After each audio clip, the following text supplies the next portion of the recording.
The Horrible Gamers podcast may contain content not suitable for all ages. Listener discretion is advised.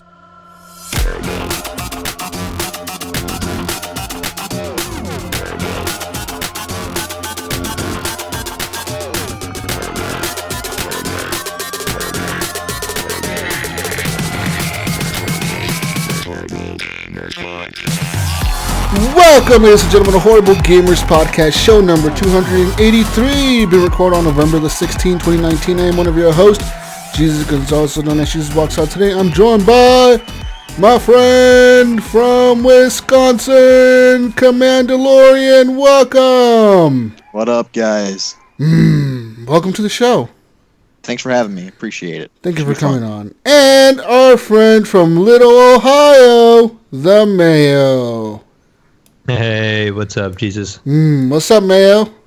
Not much. Yeah. Just, fighting this cold weather already. That's right. That's I right. want to hear it. And if you want to fight the cold weather on Twitter, you can by following us at _Horrible Gamers.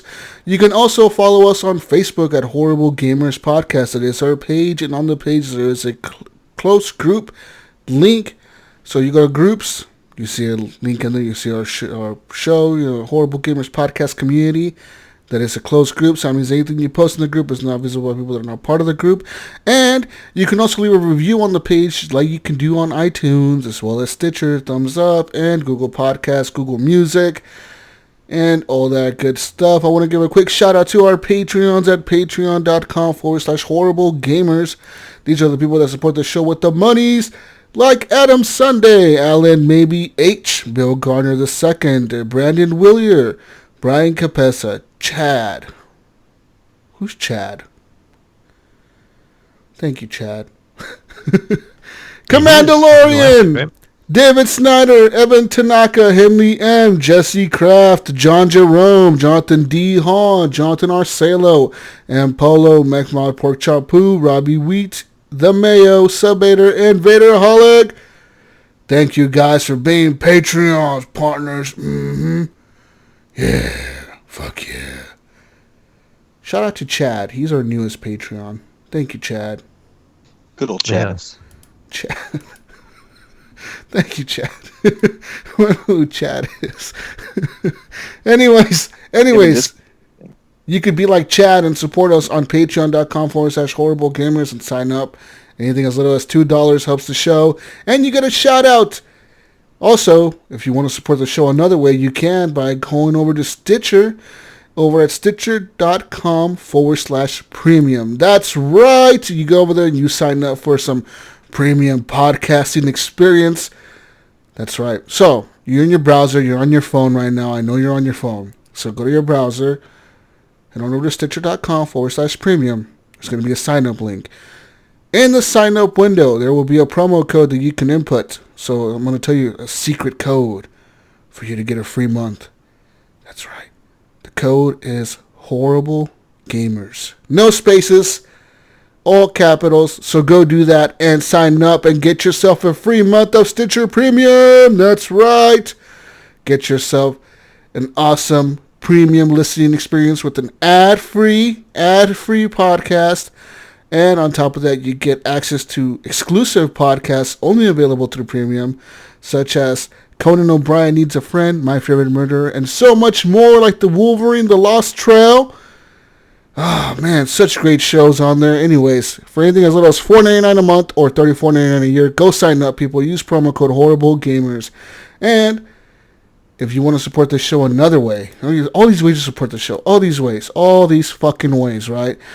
Another way to support the show is by heading over to Redbubble, redbubble.com. At Redbubble, you can buy artist gear, and Horrible Gamers, we are artists. I guess. You search for us, and you will find our store page. Yeah, you'll see our logo on a t-shirt, a beautiful t-shirt, the best t-shirt. And then you click on that t-shirt, and you can find a link in that page to more items such as a clock, a block, and a rock. Lock. Ooh, a rock? I don't know. Maybe I'm lying about the rock and the lock, but it just rhymed, right? So fuck you, Mayo. Motherfucker, you. Anyways, head on over to Redbubble and support the show. Get yourself some gear like Gunny did. Gunny got himself a badass looking mug. He has the best mug in the West Coast right now. Shout out to Gunny. He's not here today, but he's rocking that HGP gear, and he put a sticker on his driving truck that he delivers the alcohol in. So think about that. We're on a fucking alcohol delivery truck, motherfuckers. Yeah! Anyways, our intro song is done by Felder and Tristix. It is called The Breakout. We got a special HGP remix for the intro. And our outro song is done by Broke for Free. It is called Night Owl. And a quick shout out to the guy that does our little intro, Matt Bradford. He's the one that warns you about the explicit content on the show. He's part of VGO and the No Sleep podcast. Shout out to him. It was his birthday this week. I think he turned like 138 years old or something. But he looks like he's 20. Shout out to him. Shout out Matt Bradford. We love you, buddy. Motherfucking Matto McFly. Yeah. Anyways. Man, that's a long intro, guys. Fuck. I'm winded. Yeah. I'm winded, guys. I feel like I am Sam from Death Stranding, and I just ran a mile with gear on my back, and I'm winded as fuck. That's what I feel like right now. I'm pretty into that game. Cuz, that's what I've been playing this week, Commandolorian. I've been playing a lot of Death Stranding. That's right. So Death Stranding, I'm in chapter, what is it? 1, 2, 3, 4 now? Chapter 4, or maybe the end of chapter 3. Do you know how many chapters there are? 6 or 5. Oh, so you're getting there. Well, I'm halfway through the game. I'm pretty much at the exact halfway point. So I've actually unlocked a lot of things. The latest unlock that I got is the hover cart. So there's a little cart that you can craft, and once you craft it, it can be upgraded, and you can pretty much put a bunch of weight on it, like a bunch of boxes and shit on it, so you don't have to carry nothing on your back. So you built this hover cart, and you can stack it up super high with a bunch of shit. I think it holds up to like 400 pounds or something, or 380 pounds, which is a lot. Because I think Sam could only carry 280 maximum on my back. And that's with the exoskeleton, because I got an upgrade, like this exoskeleton suit that you get. I got that to level 2. And so I think I can hold up to 280 pounds. But on the carts, I can haul up to 380 pounds. So I actually built 2 of those, because you can link them up together like a train. So you link up the back cart to the front cart, and then you link up the front cart to Sam. And you can still load more stuff onto Sam himself. So like you can have like this crazy amount of cargo that you're fucking trying to get across the country. But it's pretty hectic.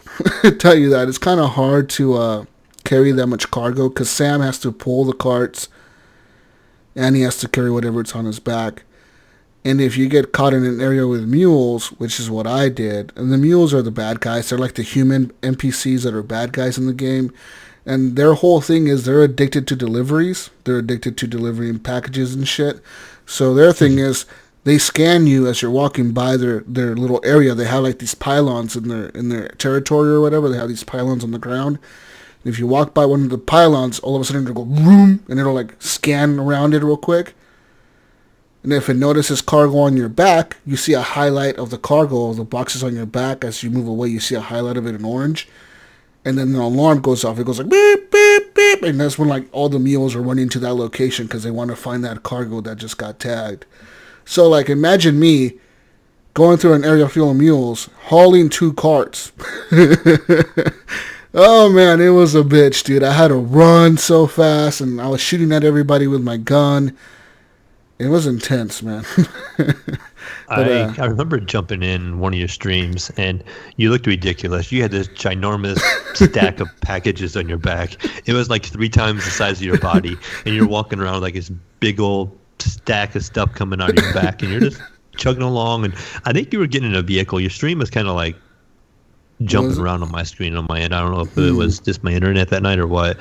So I was having a hard time watching it, but the little bit I did get to see was you trying to trek along with this big like mountain of packages across your back.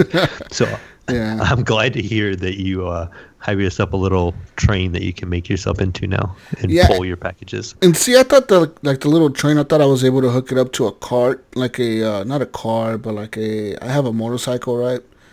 So I thought maybe I can build these carts and drive my motorcycle over here and hook the carts up to that, and just drive my motorcycle across the map.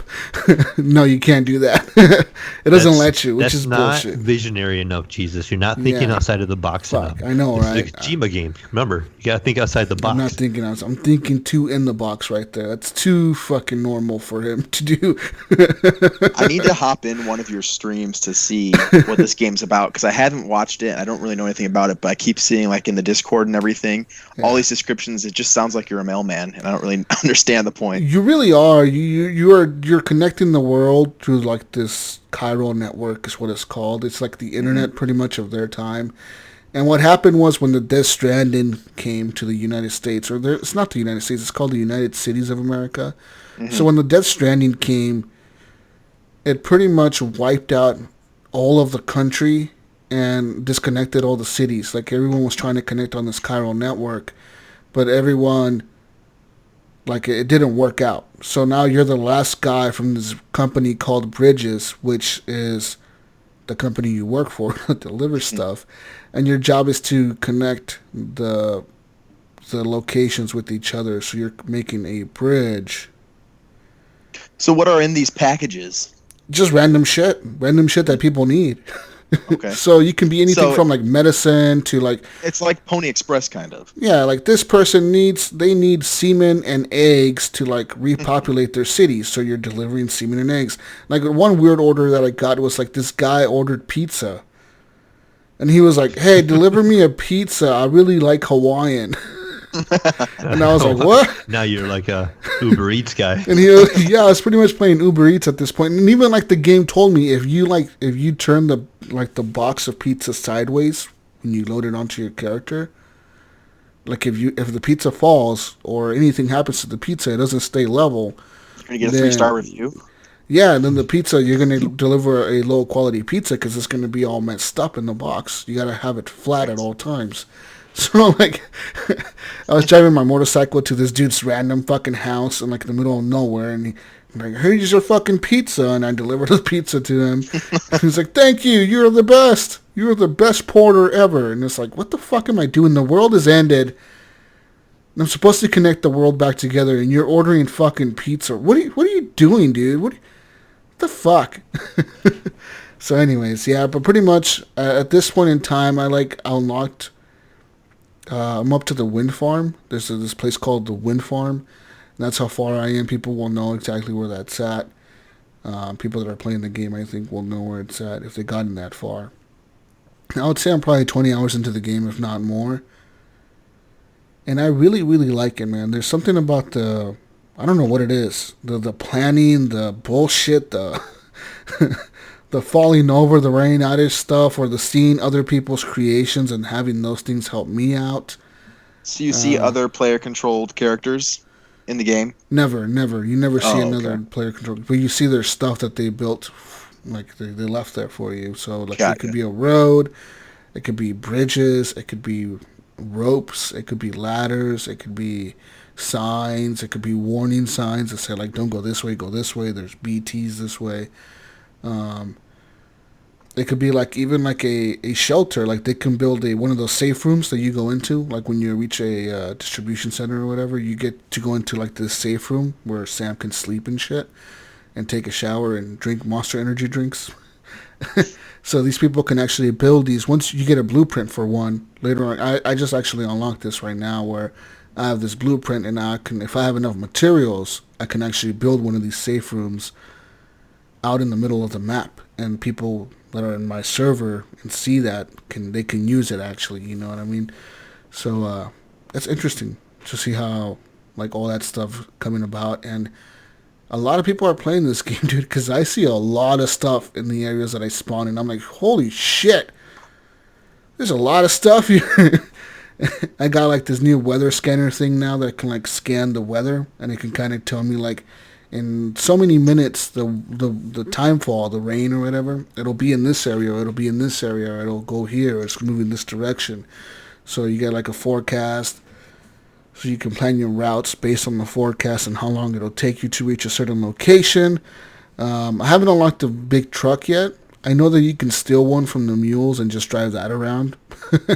But I haven't done that yet because I'm always delivering shit when I'm running to the mules. I'm always trying to either steal shit from them or deliver a lot of cargo, so I have to outrun them.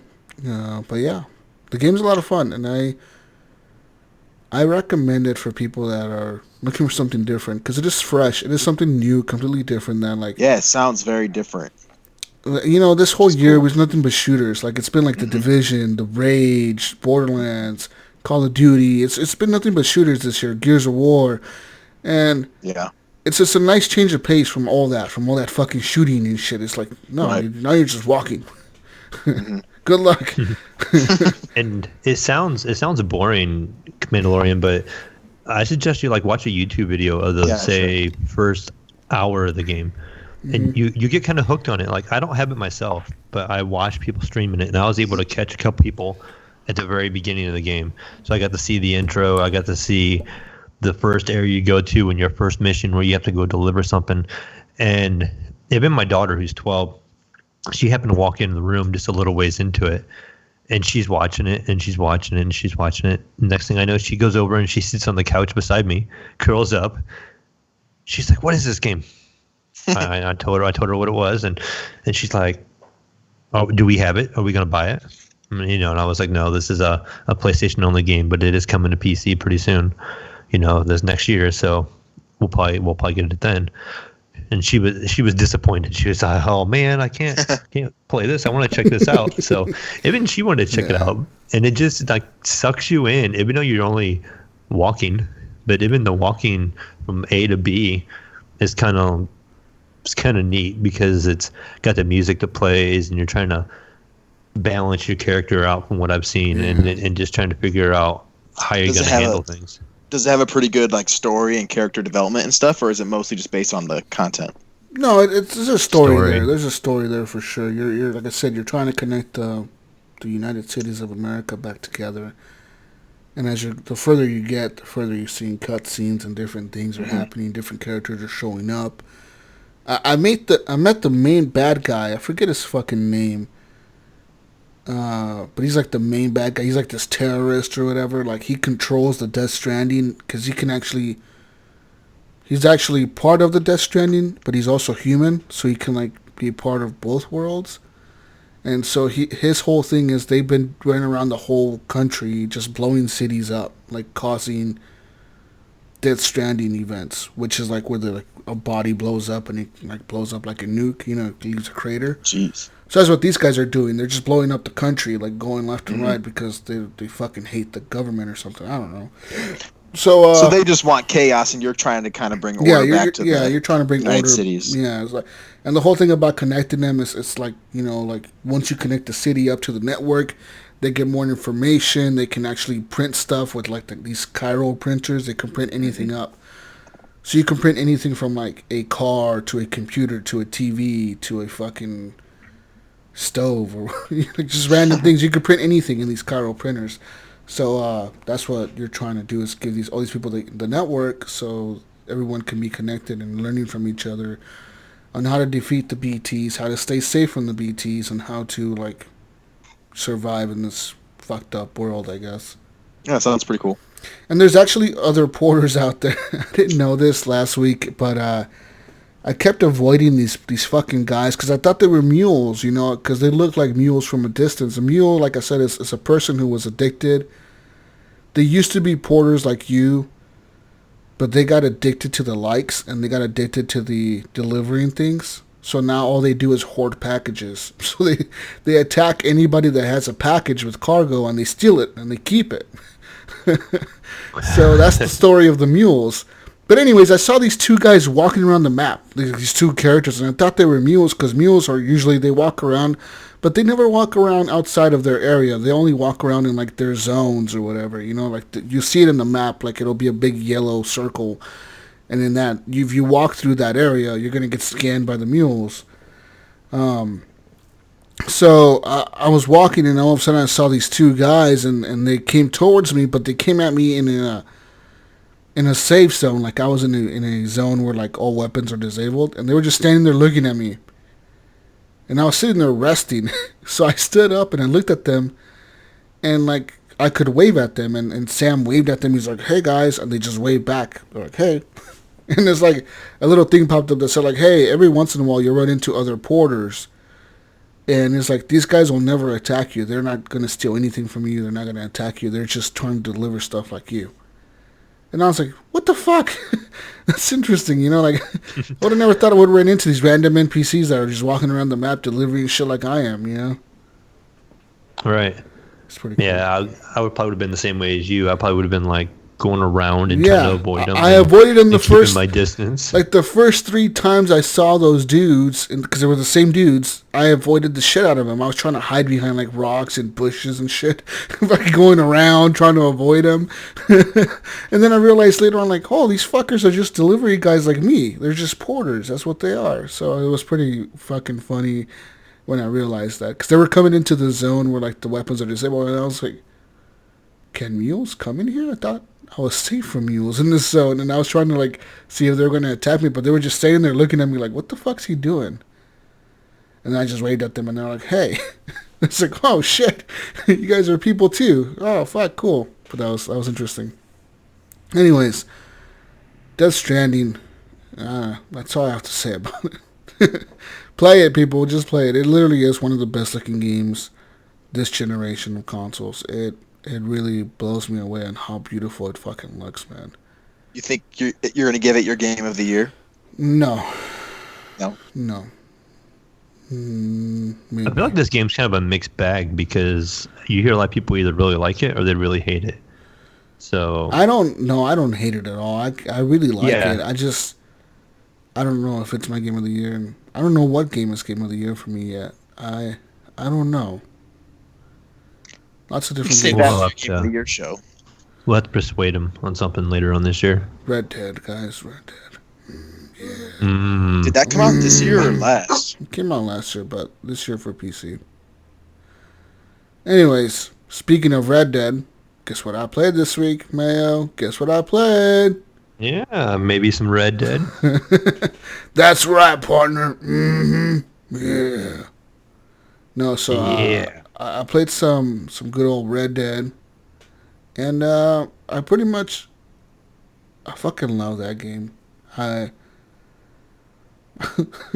nothing else I could say, but I fucking love that game, dude. Like everything about it, everything. Like it's the perfect fucking game in my opinion.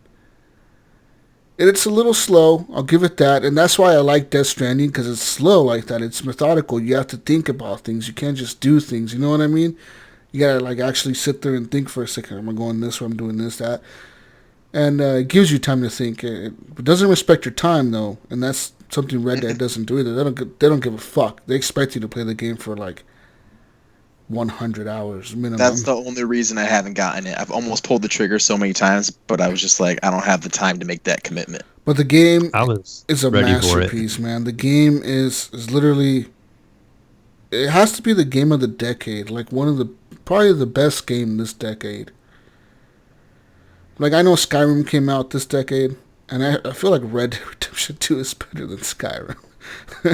Jeez. That's how good the game is, man. Like the game, there's not like everything about it is perfection, dude. Like the animations, the characters, the fucking conversations they have, the way they talk to each other, the way the world interacts around you. It's all like it's like you're in Westworld. Have you ever watched the show Westworld, Mayo? No, you remember I don't watch much TV. Well, if you never watched the show Westworld, I recommend you do. It's on HBO. It's about like, I don't know if you watched the movie. It came out way back in the day. Back in your time, old timer. Oh, back in my time, huh? back black and white back TV. In the black and white TVs. You know what I'm saying? Uh-huh. There was a movie back in the day. It was called Westworld. It's about like this world that these rich people create, and they have a bunch of fucking assholes go there. The humans, like you and I, can visit that park. and everybody in the park, it's like a Wild West in there. It's just like the whole scene is the Wild West. But you can do whatever you want. You can be an outlaw, you can be a bounty hunter, you can be a cop, you can be a cowboy, you can be whatever the fuck you want in the Wild West. And the whole thing about the park is pretty much like give a rich person like the fantasy of being a cowboy. They can literally do whatever they want. They can rape people, you can murder people, you can rob people, you can kill people, you can torture people. But what you're doing is you're torturing these things that look like people, but they're not people. They're like robots or whatever, like droids or whatever. You know what I mean? So they look like people, they act like people, they bleed like people. When you shoot them, they look like they're bleeding, and they'll beg you to stop or whatever, but it's not people. You know what I mean? Like, but that's the whole thing about Westworld. And this fucking Red Dead is Westworld, motherfucker. That's what I'm saying. Like, you as a person get in this fucking world, and you can just do whatever you want to any NPC, and just... It's fucking Westworld without the rape. There's no none of that shit. You know, there's no sex in the game. Really, I don't think there is. Maybe there is. Yeah, I haven't There's one sex scene in the whole game, and it's kind of like a funny sex scene. It's like a Lenny, my boy. You're looking for Lenny. Everyone knows the Lenny bar mission. But anyways, the game, bar one. Yeah, the game is incredible, man, and like. This is Westworld, and they've created a perfect fucking world where you're just in it, and you're fucking, like, just, you're living a cowboy life in this fucking world, man. So, that's what I did all of today, pretty much, since this morning. I woke up, I played a little bit of the missions. I might go bad. What's that? Okay, never mind. Something happened where I was echoing really bad there. Anyways, the fuck, that threw me off big time. Oh, I did the mission today. I unplugged my mic and plugged it back in. I did the mission today where I went to go get a bear to hunt the bear with Hosea. That fucking bear, man, that thing is brutal, dude. Holy shit. Yeah, I think I talked about that mission last week when is that the one we put the food out and they're like, I think something's wrong, and they're like, well, let's go check it, and when you check it, it comes out and you have to use your dead eye on it. And Hosea's like fucking scared behind a boulder. He's like, oh, fuck this, I'm going home. Yeah, pretty much. So today I launched the game, right? They gave me some weird error that said like, hey, your cloud save and your computer files are not synced. And I got this a lot, actually, the times I've been playing. And it's like choose one or the other. Which one do you want to override all of it? Like, whichever one you choose is what we're going to send to the cloud. So I chose the one that had the last time that I played, which was the closest to me. So I chose that one, and it worked out to be the right one. And then I launched the game, and playing the game, I noticed something right away. Like, my frame rate was up to like 70, and I was like, whoa, like, I was like, I know they patched this, but did they really fix this? And the thing is, I noticed the frame rate was like up to 70, but everything was looking shitty. And I was like, wait a minute, why does that grass look so shit? Why does that trail look so shitty? Why does that tree look like garbage? What the fuck? And I go to my settings and everything was set to low. Everything was like low, medium, low. And I was like, what the fuck? Everything. I'm talking about everything, man. Even the textures were set to like medium or something, or high. And I don't know about you, but like in this game, I've watched a lot of videos on YouTube, and everyone agrees that if you switch the textures from ultra to high, there's a huge difference in how the game will look. Like, people are saying that it really should have been ultra would have been high should have been medium, and medium should have been low in textures in terms of like the texture settings, because they're saying that when you move them from ultra to high, the fucking textures look like shit. Like, they don't look good at all. You should always keep them at ultra. Even if you're taking a performance hit, keep them at ultra, because they say that it makes such a difference in the game that you're going to think the game looks like shit, and you're going to be missing out on how it looks. But on top of that, so I watched a YouTube video the other day with, what's his name? I forget his fucking name. Some dude who does like YouTube videos. He does them for like he does a bunch of PC builds. And pretty much every PC game that comes out, this dude does like a performance optimization video where he talks about all the settings you should be running for a certain graphics card. Well, he went through and did like performance benchmarking on a 2060 or a 2070 card, or maybe it was a 2080. But anyways, he was talking about how he did this benchmark with like that card, but he also did it with like 50 other cards. So he said that he ran the same benchmarks and he got like pretty much the same performance out of all of them. In terms of like how many more more frames per second you're gonna get for each setting. So he went through all the settings and talked about what they affect, what they don't affect, how much of a difference they really make in the visuals. So I went through and I set all the settings to what he had him set it in the video, you know? The video I sent you a link of, Mayo, in the Discord. Yeah. So anyways, I went through and I reset those back to that, and I was like, oh, fuck. I was like, wow, what a difference. The game looks amazing again. So, yeah. And then my frame rate was down to like 45 again, but I don't give a fuck. Fuck it. I wonder if they do the old switcheroo on you when they do the update of the game. They just reset all your settings, and you went back too low.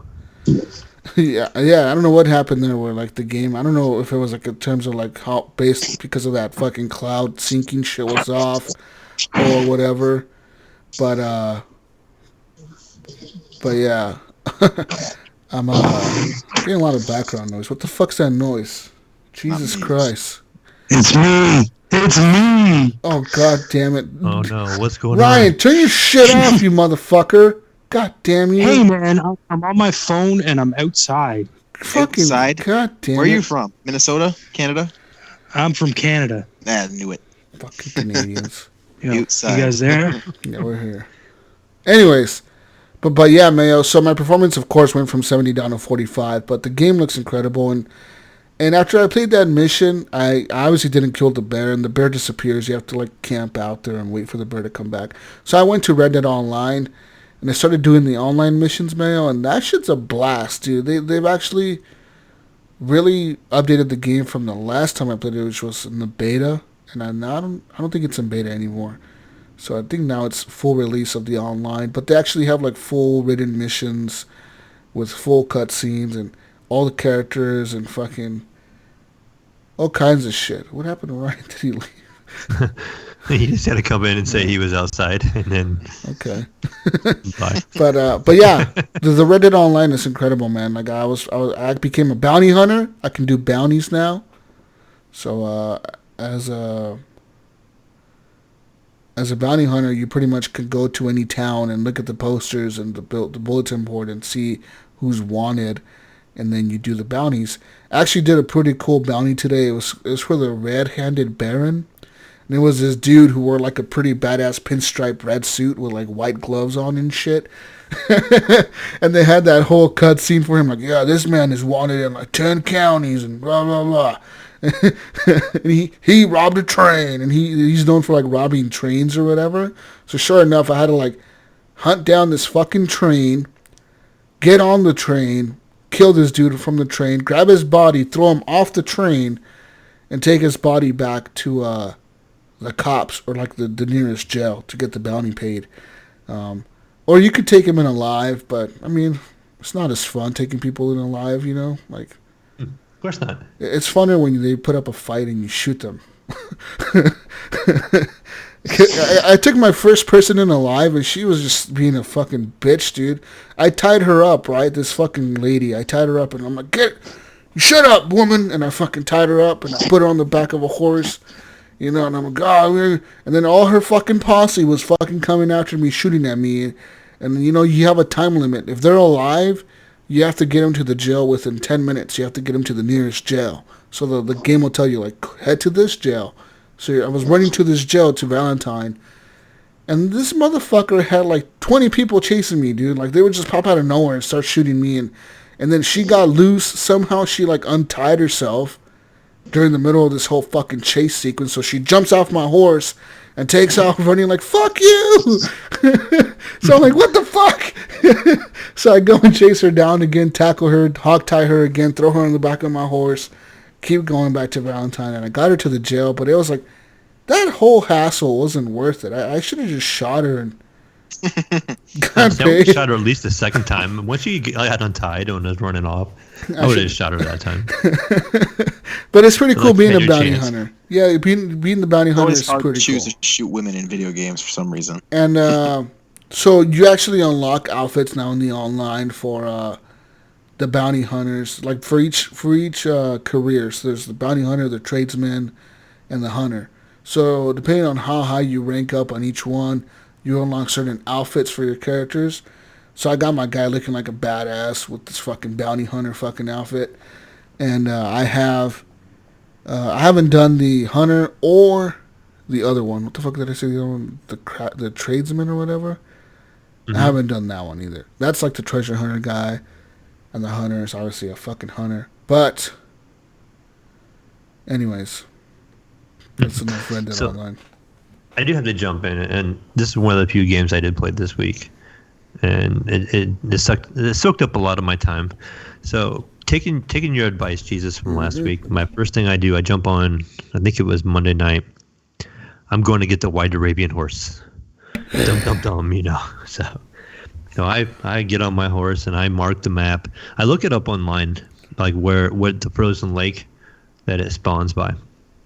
I kind of just do a quick little Google search on it, figure out, okay, what this I need to do, go here. So I set a path and I run up there, and the whole time running up there, I'm just like, this game looks gorgeous even on the settings that I have. I'm like, it looks so good. It was starting to get dark, so the moon was coming out, and the area that transition between where my camp's at outside of Valentine and the snow area is kind of like mountainous. It was like with the moon shining on the mountain through the trees and everything. It was just awesome looking, and it was just starting to suck me in even more. And then seeing the animals running around and the way they respond. Yeah, dude. Fuck, dude. Like, all that, man. It's just incredible. I'm telling you, playing this game, it's just amazing. What they achieved, you know what I mean, with this world. And you can look out and, like, say, I'm going to go to that mountain there, and I'm going to do whatever the fuck I want on that mountain. You could head there, and you can go there, and you can get there eventually. You know what I mean? It's fucking nuts. I happened to, before I did all this, I was watching a video on Gamers Nexus. I don't know if you know who they are or not. Yeah, I know. But they're a big PC tear down, like PC parts, and talk about PC hardware a lot. I think those and were the every once guys in a while, I got that video from, maybe. yeah, they'll cover different games every once in a while. And they had a video on there explaining some of the graphic settings that aren't quite so common that we would know about, like in most PC games. Mm-hmm. And they were saying things in there about this game, like the snowball and in the swamp area. There's a graphic setting on how the computer handles all that, how it reacts to your character walking through it, how realistic it is, the physics of all that kind of stuff.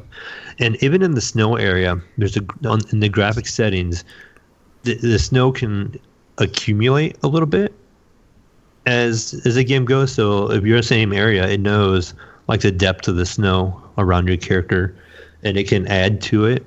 Or say, well, you have a little bit of ground cover and it starts snowing in the game, it'll continue to build up in that game.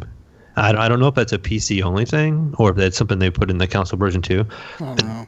Knowing that going into it, when I'm running up in this area to get this white Arabian horse, I thought it was just kind of cool keeping that in mind and how much detail this game has going for it. But so I take your advice, right? I get up there and I get up by the lake. And I create a save point. I build a little camp, have some guns with me, have some warm weather gear. You know, I have the cowboy hat and the coat on and all that kind of stuff. So I'm good to go. I save it. Yeah. I wait. It was like 24 hours. I'm like, yeah. What comes to like the next day, and my character wakes up, and I no more than take 3 steps out of my tent, and there it is, the white Arabian horse. So, oh, here it is. You know, this is my chance. And so. You have to lock onto it, and I'm sure on the controller I can't remember what button it is, but so I lock on it, and you can call it. So on the controller or on the keyboard, it's hit G. So I hit G, and I'm calling the horse. It's like keeping it calm, keeping it calm, keeping it calm. I get all the way up on the horse, and I read the article, so I kind of knew I had to mount the horse, and I knew I had to break the horse to tame it. Yeah. So I get up close. I'm getting closer and I get closer, and you know I'm crouched. You know, I'm trying to be all cautious. Everybody's like, "Oh, it's such a pain in the butt to try to catch a horse," And even one of the guys I work with, I was telling him I was going to go catch it. And he was like, I've only ever caught like one wild horse in the game. I'm like, yeah, they're hard. It's that difficult? Okay, well, I'm going to really be cautious. And you told me that I only had one shot at this thing, or I'd have to reload my save. So again, super careful. Sneaking. I'm coming straight at him. And I'm hitting that G button as much as I can. 'Cause you know you have that little bar that will go down that will get spooked if you don't hit the button before them. Mm-hmm. And so I'm like two-handing it. I'm tapping W and hitting G. Tapping W, hitting G. Moving like a foot at a time. Finally, I get up to this horse. And I get the option to pat the horse now, like he's like, whoa, boy, whoa, Whoa there, boy. So the horse is starting to get calm. I'm like, okay, Mayo's going to strike here, right? So Mayo, being the wise cowboy that I am, right? I'm going to mount the horse. So I hit E on the keyboard, which is to mount the horse, and I punch it in the face. It runs away.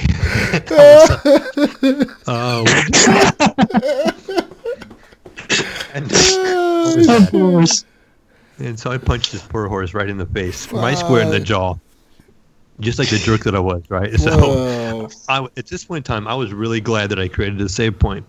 So I go back, I reload my save point, and the horse is still there again. I'm like, oh yes, jackpot, So again, I creep up there, and I'm being very cautious this time. And finally, once my first mistake was it didn't give me the option on the little side panel to mount. I just thought I had to hit E, or I'm not sure what the button would be on the controller, because that's what my horse is. You just walk up to it and hit E, and you automatically get on it. But evidently E is the punch button for your character. And so I can't remember if it was like an uppercut or whatever it was, but I gave him a good old right hook, and he took off the first time. Right in the jaw, eh? Just bop. Yeah, it was pretty epic, Tell him to be all calm, patting him on the head, and then just punch him. So, not advised. Second time I get to him, and it does give me the option to mount it. And I do jump on the back of the horse, and it bucks me off the first time. It stands on its back two legs, and it kind of throws me off. So I'm like, okay, I got to be more prepared for that. I wasn't ready for that. And so the third time I reload, it happens to still be there. So I must have saved at the right point. I got to him. I got on the horse, and I just took my hand off the mouse and had my hand on G, and I had my fingers over top of WASD and was just countering the horse. Well, then it took me through a bunch of bushes and trees, and I couldn't see where it was running me. So I'm just guessing, trying to counterbalance myself just by the way the screen was turning and stuff like that, and kept hitting G to calm it. And it finally broke it, and I was able to get it on my third try. Nice. But that was a pretty fun event. I've seen old events on YouTube where people like smack their horse and it kicks them and different things like that, and that was my first experience for me, where I was being all cautious and quiet and sneaky and being all nice and patting the horse, and then just trying to punch it, So yeah, that horse is badass. I'm gonna go get that later on when I play. I got that thoroughbred, I think, now. So, but yeah, man, like the game is incredible. And then playing on the online Mayo. Actually, I went to the town Saint Denis, that big city in the south, kind of, and I went there, and when I got there, because I fast traveled there, because I was gonna buy an outfit for my guy, so I fast traveled there, and when I fast traveled, the whole city was covered in fog, and like it was nighttime, so it was foggy, but like the lamps were on the street, and like the game, I swear on the Xbox One X, there wasn't fog like this, man. It looks like real fog, like. My town gets foggy a lot. You can ask Shiloh. This town gets really foggy, during like right now in the fall and winter and shit. There's mornings where we wake up and you can't see 3 feet in front of your car. Like, it's that fucking foggy. So, seeing that in the game and being portrayed, like how thick the fog is in the game, it's fucking nuts, dude. I was like, holy shit. And the lighting, the lamps, the way the light actually hits off of your character's like body and like it goes around them. It's fucking crazy, dude. And I don't know how they pulled it off, man. I don't know. The settings on these graphics are nuts. The graphics are fucking insane. Like, I thought they looked good on the Xbox One X, and they do. They look really good on the Xbox One X. But they said that the settings on the PC, like, some of the settings are not even on the Xbox. Like, they wouldn't even be available on the Xbox, they said. Like, some of the settings on the Xbox are set to lower than low on the PC. For example, I think one of them was like, I think it was tessellation. So that's like how deep your footsteps and your like horse's hooves, and how like when you're walking on a trail, when a wagon is going through the mud, how deep the tracks look of the fucking wagon wheel, or how deep the hoof of a horse looks, you know, when it's going into the mud and coming out, and how deep it looks. They said that was set to like lower than low on the Xbox, and on the PC you can set that to high, and it doesn't really impact performance, but it makes a huge difference in the visuals. It's like, fuck. You know what I mean? Shit like that, dude, where you don't really notice it until you like, you've played both of them and you can compare the two, you know? They went the extra mile, for sure. They did, for sure. The game, it looks fucking incredible. And today on the online, it was pretty funny, because I went to that town in Rhodes, right? I went to Rhodes to become a bounty hunter. That's where you got to go talk to the sheriff, and he'll make you a bounty hunter or whatever. So I went to the town, but I was like, you know what? I'm going to stock up on like food, because being a bounty hunter sounds dangerous, and you might need like health. So I'm going to go buy a bunch of cans of food and shit. So I'm in this store shopping, right? Like, I'm looking through the catalog. I'm buying like all the cans of fucking corn and fucking tomatoes and shit. You know, I'm just buying all the fucking food, peaches and shit. I'm buying all the fucking crackers and all this shit that I'm buying for my online character, right? Because I had like $100-something bucks. I'm like, I'm just going to waste like $40 on food and just fucking have a bunch of food in the game. All of a sudden, the character closes the catalog, and it's like, you can't shop here during this time. You've been selected for a bounty hunt. Like, you are marked for assassination. And I was like, I'm what? It's like, you're marked for assassination. And like, it was a timer, and the timer was like 5 minutes. And it was like, and it said, outlive or outrun your person trying to attack you, or your attackers. And I'm like, I stood there in the town, literally I stood there for like 30 seconds, like I went out to the middle of the road, and I was like looking around like, I don't see no one. What the fuck is what are they talking about? Ain't nobody coming. And next thing you know, like on the edge of my map, I see like a little red skull pop up. Mm-hmm. And I open up my map, and you know, in the game, when you're online, obviously the game is online, so you're not pausing the fucking lobby. The lobby's always going. So I open up my map, and I see this one red skull coming like full speed from across the map right towards me. Like, it's like this player's gonna kill you or something. I was like, what the fuck? And it's like, outrun. And I'm like, there's 4 minutes left to like outrun this guy. So I jump on my fucking horse. Jesus, that's a lot of noise. I jump on my fucking horse, and I'm fucking running, dude, on these train tracks. I'm just like, and the music starts playing, you know, like the Red Dead fucking music is playing. I'm on this fucking train tracks. I'm outrunning this dude, and this fucking guy, because I had, you know, my horse isn't like leveled up or anything, so it runs out of stamina pretty fucking quick. This motherfucker caught up to me in the middle of like these train tracks, in the middle of like this forest, and I turned around and I got one shot off, and I so happened to shoot his horse in the head. So like, as my guy is going down, because he shoots me once in the head, my guy's going down, I'm dead because he killed me. But it said, like, I see him, because it shows this player killed you, and I see him, but I see him falling down. And then when I respawn, it gave me like a fine. It was like, you got to pay $6 because you killed another player's horse. And I was like, the motherfucker was coming after me. What do you mean I get a fine for killing this guy's fucking horse? That's ridiculous. The son of a bitch, I was doing shopping, and the fucker marked me for assassination. What the fuck? So it made me pay like a $6 fine to like pay for his insurance or whatever for his horse, and it gave him a brand new horse. But then I saw the dude, the real player. I remembered his name, right? Because I know who killed me. It showed me who killed me. So I see that he's like near me on the mini-map. So I ride my horse over to him, and he's sitting there and he's looking at me, right? He like looks over and he like looks at me. And I just pulled out my fucking revolver and loaded it into him and just fucking killed him and took off. I was like, you motherfucker, dude. I straight fucking murdered him and left.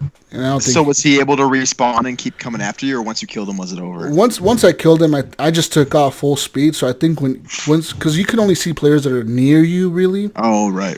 So like once I took off, he couldn't know he doesn't know where I went. You know, If I was him, I would have went back to that town where he initially found me at. Because that's exactly where I went, back to that same town. But he never found me again. But it was just fucking crazy. This like chase out of nowhere just occurred, and apparently that's like an actual campaign mission for the online. Like the mission is to select somebody for assassination, but the game doesn't tell you that the person you're selecting is a real player. So sometimes you'll select the player for assassination, and he'll have a posse, and you go to assassinate this guy, and he has like 5 dudes with him, and you're like, holy shit, it's only me trying to kill you, and there's 5 of you and 1 of me. So you got to be real careful when you select those missions. Anyways, that's enough Red Dead talk from me. Mayo, Red Dead is amazing. God. Fuck you, Canadian motherfucker. What was that? Hey, listen here, Mexican. I've heard enough Red Dead from you. Red Dead, Mayo, amazing, right? Best game of the year. Yes. I agree. It's got to be up there. Yeah, it's got to be up there, Ryan. It's not. It didn't come out this year. Oh, it came out this year, right, Mayo? I'm pretty sure it came out in November. It came out this year for me. October, what was it? October 22nd or 25th? PC peasants didn't play it. PC peasants. I think maybe what we can do, we have a little bit of time here. Maybe we can have the community, like in Discord or in Facebook, put it to a vote if we can consider this released this year, or if it's then Dead Cells wins again. Dead Cells doesn't count. Yeah, got released on the Switch. What was the date it released on console? November last year, I think it was. Wasn't it November? It was November last year. Yeah. And then it came out in January of this year for PC? No.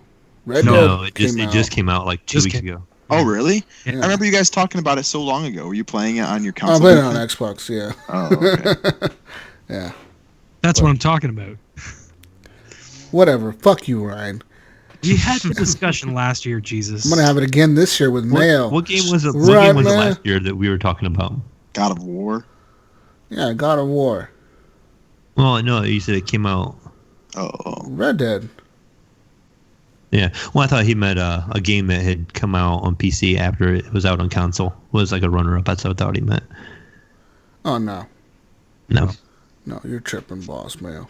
Yeah, I see. I'm excited. We got Gib 87 or Gib 777 on here. Motherfucking Ryan, Canadian motherfucker, you. Yeah. Sorry, guys, I couldn't make it right away. No, I was wondering how long it'd take for him to say sorry. Sorry, eh? Oh, you got me. Oh, eh? Oh, sorry. Anyways. What's the next game we're going to talk about there, eh? Moving on now to other games that I played this week. I signed up for EA Premier, so that gives me access to their Premier lineup of games, such as the wonderful hit game called Need for Speed Heat. Oh, God. I played this too, Jesus. Need for Speed Heat. Let me tell you about the bank, bro.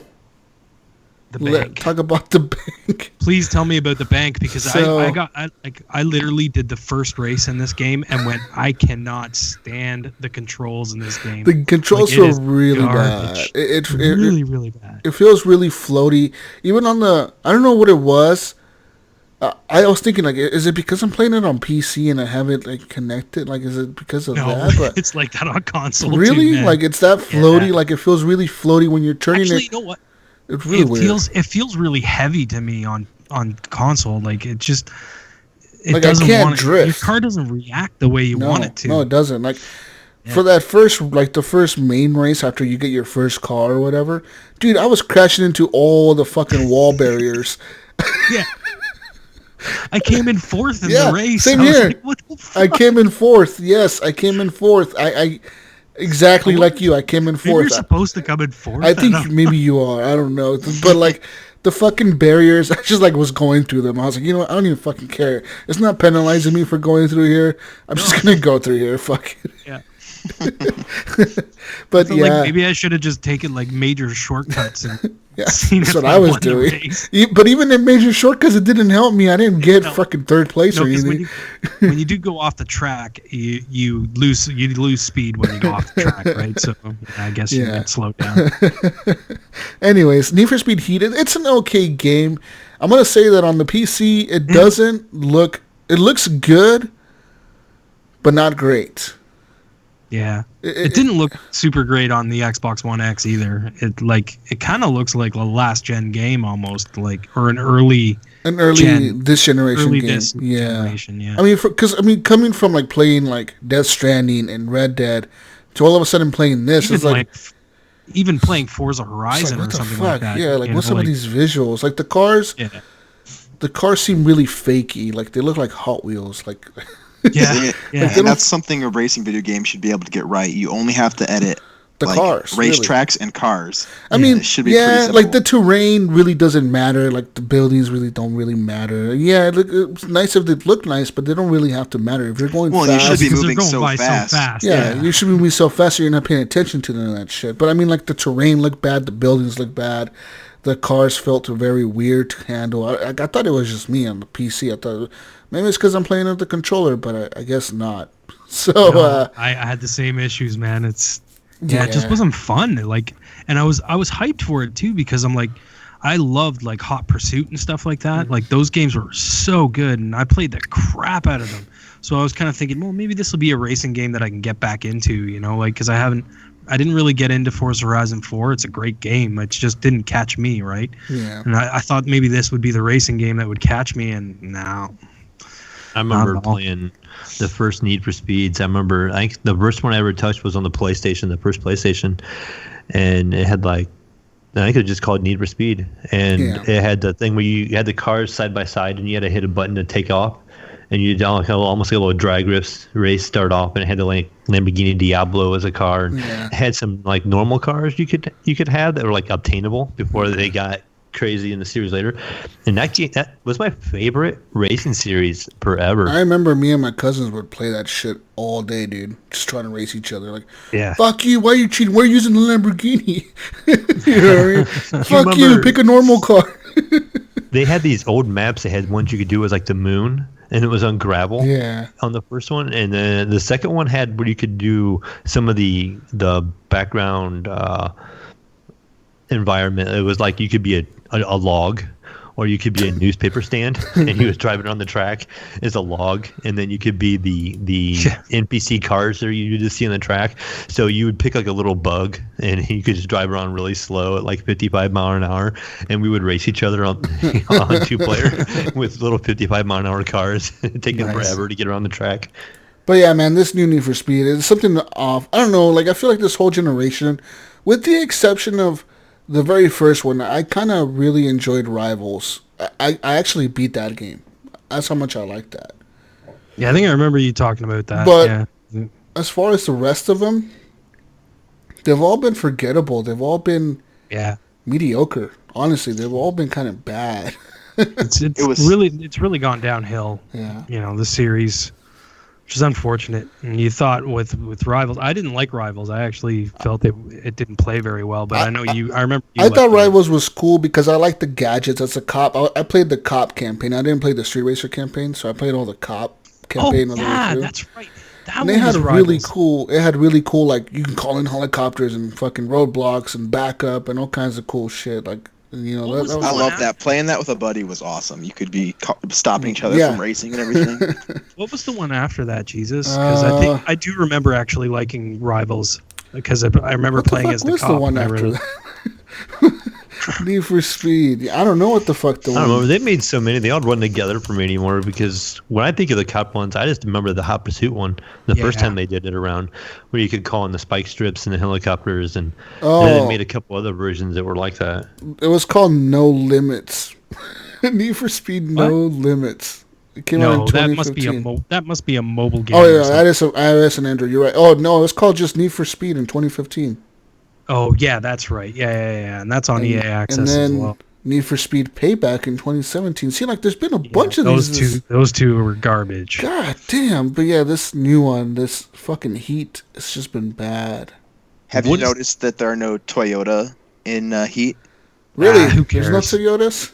Yeah, so they didn't get the license. They didn't get into it, and I saw a tweet. Someone was like, so why isn't there any Toyota in the new Need for Speed Heat? And Toyota says, well, we as a company don't condone a game that promotes illegal street racing. Oh, they're so full of shit. If you want to find us in Forza Horizon will be there, and we have some great vehicles for you. And Need for Speed commented on it, nerds. I was like, yes, that's awesome. That's an awesome reply. But I mean, you're so full of shit, Toyota. Toyota is known for street racing cars. What are you talking about? Exactly.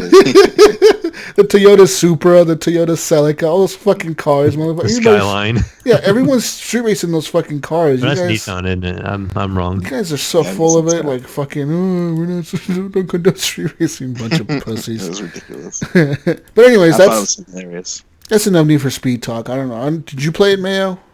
No, I watched a stream on it, and my initial plan was to get EA's Origins and check out Need for Speed and Star Wars all in the same shot.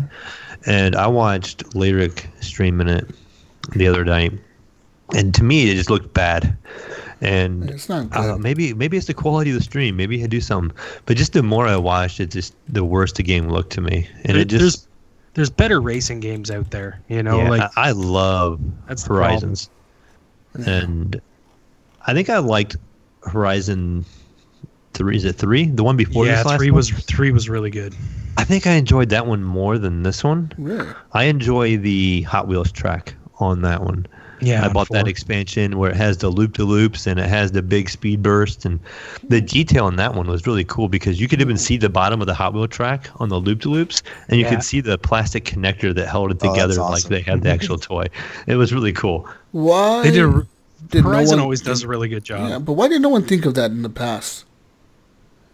I'm pretty sure there has been a Hot Wheels game, hasn't there? Yeah, there have been like cheap indie Hot Wheels games. Yeah, like the Micro Machine Racer games and stuff like that. You see where you'll have like a micro track where the world's like somebody's living room and stuff.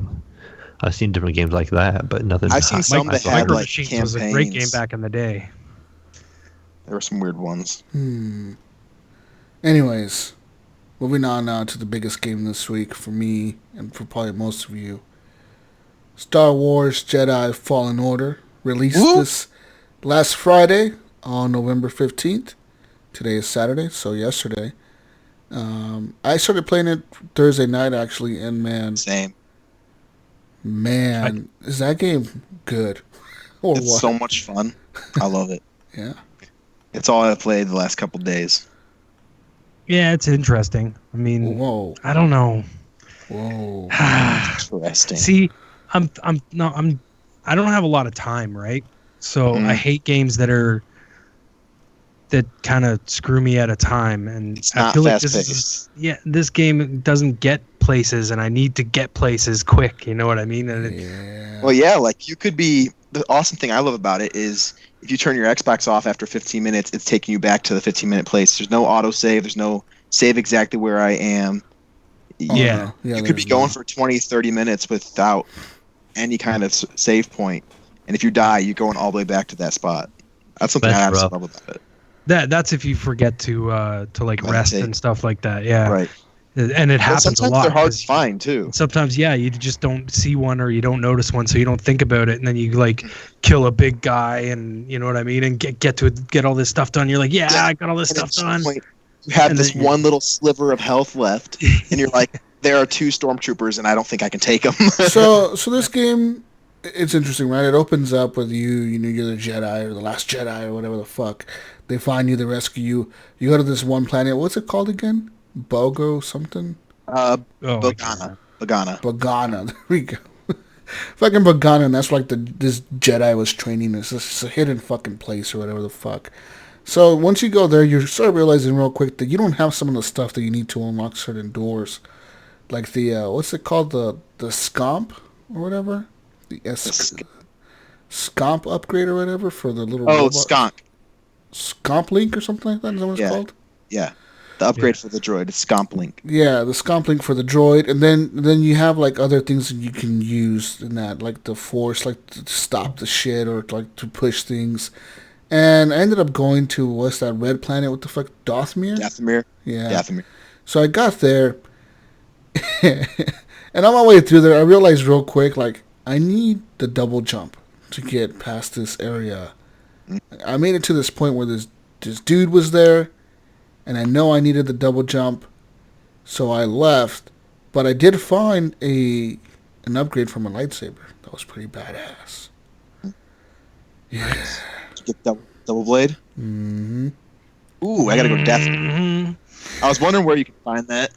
Well, time to go to death. It was sick, cause then I got, of course, playing with EA Premier. You get the Ultimate Edition of the game, so you get like the orange lightsaber and the fucking cool looking handle and the cool looking grips and all the cool looking shit for your lightsaber. The cool thing about that, with all the lightsaber modifications, so every modification you do in the game, you can make your own exactly the same lightsaber at Galaxy's Edge. It's all the same attachments and everything. Right.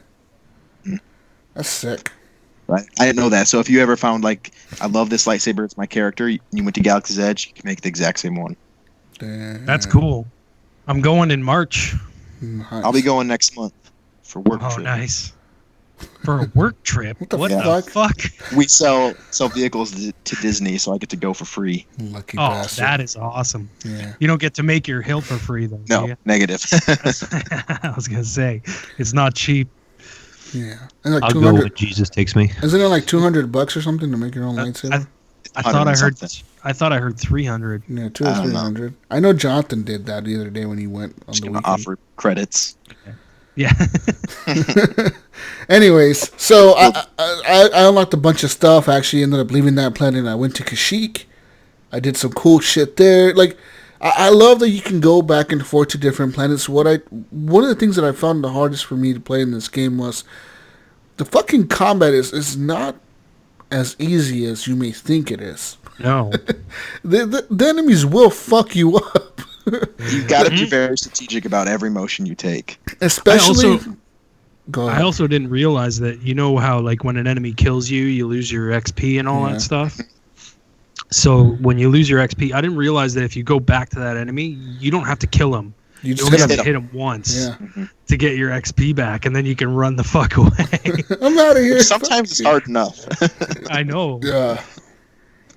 Yeah, that's what I love about it with the combat and everything. Like, I'm a huge Assassin's Creed guy, and with the new ones, they make it so that, you know, you have to block and parry and everything. Mm-hmm. Yeah. But once you level up enough, you don't have to do any of that, and you can just destroy everyone. Not in this game. Like, if you start panicking, you can't just start spamming X and kill everyone. No. You will die really fast, which I love. You got to use the force and block and all that shit. Like, yeah, right into this. That's the thing for me right now. All I have is I got the robot, and I got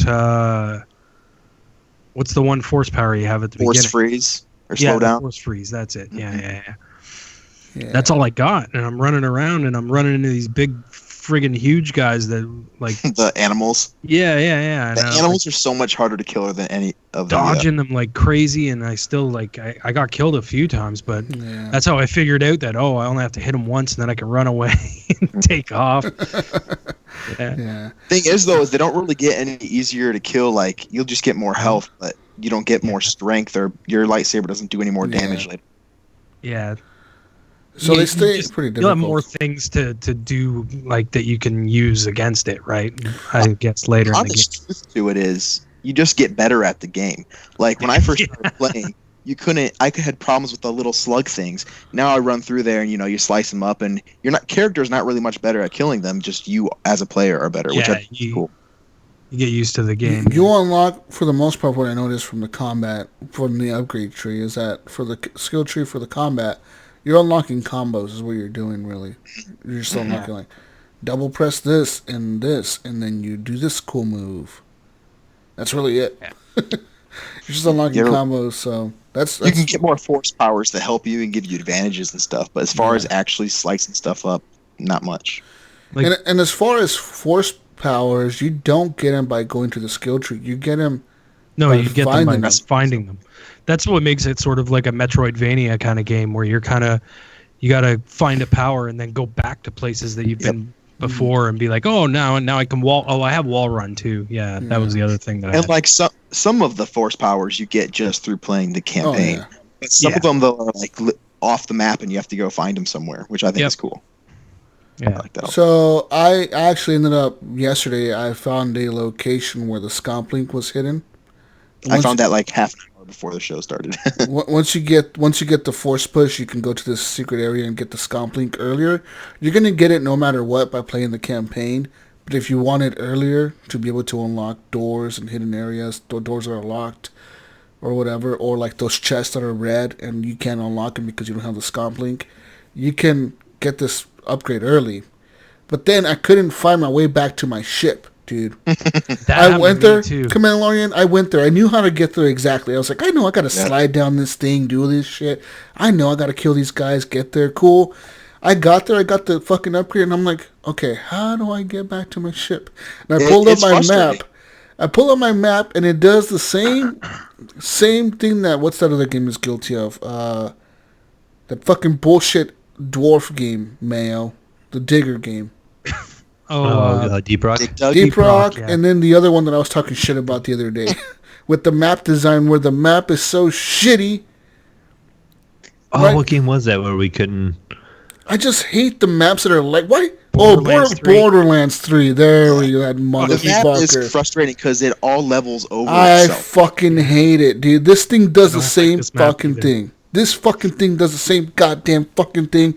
And I'm tired of stupid-ass game developers making their fucking maps stupid. Oh, let's make it fancy 3D hologram. Fuck off, man. Just give me a basic-ass map. A tip I learned, someone told me. Answer me a question. Oh, go ahead. Hang on. Yeah. Okay. Would it not be so much easier if there was like a button press that you could get BD to run around or like run in a direction that you're supposed to go? Yes. And then you'd be like, oh, okay, that's where I gotta BD, go. take me to my ship. And little beep, beep, beep, beep, beep. Fucking runs around. I'm running. Follow me, motherfucker. You know, like. Yeah. I wish that was in oh there. Oh, my God. The developers intentionally didn't want that. That's so. It's so bullshit, dude.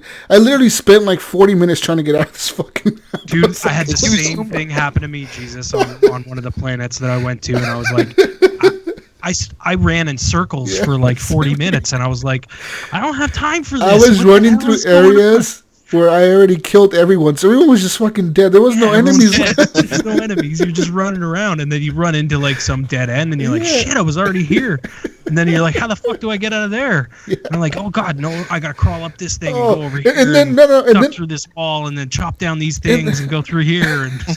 And then I realized I could run to this whole new area, and I open the door, and there's this crazy ass looking fucking stormtrooper, like he's in all black. And he has like these dual fucking swords, and he's like looking at me, and I'm like, "Oh, great! I have to fight you now." And he with one sliver of health, straight up kicked my ass like nothing. Like he just whooped my ass. So like, you motherfucker, dude. So now when I respawn, I have to find that motherfucker to get all my shit back. Oh, I was so frustrated, dude. And your save point was probably half an hour ago. Yeah, it was like way back in the beginning somewhere. I was so mad. It's like all the way back at your ship. Do we know how long this game is? I don't know how long it is really, but I think it's going to be a long thing just because you're doing what we're talking about. You're running around lost, dude. Fucking literally lost. So the streamers that I've seen, they say it takes about 20 to 25 hours of just focusing on the campaign. Oh, wow. But that's hard. 17 to 20, but yeah. And that depends on the player. If you're going off, the path to grab a chest. But if you're just running straight down the path and you know where you're going, it's probably a lot faster. Okay. I was kind of wondering if they were just trying to put that in there to extend the game, per se. There's Maybe so it was much a shorter game, There's a and lot. then you were running around a lot, but okay. Yeah, I think it's good. Because there's 7 planets, and I've only been to 3 through the whole point I've played through so far. So I've been to Kashyyyk, Dathomir, that Bogana, and that other one. What the fuck was the other one? Upa or... No. Something like that. Something with an F. Yeah, it starts with an F. Like Fleek? Or some shit like that, right? Fosa? I don't remember. Yeah, something like that. Something like that. Anyway, I've been to those planets, but like I said, man, like all these planets, there's so many hidden areas, and like I was fucking lost on that one planet with the little village and people were evicted or whatever. Into the map, and once you get to the intersections, it makes it a lot easier. That's what I started doing. If I'm starting to get lost, I zoom in and say, okay, let's look at the path, because you can actually see the individual rope swings and everything, and remember how to get back to where you came from. I was lost. I was super lost. I I was finding shit that I didn't even know what the fuck. I was like, where the fuck am I now? Like, I'm gonna hit, and like it would say hidden secrets found. I'm like, great. I don't know what the fuck I'm doing here. Did you like the puzzles inside of the tombs? They were all right. I mean, like the one with the stupid balls, moving the balls around or whatever. Those things were. I was lost. I was stuck on one of them for like.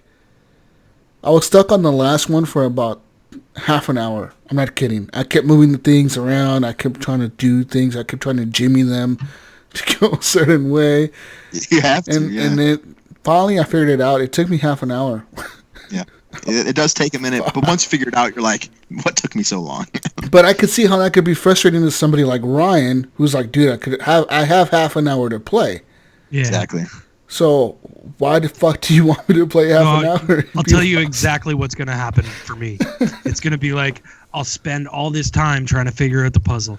And then the puzzle, I'll finally get it figured out. I'll be like, click, click, click. Oh, there it is right there. I'm ready to go. Wah! Shuts up. Damn it. Usually, the good thing is usually after those big things like that, they do have a meditation point, and you can hit it real quick, and you're good to go. Yeah. But Not always. It was the rough. campaign, Not the always. story's been pretty interesting. Yeah, it's been good so far. It's a Star What do you Wars guys think story. of the main character? What do you think? What do you think about him? Cal? I think he's all right. The actor, I like his voice acting, but the character itself, I feel like, is more driven by the story and like the people around him than the character himself. Do you guys know where he's from? No. Like, He's just a Padawan, is all I know. No. I mean, like other things that he's been in. No. Oh no, I don't. I've never seen him in anything else before this. Oh no, he plays Ian in Shameless. Oh, you mean the actor? Yeah. Oh yeah. He's the Joker in Gotham. And the Joker in Gotham. Yeah, he's awesome in that show. You know what? I think he plays. He does really well playing that type of character, that kind of wacky, crazy character. It's and weird I was a little worried. Now. Yeah, I was a little worried about him playing this character, but I actually kind of like him in this role. It fits, and I kind of wonder if Disney will like do a movie about him or something, like, and use him as. That's the what character. I was wondering about the whole time. I was thinking, can this be tied into a movie? Like, I could see this being a movie. Like this, or a streaming series. The story that you're playing as could be a movie. Like, you know what I mean? Where or a miniseries, like something like The Mandalorian, right? Like this could be another. Canon. Yeah, it's supposed to be canon. Yeah. So. And it's pretty cool because like he actually does he does have like funny little quips and shit he says. Like if you're just walking around the map, he'll be like, dude. Oh, the stormtroopers are hilarious. If you walk up to them while they're talking, sometimes they say some dumb shit like, "Hey, when are you gonna do this?" or whatever. They're just like I was sneaking up on some the other day that they were up in like some container, and they saw me coming, and they're like, "Oh, there's the Jedi." And the guy goes, "Well, at least we have the high ground." And I was like, "Nice." Yeah. But one of the lines that I thought was pretty funny yesterday, I was fucking climbing up this thing to get on top of this fucking stupid base that these fucking assholes have up there, the Empire has. And I was just shimmying up the side of this fucking building. And then Kyle's like, "Hey, BD, tell me a joke." And then obviously the robot's like, "Beep, beep, beep, beep, beep." You're like just fucking doing a bunch of beeps. And he's like, "Ah, yes, that one's a classic." And I was like, what the fuck? I was like, who the fuck understands this shit? You know what I mean? Like I was like, who the fuck understands this? And I just thought it was crazy, like all that shit happens. But yeah, I love BD. BD's awesome. Cool. Yeah, he's a He's cool so good. little robot. But I really am liking the game. The only thing that I found hard was the combat. I was playing on Jedi Master in the beginning, and I had to dumb it down a little bit. I was like, I keep dying in the same fucking stupid gorilla-looking thing, dude. I'm playing Jedi Master 2, and the gorilla, you mean the one on the top of that platform that had like a few clones around it? Yeah. It took me probably 30, 45 minutes to beat it because I kept dying. And I had to, it was honestly die, run, kill 3 stormtroopers, climb up this building, get up to the top of it, fight the thing, die, do it all over again. Oh, it was frustrating, dude. It was frustrating, but once I finally got it, though, like, it gave me that sense of accomplishment that a hard game gives you, though. So I like that. Fuck that sense of accomplishment. I don't need that shit. But I like the skins. Get somewhere in life. I like the skins you unlock for BD, and I like the ponchos you unlock, and the skins for your ship. I've unlocked some pretty cool ones. Yeah, I had like a chrome one on my ship. It looks fucking sick, bro. Sick. It's cool if they let you unlock that stuff and instead of making it all microtransactions. Oh yeah, EA. Yeah. I think EA would be like, oh, look at all these sweet cosmetics we can make them pay for. Nope. Yeah. I got the orange lightsabers going. Those are sick. Yeah. I like that too. And I do like the way, like, when you turn on your light, when Cal turns on his lightsaber, when he pulls it out and turns it on, it's just like in the movies. Like you can feel it. Yeah, almost, like he turns that thing on and it's like, holy shit. And when he turns on the dual lightsaber, like, that thing comes on, dude, and it's like, holy shit, it's badass. It's like the movie, you know what I mean? I need to go find that right away. Yeah, it's pretty hidden, but I can tell you where it is after the show. Yeah. But, yeah. What about you, man? Have you played this? Mayo's been really quiet. No, I have not played it yet. I will pick it up probably the end of this week. So I'm just soaking it all in, just getting it early. Yeah. Hear your thoughts. So honestly, was this game on Premiere? Yeah. EA Access Premiere? Yeah. So why don't you do that, Mayo? Yeah. I had to pay a couple big bills this week, so I'm just kind of waiting.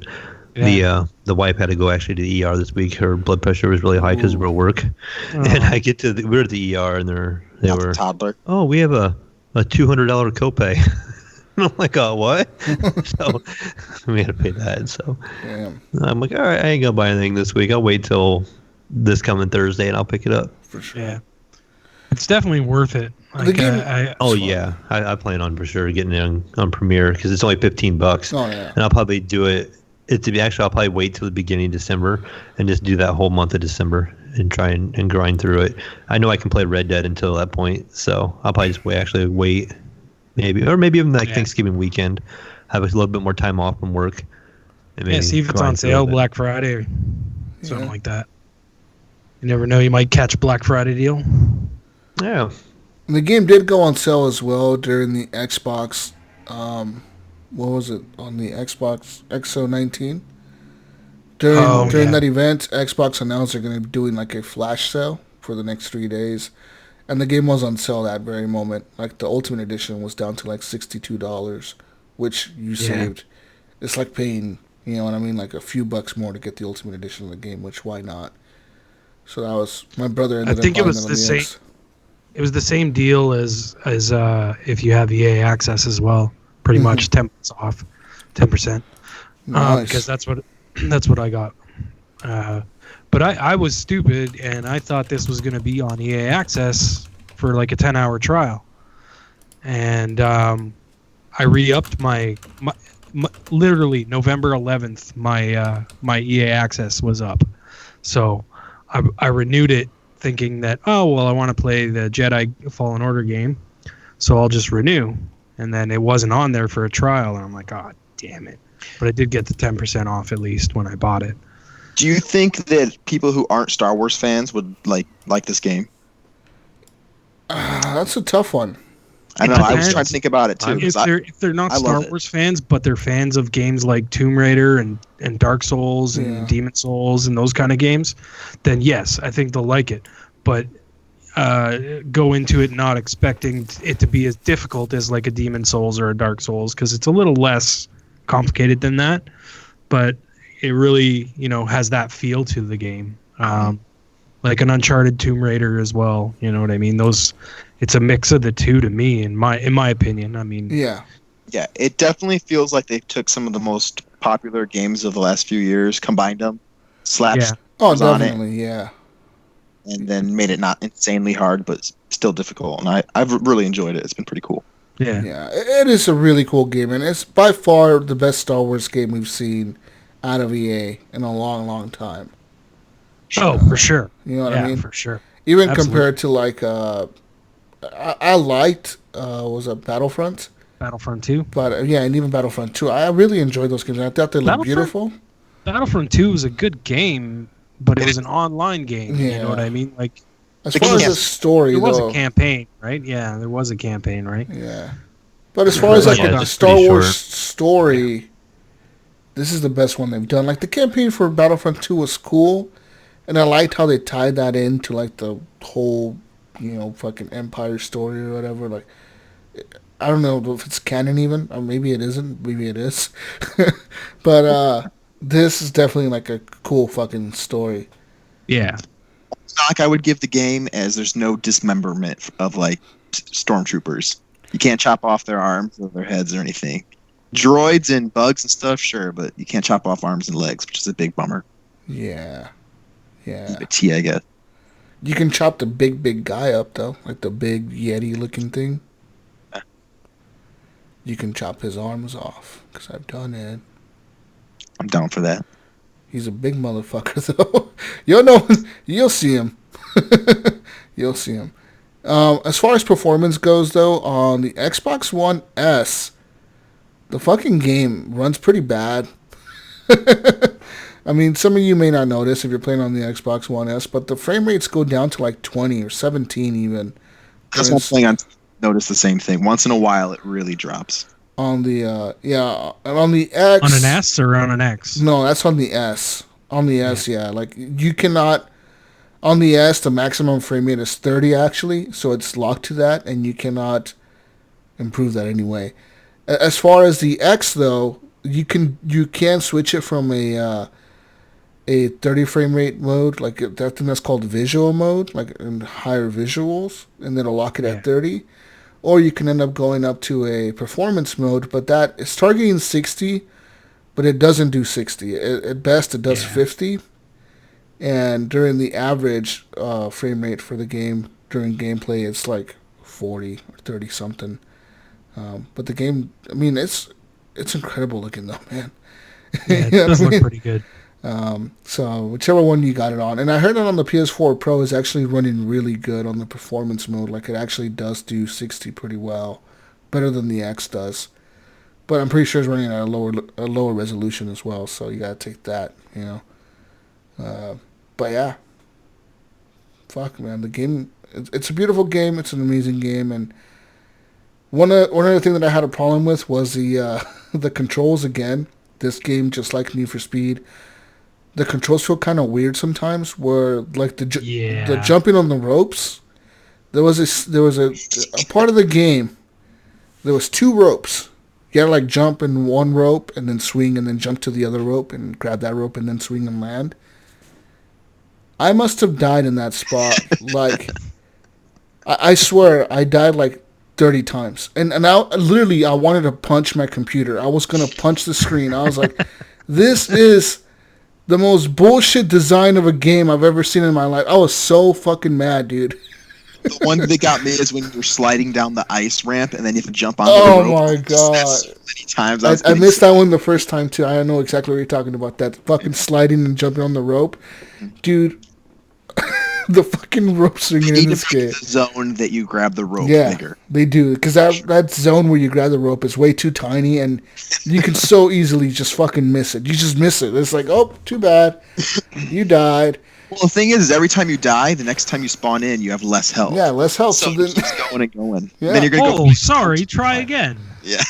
And I legitimately died. I'm not kidding, Ryan. I fucking died like 30 times because you got to jump on one rope, and I could grab onto the first rope was easy to get onto, but it was that second rope that I couldn't swing the guy in the right direction to get to that second rope.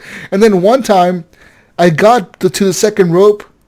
And then the dude slipped and he like jumped off to the side. Didn't land on the platform that he was supposed to. I was like, you motherfucker! I had to walk away.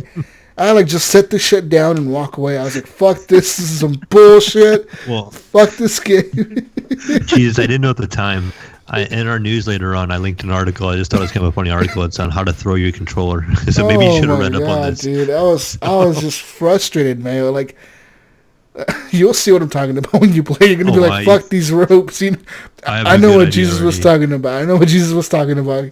Everyone knows those fucking ropes suck, dude. That's That's got to be the worst when you get to a point in any game when you're dying over and over by something simple like controls. Yeah. You're not dying to an enemy. You're not dying to anything. You're just dying because the controls are not bad, but like something you're doing wrong or something isn't right or something like that. There's a few places where like you have to wall run and jump onto the next point, Yeah. and I'll be wall running.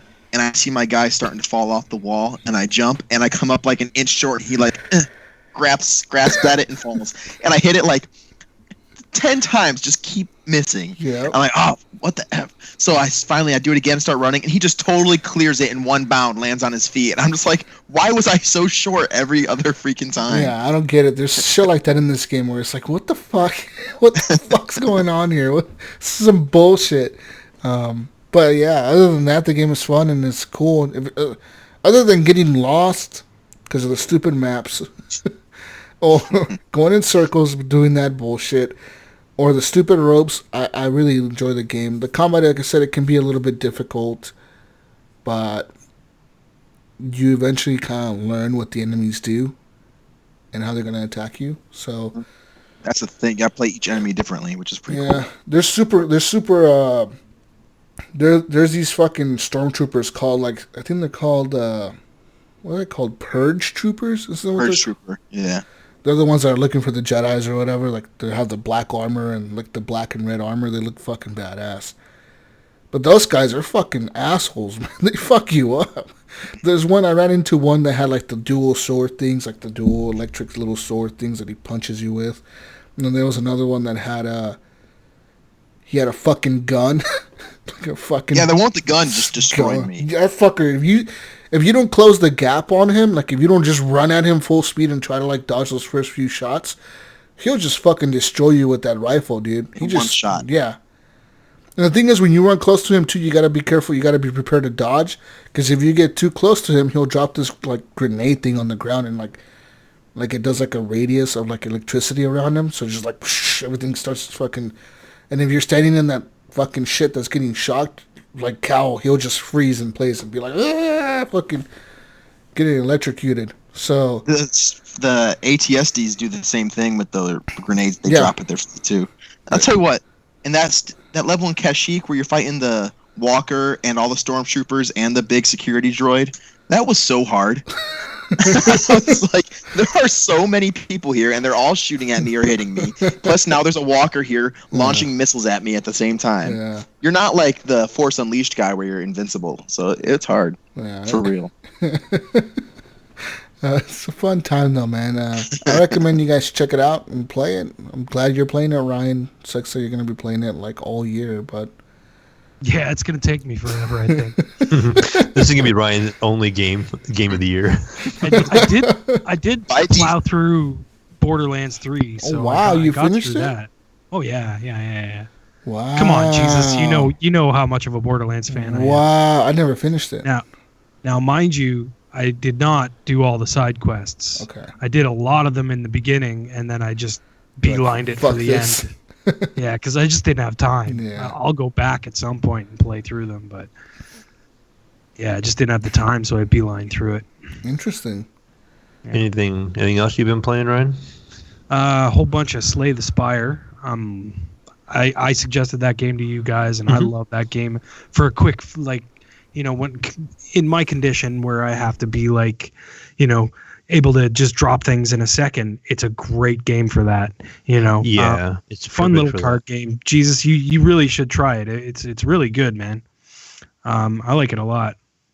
A lot of fun. I know a lot of people look at it as, oh, it's a card game like you are, Jesus, but it's more than that. It's like there's a lot to it, and you're building a deck, and when you get so far in the game and you get a good deck built and you can like make it really far, it's exciting, and you start upgrading cards and getting new stuff, and I don't know.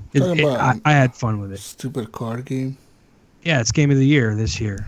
Jesus beats Red Dead. Oh, game of the year. Oh, wow. Beats out Red Dead. Red Dead, fucking game of the generation. It's going to get beat by a card game. He said it beats out Red Dead, so does that mean that we're including Red Dead this year then? No, it doesn't. He just said it was beating Red Dead. Well, no, I said it would beat Red Dead if it was if it was in game. See, I just heard it's beating Red Dead. I didn't hear wood. Rewind the audio. We gotta hear the tape. Well, yeah. Okay, so what else have I played? Like I said, I played the Need for Speed Heat. And let me just take a peek here at list of games. So I know Slay the Spire. I just had it up and now it's gone. I think that might be it because it's just been like Jedi New Order, Slay the Spire, Need for Speed Heat. Babylon Pinball. I picked that up. It was on sale, but it's not very good.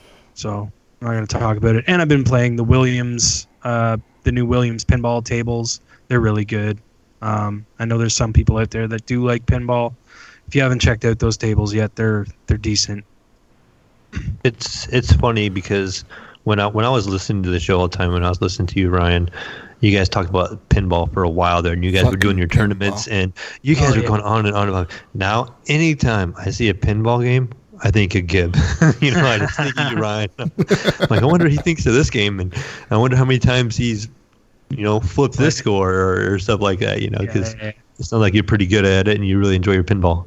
I do. I love pinball a lot, man. It's from when I was a kid, like even like when I would go into an arcade as a kid, I always gravitated towards the pinball machines, and I loved that stuff. And everyone else wanted to play fighting games and shooting games and stuff, and I would always go to pinball. I loved that stuff. It always intrigued me as a kid, and then I never really, it kind of just went away. In general, like for most of the 90s, right? Like there wasn't a lot of any talk about pinball, and then I got bored one day and decided to look for a league, and I found a league in my area, and that kind of got me back into it, and I really was playing a lot of digital pinball, and then getting back in the league and being able to play all the physical tables was so much fun. So yeah, I've said it before on the show, and I'll say it again. If you are interested in playing pinball, see if there's a league around you. You'd be surprised. You might find one. It's making a big resurgence right now. Yeah, stop yawning, Jesus. Oh man, I don't know if you're falling asleep, boys. What's going on? I remember playing them when I was younger. My parents would go to like a bowling alley or something like that, and they would back in 1935. Yeah, back when we rode the horse to the bowling alley. Hey man, but think about it. You say that back in 1935, but it's still going on today, man. Like Is it though? Yeah. Okay, boomer. Oh, shut up with the boomer shit. The boomer shit and the fucking stupid women yelling at the dumbass cat. How dare you say the fucking woman screaming at Cat Remus life right now? What are you talking about? That's the best thing ever. That should not be life. Every week I have to get on here and ask Jesus what all this stuff means, because I'm like, what is this? Or we get a community question. I'm like, this one's for you, Jesus, because I have no idea what's going on here. Yeah. Oh, I guess the other thing that I could talk about is I picked up the Elite version 2 controller. Oh, nice. Guys, I got rid of my Switch. What? My Switch is gone. Wait. All that shit talking you did. Motherfucker, all what shit talking? Motherfucker, you. What shit talking, motherfucker, you? All that motherfucking shit talking you gave me for getting rid of my Switch. Did I give you shit for getting rid of your Switch? Probably not, but I'm just making this up. Go with it. I was going to say, I don't remember. I don't remember either. So. Just go with it, motherfucker. No one remembers. I think I kind of tuned that part out. Once I started doing Switch talk, I was like, So why'd you get rid of the Switch? What happened there, Ryan? Well, pretty much, I don't use it. The only reason I was hanging on to it was for exclusives, and none of the exclusives that have come out recently have really interested me. Mm-hmm. And the ones that did come out and I played, I enjoyed. Like Mario Odyssey's great. Smash Brothers was a lot of fun. Mario Kart's great. Mm-hmm.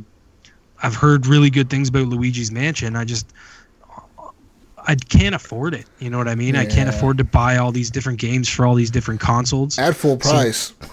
Yeah. And I'm sitting there thinking, you know what? I don't use my PS4. I don't use my Switch. So what am I going to get rid of? It came down to what exclusives am I going to enjoy more? PlayStation exclusives or Nintendo exclusives. And I thought to myself, you know what? PlayStation exclusives I'm probably going to enjoy more. So I'll keep the PlayStation 4. Not to mention, I know the games that I had on the Switch are going to hold their value. I'm going to get more for them than, my PlayStation games. So I ended up getting like $420 for my Switch. Buddy. Wow, that's a lot. For my Switch, my Pro controller, and 3 games. So it was Mario Kart 8 Deluxe, Super Smash Brothers, and what was the third game I had? I can't remember what the third game. It was another one of the exclusives. It wasn't Mario Odyssey. I can't remember. But anyways, that came to $420 altogether. So it was a decent amount of stuff that I gave up. But so I picked up the Elite version 2 controller, and then I had like $180 left. So I just got credit on my Xbox, and I got a bunch of Xbox credit. Nice. I hear it's good. I hear it's amazing. I want to hear your take on it because I listened to somebody talking about it the other day, and they were talking about how you can swap out the sticks to a different height of the stick, and it's kind of like changing the DPI of your mouse. It kind of changes how it feels, and some of the stuff they were talking about. I'm just kind of curious your take on it, since you could totally do that with the original one as well. It had higher sticks, and it also had regular sticks that were more like PlayStation, where they're rounded on the top. Yeah. So it has all that stuff in the second one as well. The thing that's different about this one is the triggers have 3 settings now instead of just 1. So there's 3 different depths. You can go like really short, medium, or full pull. Okay. Whereas on the Elite 1, it was just 1 setting, right? You could go to a half pull or a full pull. So there's 1 extra setting on your triggers to make it like quicker to pull your trigger. And then the sticks have tension, like you can change the tension of the sticks. You can actually use a little screwdriver tool that comes with it, and you just turn it a little bit, and it'll make your sticks a little bit tighter, like give it a little bit more feedback, right? Like when you're pushing on them, which is nice. I haven't messed around with it too much because I haven't had time, but I know a lot of people swear by that kind of stuff. They like it, right? Like that's what I think you might be talking about, Mayo, where it kind of changes it's like changing your DPI almost, like, you know what I mean? You can slow it down a bit, or you can make it really loose so you're just pushing the stick, right? Like it's easy to push. So that's one of the new things.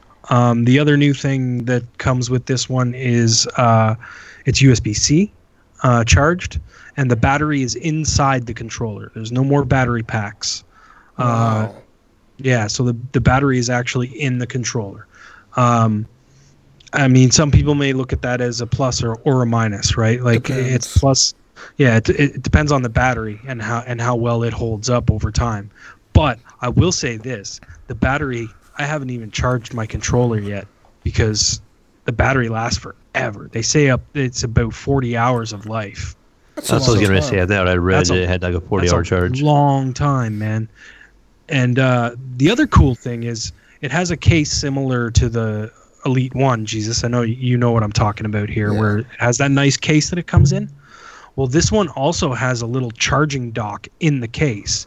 So when you set the controller down in the case, if it's plugged into USB-C, it will automatically charge. So there's an actual hole in the case that you plug your USB-C into, and then you can charge. Just drop your controller into the case, and it's charging. That's fucking awesome. Zip it up, close it up, and it holds all the pieces and stuff like the other one did. It's the exact same sort of layout. It just has that little dock. But you can also take that if you want to just charge it on your table or whatever. You can take that little dock out of the case and just put it on the table and just set your controller down on it. So it doesn't have to be in the case. Wow. But it's nice that it is in there, right? Like I like it because I know I can put my controller in there, zip it up, and plug it in, and say if Olivia comes around and knocks it off the table or something, it's still safe. You know what I mean? Mm-hmm. I know it's still good. So yeah, man, I know I kind of asked this question in the community questions this week, so we can skip it when we get to that. But I asked you guys if you had plans on buying one. I think it's worth it for people like us who play a lot of games like we do. I mean, It's really comfy, a lot like the version 1 Jesus. The one thing that it does do is it now has solid rubber. So the rubber is all the way around now. So it's not going to peel like you had that issue with it peeling before. Speaking of that, I started noticing that today playing Red Dead. I started noticing this peeling on my controller again. I'm like, oh no! God damn it! I'm like, this shit. So maybe it's time to trade it in for a version 2 because this one. Hang on, I'm just gonna. You can take my Steam controller and your Xbox One controller, and you can go get $20 for them. Woo! Yeah, you might get $10 for that Steam controller, maybe. Maybe. Yeah, Jesus. Oh, they'll be like, "Fuck you, we don't take these anymore." Right? That thing's a dinosaur. I don't know if you can see it or not, but yeah, it's solid all the way around now. That's sick looking. Nice. And it doesn't have the silver up top like the other one did. Yeah. It's all the way black. I know the light's not great, nice. but I like how that disc thing. The first time it's not chrome anymore. Me, I came across one, and I went to buy a controller for my PC because I got one, and it was one of those. I think it was like a generic Power A one or something like that. Yeah. And it had the removable USB charger, and so I had like a micro USB where it plugged in, and you plug it in your PC or whatever, and it would charge, and you work it as a corded one, or a cordless one. It lasted like 3 weeks or so, and that where it plugged in started getting real loose all the time. And if I would try to play with it plugged in, it would disconnect and reconnect all the time because it was so loose. So I took it back, and they actually took it back as an exchange, and they tried to sell me a used at the time version 1 Elite controller, and this was the very first time I seen them, and this was shortly after they had come out.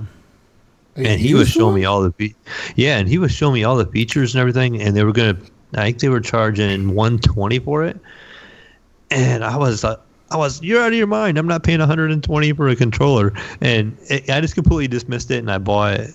I can't remember which one I bought. I think I maybe bought like a $60 one at the time. I'm not sure at the time, but I just remember thinking how crazy that was. And I've known different people. I remember listening to you guys at the time when you're talking about your controllers and how much you enjoyed it. And I'm like, yeah, that is kind of cool, like a cool option, but I thought it was kind of pricey, But then I sit there and pay the same kind of that amount for keyboards and mice, and I paid $150 for a mouse. That's the way I look at it, Mayo, is like the same way as if I was going to buy a new keyboard, I would want the best thing. Yeah. That's the way I feel about my controller. You know what I mean?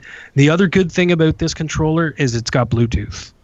Yeah, I have the one version like that. 1. The version 1 does not have Bluetooth, and that was a big miss for Microsoft. Yeah, it was definitely, especially how pricey it was.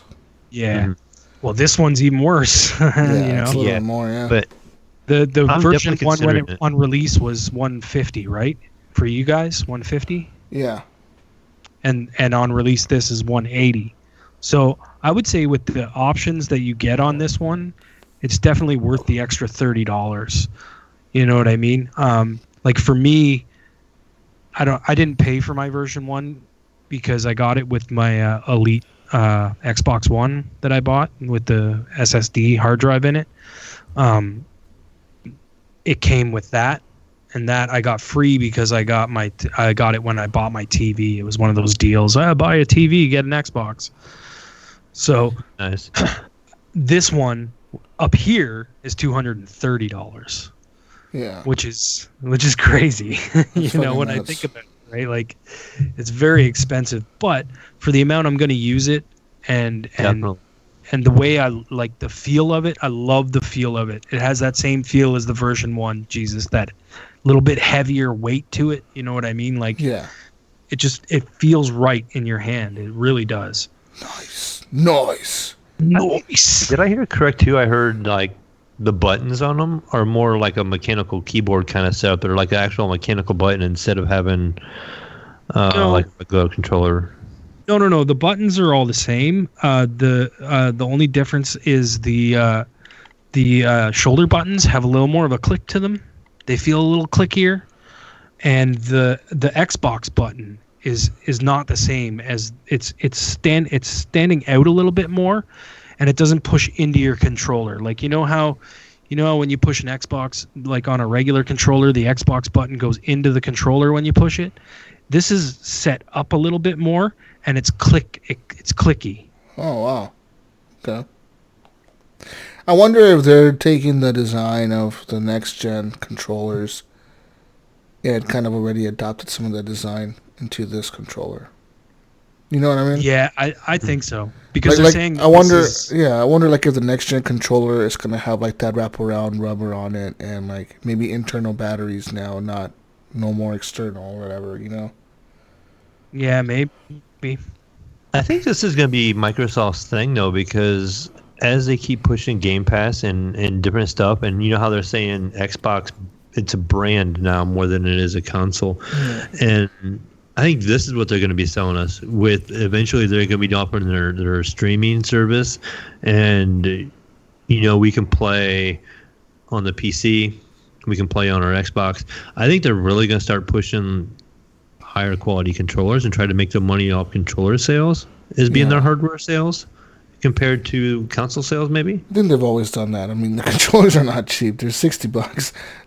Yeah, and each person that I know has bought at least 2-3 of them. And some even have bought 2 or 3 Elite controllers. So, I mean, it adds up pretty quick. Not to mention all the other peripherals that they try to sell us, like fucking gaming glasses and fucking headsets. And at least you're not Nintendo, right? Where you can buy rings and you think of all the stuff that Nintendo has sold over the days: gloves, trackpads, cardboard. You know, high quality cardboard. Yeah, we will call it. Yeah, but speaking of the Elite controller, I wonder how much I'll get for mine if I trade mine in. How much do you think I'll get for it? How much were they new? $150. If I had a guess and think like GameStop, I'm gonna say 60. No way. There ain't no fucking way they're gonna give me $60. They'll give me like 40 for it. Maybe 40. Maybe cash. I'm thinking 60. I bet if you go there, they'll give you $60. Well, if they give me $60 for it, I'm trading it in because I paid $55 for it. Yeah, I'm thinking they're gonna try to resell it for 80. I don't know what. I wonder if we can Google and see what.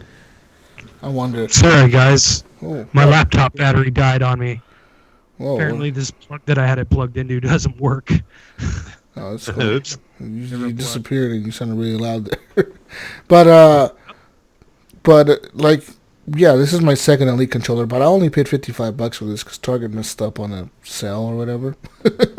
So I got it pretty cheap. My other one, the bumpers broke and the grips started falling off, but I fixed it and I gave it to my brother. He used it for a bit, then he stopped using it. I don't know why. And then this one, the rubber's starting to peel off. So maybe it's time for an upgrade. Maybe. I don't know. I think you should, Jesus. Yeah. You there, Ryan? Yeah, I'm here. Okay. You sound weird. You sound weird. You sound different. What'd you do? I think my mic might be coming off the laptop mic or something. Yeah, you sound I'm trying to fix it right now. Way different. Anyways. Yeah, I tried to look it up on GameStop and actually had a thing where it says your trade-in value. And it just says no values could be found for this item. And if you just looked for it by itself, I thought it said 129 or 139. I just hit back and it reset my search. So,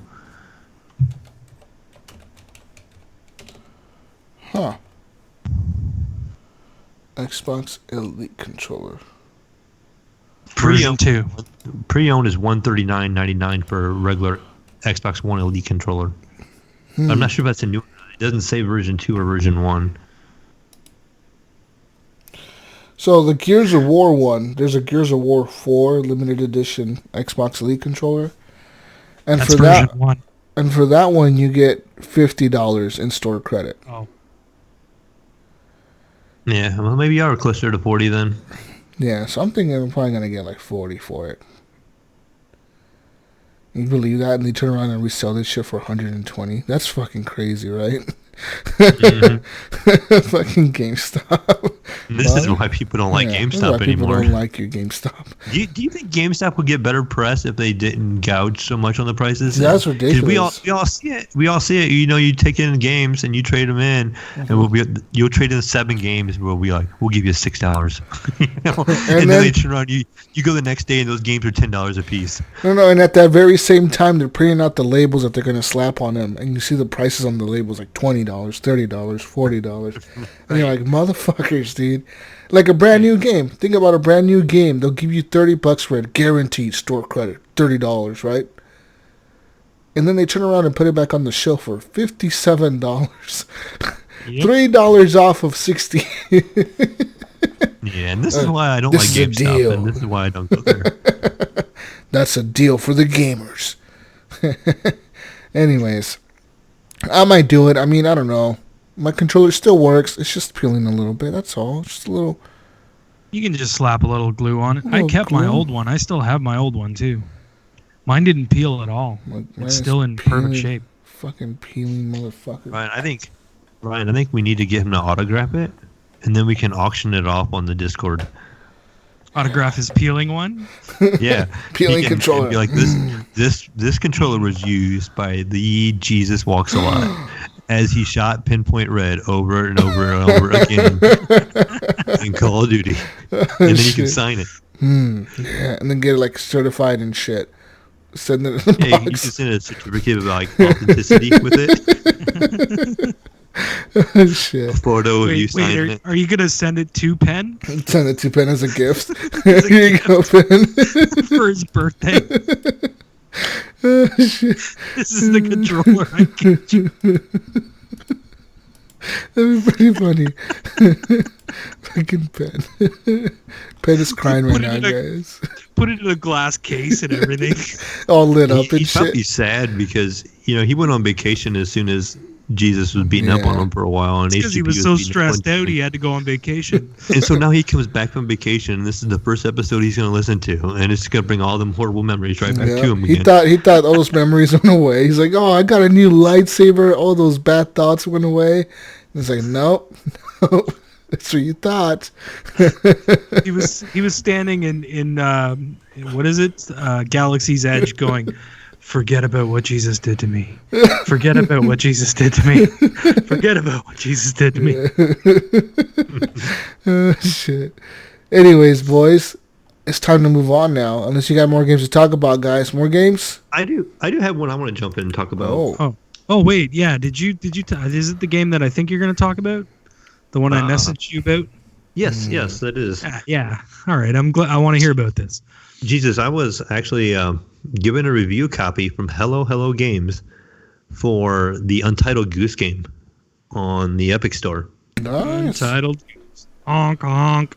Yeah. Ryan actually messaged me and asked me if this is on the Steam Pass and my Mayo Pass, and unfortunately, it's not. It's an Epic exclusive. Yeah. So you have to get it on that Epic Store. And they don't have cool stuff like game sharing yet or account sharing. Maybe that's on the roadmap. I don't know. Damn Epic Store. But this game, I don't know. For people who don't know about this game, it's basically kind of a puzzle game where you are a jerk of a goose and you go around and kind of cause havoc. And you got a little piece of paper with objectives of what you need to do. And you just kind of do whatever method you can think of to get it done. There's multiple ways you can solve these puzzles. Yeah. The game was popular when it first came out. Within the first 2 weeks, it sold 100,000 copies.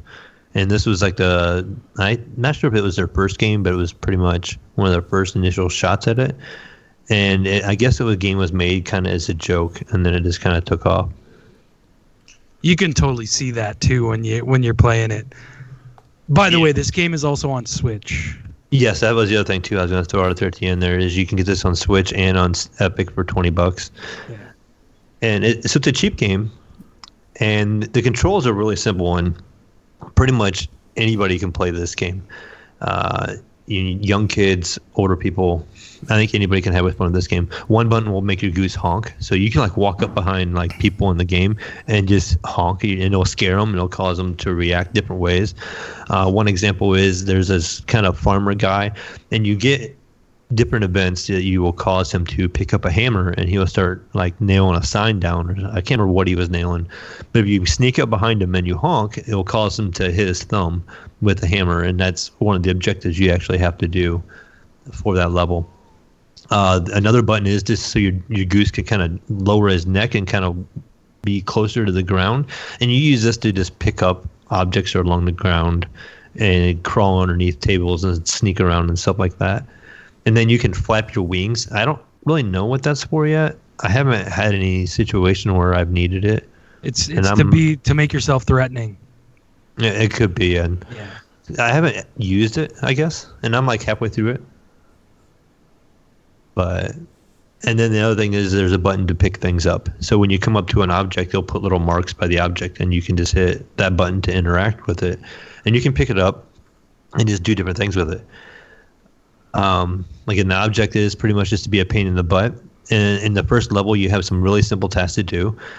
You'll start off in an area outside of a garden. Your first goal is to basically make the gardener leave the garden, and he's in a locked gate. And there's a radio just sitting outside of the gate, so you can go over and grab that radio, and the radio will start making noise, and the gardener will see you with it, and he'll start to chase you. And he opens the gate, leaves the gate open, and you can trail him around, like say a tree or some different objects. And as he'll continue to chase you, you can drop it, and you can run back to where you left the gate open and run into the garden. And you can even pull the door closed behind you and lock him out of the garden is one of the objectives. But I think before that, you actually have to steal the keys from him. And you can see him like hanging out of his back pocket. So you have to like sneak up on the gardener, take his keys out, and run away. And the difficult part is you can just grab it and go. But if they see you do it, they can catch you. And they kind of like hit at you, and it'll make you drop whatever you're carrying. So then they pick it up and they carry it back, and the puzzle kind of resets. Graphically, it's pretty simple, but it has a pretty neat art style. I really like the art style behind it. The goose is cool. Like he moves like a goose, and it's a feeling you get when you see the game. Like if you see it, you'll know what I'm talking about. Like it's just has a nice flow to it. You know what I mean? Right. But it's a lot like, like a goat simulator or something like that, where you're just doing stupid stuff. And Jesus, this is why I think you would like this game, because you like being a jerk, and you're basically just trying to be a jerk. What you're trying to be how dare you? You're a goose jerk. So I think you would like. I think you would enjoy. One of the missions, there's a little kid walking around and he's got a ball, and you can untie his shoes, and you get him to bend down to untie his shoes. But when he ties his shoes, you can grab the glasses off his face, and you take off. And one of your objectives is to switch his glasses out, and he has to put the wrong ones on. So there's a shop right by this area, and you can drag over glasses from that shop after you steal them from there, and lay them down. So you get him to retie his shoe, you steal his glasses. Well, he, looking for his glasses, finds these other ones and puts them on, and he can't see. And then you can like honk at him and start chasing him, and he'll run into a phone booth and lock himself into a phone booth. And that unlocks another thing. So then the kid's locked in a little phone booth, and when he calls for help, there's a storefront, and a person will come out of the store, and they leave the door open for the store, and you can run into the store, and there's a button you can toggle, and when you toggle that, it puts the goose on the TVs that's in the store, and you can run around, and you can see your little goose run around the TVs in the window, and that was an achievement. So you're like, get yourself on TV. So then the person sees you in there, and they come in, they force you out, and there's little things like that where you can just sit there and be a pain in the butt, and there's different ways of doing it. Yeah, it's just like stupid, but funny as hell. Like you'll just laugh your ass off through the game. There is 5 areas in the game, so there isn't a ton of content in that aspect, but there's about 6 to 10 tasks in each area, but they get really, really hard. So like I'm halfway point, and there is the area I'm in now, I'm finishing up. I think I have one more task to do. Is there's a garden, and it's separated between a man and a woman. So a man's on one side and a woman's on the other side. And the only way you can get to the woman's garden is by untying this ribbon and knocking this part of the fence down. It like kind of opens it up and you can get in. But she keeps retying it because every time she sees you do it, you come in, she sees you on her side, and she reties it. And there's a way to get back to the man's side, but you have to always go through that way. But you have to take objects from the man's side and put them over on the women's side. There's one that's like a statue she has, and you have to steal this man who's sitting at a table. You have to steal his hat. You have to steal his slippers. You got to steal he has a pipe that he smokes, and he lays it on the table.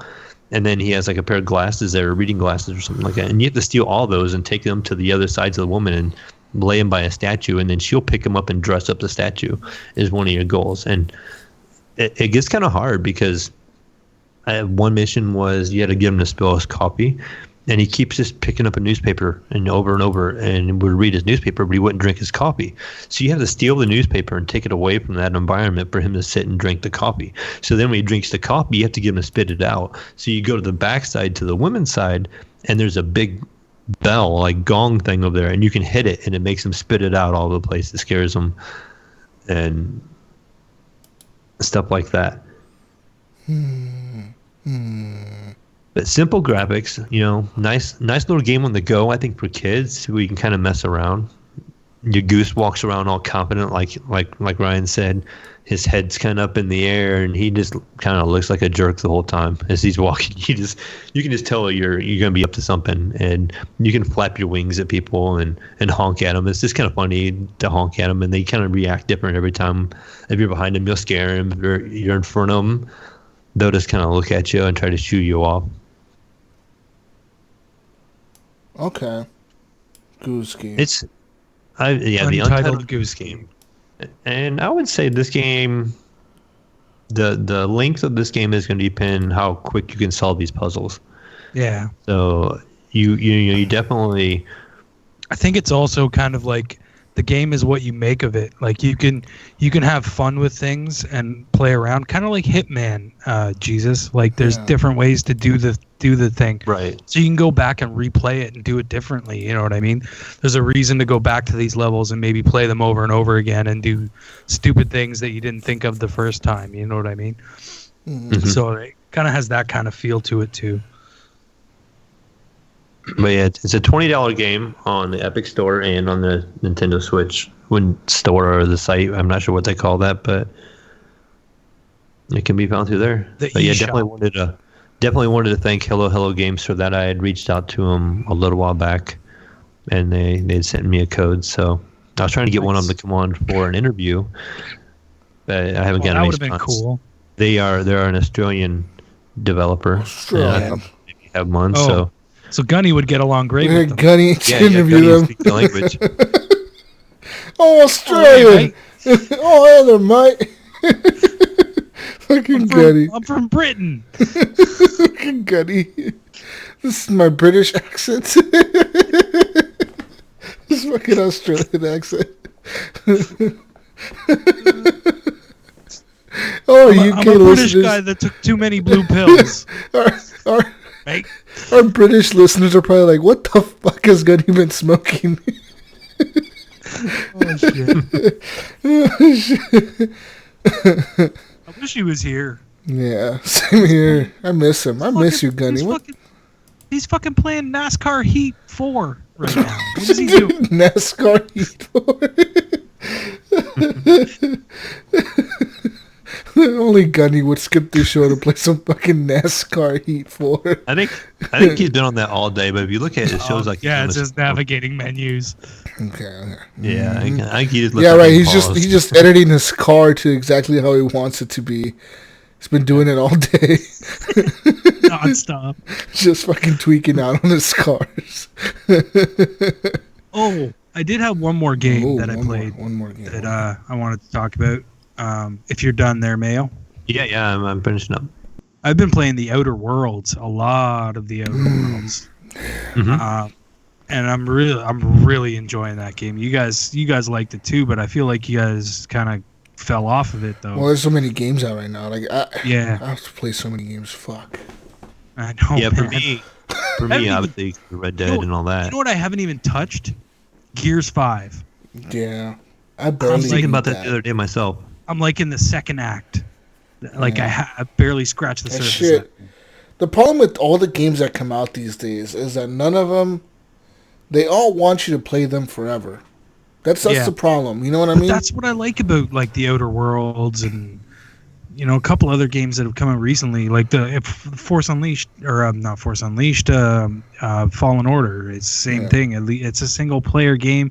It's not really, forcing you to. It's not a live service fucking game. Yeah, but like the Division, there's a beginning and an end. You know what I mean? The Division, Borderlands, fucking Ghost Recon, Call of Duty. Borderlands has been that way forever. I knew that. They all want you to play them just forever. It's like, come on, man. Like, fuck, I don't want to play this forever. You know what I mean?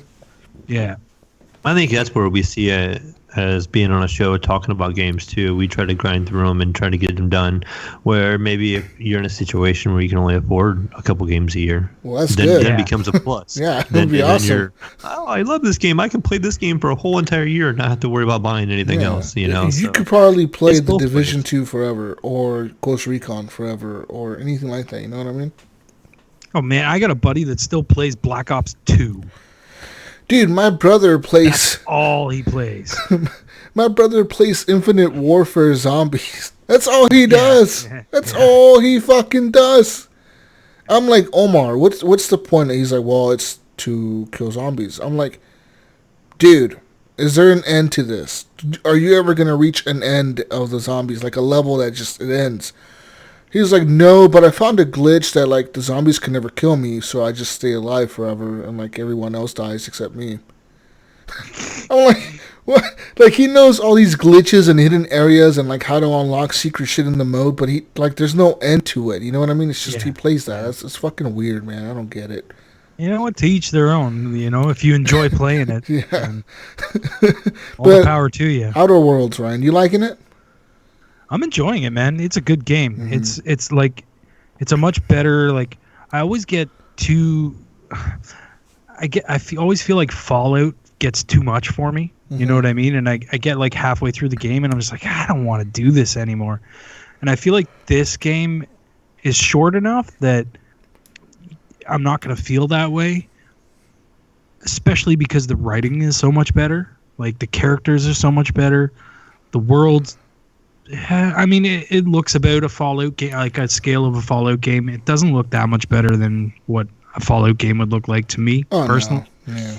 Yeah. I mean, I know it's a lot more colorful, and that's what makes it look better. I think is all the different colors. I mean, Fallout really the colors pop and stuff, and Fallout is like brown and. But graphically, it's on the same scale. Yeah, you know definitely. what I mean, in my eyes. But I do feel like the writing is so much better to a point where it's, you know what I mean? Like, I don't know. I'm enjoying it a lot more.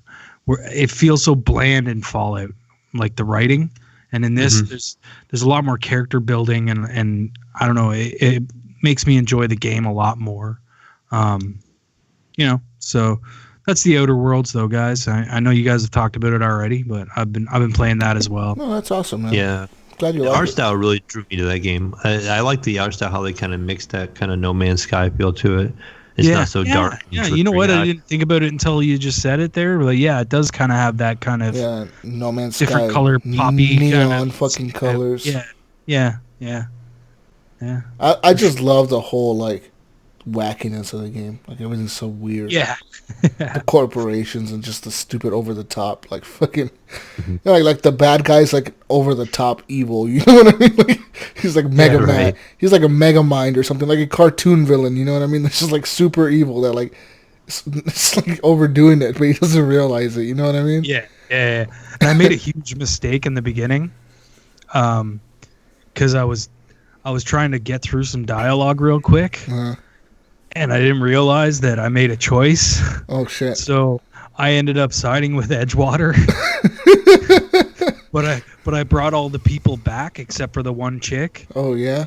So I was like, God damn it. Oh, I didn't realize till after that the quest had been checked off. And I'm like, oh, no. Because I just skipped through everything, right? I was like, and then And then I had to go back to that guy and that stupid guy with the bowler hat on, and I'm like, I want to punch you in your face right now. I just want to fucking punch you in your face. You could kill him. I know I could have, but I was like, it's not going to change the decision I made. Turn everybody against you, but you can kill him. Yeah.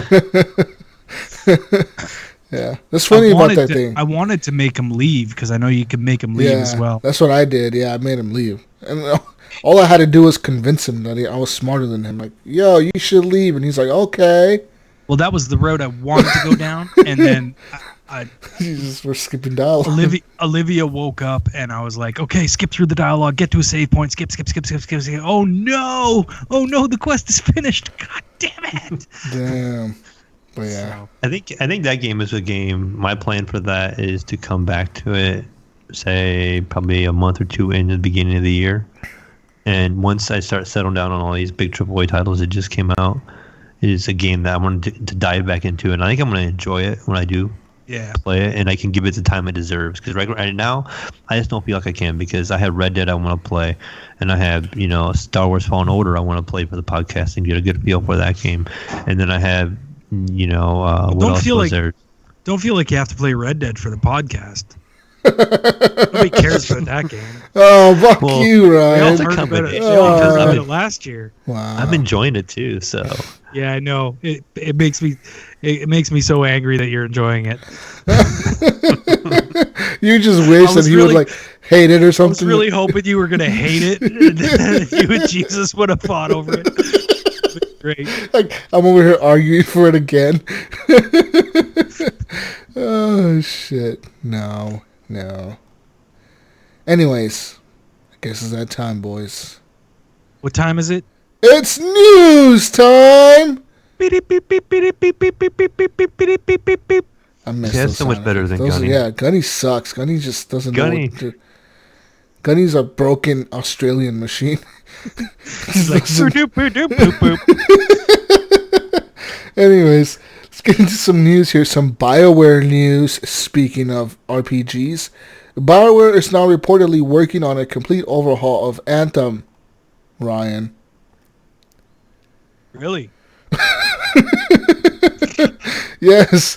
According to Kotaku, however, there's now reports of Anthem's impending demise. Oh, no. Apparently the reports of Anthem's impending demise are greatly exaggerated. And in fact, BioWare has developers in both Edmonton and Austin planning out a complete overhaul of the game. Enough of a do-over that some people in the studio are referring to it as Anthem 2.0 or Anthem Next. And like No Man's Sky Next, like Anthem Next. It says here that BioWare and EA are still hammering out how the updates are going to be distributed. But they don't know yet, so they're still working on that. But they say that Anthem isn't dead, guys. Don't think it's dead. It's dead. It's dead. Let me tell you. I got a question for you guys. Is there anything that they can possibly do to make you come back to Anthem? Anthem? Too late. They lost me at the fucking demo. I knew from the fucking demo this game was going to be shit. They lost me there. That's when they lost me. And I know a lot of people still had hope. Like Brink, I argued with him a lot. I wanted it to be good. Yeah. I really did. I was like, don't buy this game. And he was like, no, I'm going to buy it. I was like, dude, don't buy this fucking game. And there's a lot of cool things in it. Like, there is. Like, it could have been really good. The whole Iron Man suit thing is cool. The cooling down as you fly to the waterfalls is fucking cool.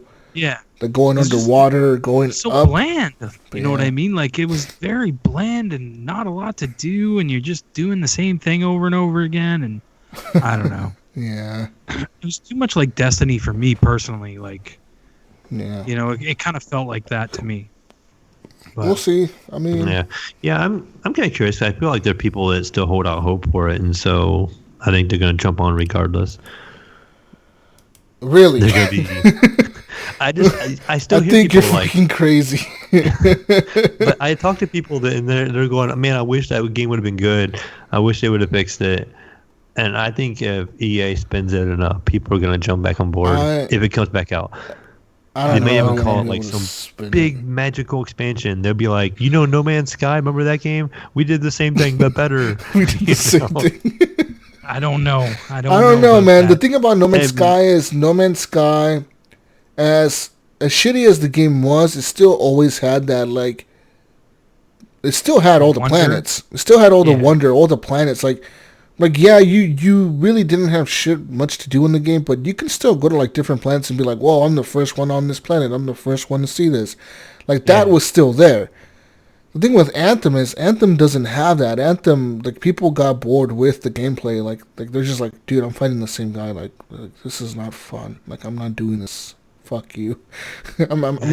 I don't know what they could do. I just don't know either. That would make the game that much better. I really don't. You know, it's just, I think you're wrong, man. I think the game is not going to make a comeback. I think, honestly, they fucked up, and I feel like they know they did. That's why the one guy quit, the guy who was the head of live services or whatever. They lost a couple people, I think, didn't they? Yeah. That was making the game. Yeah. I mean, myself, I never did pick it up. I never even played the demo. Dude, I was going to get it on Premiere, and I didn't even play it. I think I downloaded it, but I never even launched it. Yeah, I had the 10-hour EA access, and I think I played 2 hours of it. Yeah, I was going to say, my oldest son, he did a 24-hour stream of the game with some people, and I think they did all pretty much everything there was to do in the first 24 hours. Yeah. And he dropped it, and he was super excited for the game, and he dropped it after that 24 hours and played it just a little bit here and there, and then he was done. That's I think BioWare needs to separate themselves from this game completely right now and just work on Dragon Age. Yeah. Get a good Dragon Age game out, because that's going to be a BioWare game. Next, especially for console launch, you know what I mean? Like, that could bring it back. Yeah. I did see an article when I was going through news that BioWare is reportedly working on another Mass Effect at this time. So I would like to see a Dragon Age, but I'm afraid that they're going to be putting their resources in Mass Effect, Ryan. I don't know, but I don't care. Look, I enjoyed Andromeda. I was fucking Pathfinder Jesus. I know. You were Pathfinder but Jesus. Look, I made a song about it, remember? You did. I love that song. Anyways, if they can somehow bring back Mass Effect, skip Andromeda. Okay, so that was a one-off thing. We don't know what's going on with those guys in the Andromeda project. We don't know. We haven't heard back from them. And then make a whole new story with, like, maybe the events that happened after Shepard dies. Yeah, yeah. Spoilers, people. He dies in Mass Effect 3. If you haven't played it by now, fuck off. But make a game after those events. You know what I mean? Like, just like in the same universe, the same, like, Earth and the galaxy and the Milky Way. We're all, the Citadel is there. You get to see the old people you like Tali and Garrus and Rex and all those people. They're all here. Yeah. Or they could throw, like, some of those old people with you on, like, a little side mission or something like that, where they could sneak a thing in where you could have somebody come with you as a guest on one of the missions. Even just do a prequel and bring Shepard back. Yeah, bring him back. This is what happened before he died. This is the story you never saw. This is the dark side of Shepard. Oh, here we go. You know what I mean? I don't fucking know. Just make something up, motherfucker. You know, I don't care what you do. Just, you could totally do so much with Mass Effect. That you could do anything with it. It's fucking space. But I feel like they shouldn't. I feel like they shouldn't even be touching that yet either, because there's such bad memories in it. You know what I mean? Like, they fucked everything up. You did Mass Effect and then you did Anthem. Like, Dragon Age better be good. I'm with you, Ryan. If Dragon Age isn't good, you guys might think about bankruptcy. You know what I mean? Like, it's not going to be good. EA will shut them down. EA don't give a fuck. They shut anybody down. Yeah. And that would be really sad. It would be. Spyro is a talented team. And Microsoft will buy them up. Welcome to the new studios at Microsoft Game Studios. And they'll merge them with Obsidian Games. BioWare and Obsidian are joined forces. They're making a new space game. Obsidian where? We don't know what it's called. Ass Effect. Ass in effect. That sounds like something Jesus would be playing. Fuck yeah. Sounds like something John from BGO would play. Yes. He has been into the toilet games and stuff lately. Anyways, Minecraft Dungeons has now a firm release month. If you're interested in Minecraft Dungeons, it's going to release on April 2020. April 2020. Cool. I'm down. I want to play that game. That game looks good. And you just reminded me of something, Jesus. There is one more game that I played. Minecraft. You played Minecraft? Minecraft Earth. Oh, shit. Yeah, it's Pokemon Go. Yeah, it really is. Yeah. But it's kind of cool. Like you go to the Pokestop in Pokemon Go. Yeah. You go to what would be a Pokestop in this game. And you go into it, and it puts an AR Minecraft thing in front of you, and you have to gather your resources, and then there'll be zombies in there, and you got to kill the zombies, and then when you clear everything out, you get currency that you can spend to craft and stuff like that, and you get all your resources. So then you can bring that home, come into your house, and you can build your house into a castle or something like that if you wanted to. You know what I mean? So then other people will walk by your house, and if they're playing Minecraft, they'll see it. Oh shit, there's a castle there. You know what I mean? It's pretty cool, but I don't know. It's not. It sounds stupid as fuck. I feel like it released at the worst possible time. Why? Why release it in winter? Canada? Why are you releasing this in the winter? It makes no sense at all. Snow on the ground. No one's gonna be walking out in the fucking snow. Seriously. Yeah. I remember Pokemon Go when it released. Yeah, it was like spring. Wasn't it?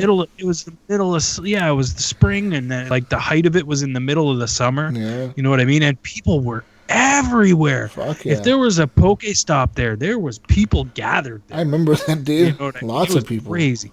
Yeah.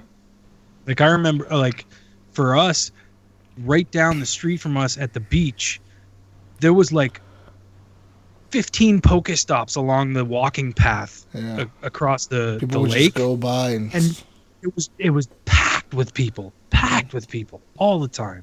It was crazy. Yeah. But I don't think it's going to quite get that until maybe next summer. Although it is early access. Or no, it is full release now, isn't it? Yeah. I think it was a beta I thought I seen when I downloaded it. I downloaded it, but I haven't launched it. Yeah, it might still be early access. I'm not sure. I think it's full release, but I don't know. I don't care. I am more excited for the Minecraft Dungeons. I just think of this as a Minecraft Diablo for the younger ages, but I think it's going to be a good time. Yeah. Yeah, they're going to like it, I think. Did you ever play that game on Game Pass called River Bond, I think it was called? No. It's kind of like that. It's kind of like a Minecraft-y sort of Diablo game. Interesting. There's so many knockoffs, what I call Diablo, or that formula. I have probably 6 different ones on the PC, and I think a lot of them are really good, but I just don't have the desire to play them, because if I want to play that kind of game, I just go back to Diablo. I enjoy the way Diablo plays and just all that stuff, but it is still early access. The Minecraft version, to me, could be fun, because I think it's going to be more for the younger generation learning to play that kind of game. Diablo was more dark and, more adult oriented. Yeah. Moving on now to darkness. You can do something with darkness. Because Halo Reach, Flight Simulator, and Yakuza are coming to Game Pass. Sweet. Yeah. Yeah. When's Flight Simulator coming? Next year. Also, Witcher 3 is coming to Game Pass, Mayo, but not on the PC. Only Xbox. I already have access to Steam, so But Halo Reach will come to the PC Game Pass subscription. That's right. Oh, will it? Yes. That's good. As well as new games that are available now on the PC are Age of Empires 2. Cool. with that new enhanced Definitive textures. edition? Yeah, with the definitive edition with the enhanced 4K or whatever. Fuck, looked like shit, but That's still. cool. If you're into Age of Empires, that'll be cool. Hearts of Iron 4. The hell is that? Some strategy game. The Talos Principle. You're probably gonna dig that. Strategy. Yeah, the Talos Principle. Okay. And Tracks, the train set game. I'm gonna play. Go play the train set. Didn't that just release? That came out recently. Yeah, I saw that on the Xbox store. Game Pass for PC, I think, and maybe on. It made me think of you, and when you bought that train simulator game, that was cool. Yeah, so it's pretty much like you're building train sets, Mayo, and I'm gonna play the shit out of that. Mm-hmm. Anyways, before the end of 2019, we will see Halo Reach added to the Game Pass, as well as Darksiders 3, The Red Strings Club, The Escapist 2, Vambras Cold Soul, and My Friend Pedro will be available for PC Game Pass owners. And in 2020, lots of games are coming to Game Pass for both PC and the Xbox. Mayo for the PC, Ori and Will of the Wisp, Minecraft Dungeons, Forager, Grounded, Bleeding Edge, Wasteland 3, Flight Simulator, Yakuza 0, Yakuza Kiwami 2.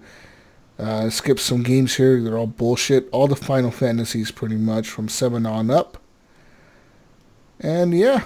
Are you interested, Mayo? You interested in playing all the Final Fantasies? You going to play all the Final Fantasies? No. Yeah, play them all. I have friends that actually... Fucking that's like all they 120 play. hours a piece. I have a friend that he only plays RPGs, Really? and I was talking to him about Game Pass the other day because he actually doesn't have the PC one. He doesn't have an Xbox, but he has a PlayStation. And we've been talking at work about the Outer Worlds, and he was asking me if he should get it, and he kept debating about getting it. He's like, "Is it worth $60?" I'm like, "I don't know if it's $60. Maybe because I'm getting it on Game Pass. I don't know." I said, I think it's more like a $40 game in my opinion, but we were kind of going on about it. And I'm like, here's what you should do. I said, you should go to your PC and get the PC Game Pass. I said, and then you can get like 3 months for $1 as being a new member, and he can play it through there. He's like, oh yeah, that's probably the way to do it. I'm like, you can get the game. I said, you can probably beat it in those 3 months, and you basically paid $1 for this game. He is a huge Final Fantasy 15 fan, so I was really kind of anxious actually to go. I'll see him tomorrow at work actually, and go tell him about, because I know he doesn't know the news of this stuff yet, but that Final Fantasy 7 through 15 is actually going to be on the Game Pass. And I think he's going to stay there because I think it's only $4.99 a month for the PC version if you buy it by itself.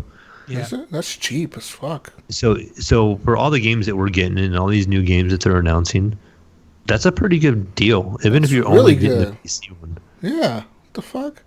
Also, Mayo, if he's a Discord Nitro subscriber, he can get 3 months of free PC Game Pass. Yeah, I don't think that works for us though, right? Because we have Ultimate, we can't redeem anything like that, right? Well, I think no, we can't. But we can get free Nitro though. But we can't. Yes. We can't redeem. Yeah, that's what it gives to me. The claim your gift. Yeah. It's like get your Nitro, Discord Nitro. I've also noticed that confusing. if you sign up for Nitro on Discord is giving away 3 months of Game Pass, and you can choose if you want the Xbox one or the PC one. Mm-hmm. So you might tell him, "Hey, dude, sign up for $10 of Nitro and get 3 months of Game Pass." Might work out for him. You know what I mean? He saves whatever the fuck, $30 or something. I don't fucking know. Well, I think Nitro is what, $9.99 a month. So he'd actually be paying more. Well, no, Game Pass is $10 a month. Oh, the PC Game Pass is only PC's only $4.99, but I think that might change. Yeah, because it's in beta still. Oh, really? Is that what it is? Yeah, and during the beta period, remember when they said there's going to be over 100 games in Game Pass on PC? Oh. And I think that until it gets to that 100 games, they're going to keep it at a lower price. So I think that's kind of where they're going with it. Introductory price. Yeah, I could see it going to $9.99 like the regular Game Pass, and then it's gonna be almost a wash, because if you paid $9.99 for Nitro and you buy 3 months and you get say 3 months of Game Pass, then it's basically what you would pay for Nitro. Yeah. Mayo, do you know? Did he buy Game Pass yet? I think he did, but he hasn't played it yet. I think he did the trial for $1. Yeah. Oh, okay. I was gonna say to you, I just completely forgot, and just talking about this clicked in, but I have a code because I got a 14-day code for my controller with my controller. Mm-hmm. Oh, and nice. I was gonna give it. I would have said just give it to him because I can't use it because I'm already an Ultimate member. So yeah, I talked to him last day at work on Wednesday, and he just said that he had bought the pass for $1, but he hasn't played anything yet. He was still waiting to install it. His internet connection isn't real great, so it's gonna take him a minute to download it. But yeah, it says here $9.99 is couldn't be the regular price. Yeah, moving forward, it's still a good deal though. Really, yeah. You can only do one thing like that or one subscription service. I still think this is the where to go over top of Origin. Microsoft is fucking killing it with Game Pass, like just killing it. Like if you have an Xbox and you don't have Game you're Pass, dumb. what You're are you fucking doing? dumb. You're wasting money is what you're doing. And if you have Xbox and a PC and you don't have Ultimate, like what are you even thinking?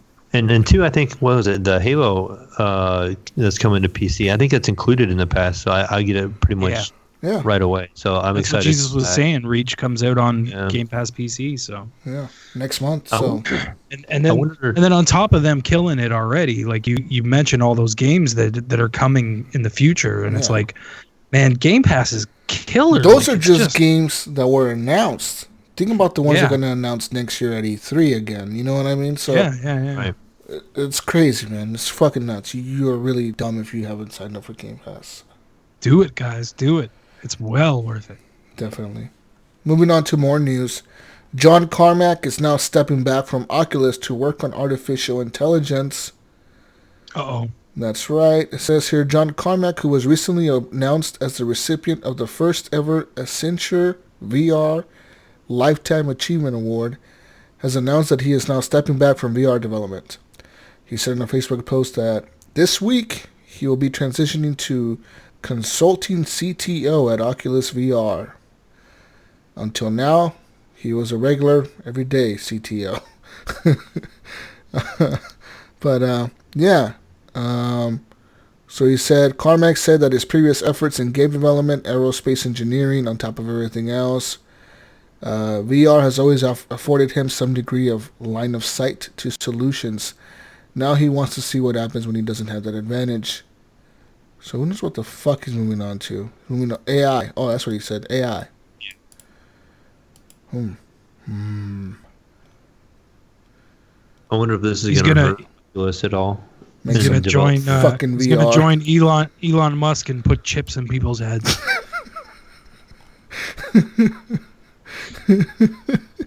That's true.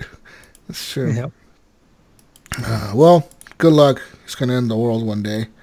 Moving on to more news. Stadia won't have family sharing achievements or 4K streaming on PC at launch. Oh my God. According to a Reddit Ask Me Anything, also known as an AMA, with the Stadia Director of Product Andrew Doronichev and Product Manager Barry Lee, seem to go very well in some ways. What? So you're telling me, okay, that they're launching this thing with what, 10 games? 12. 12 games? Oh, okay, sorry. Whoa, sorry. 12 games. Get it right now. 12 games. With 12 games that you've already played because you have a PC or a console or whatever. Then, on top of that, you're telling me that now you can't play it in 4K like they promised you could. Then on PC, on TV you can. On TV you can. What do you mean on TV? Oh, right, only in the TV or the PC you can't. On the Chromecast Ultra. Yeah, you can. But hey, wait. But not on any Chromecast Ultra. Only on the Chromecast Ultras that are shipped to founders. They got special technology in them. What the fuck is that? Special technology, Ryan. Special space technology. I have been on board with Stadia. I've been wanting it to work, and I swear to God, every piece of news that comes out about Stadia just makes me go, nope, it's not going to work.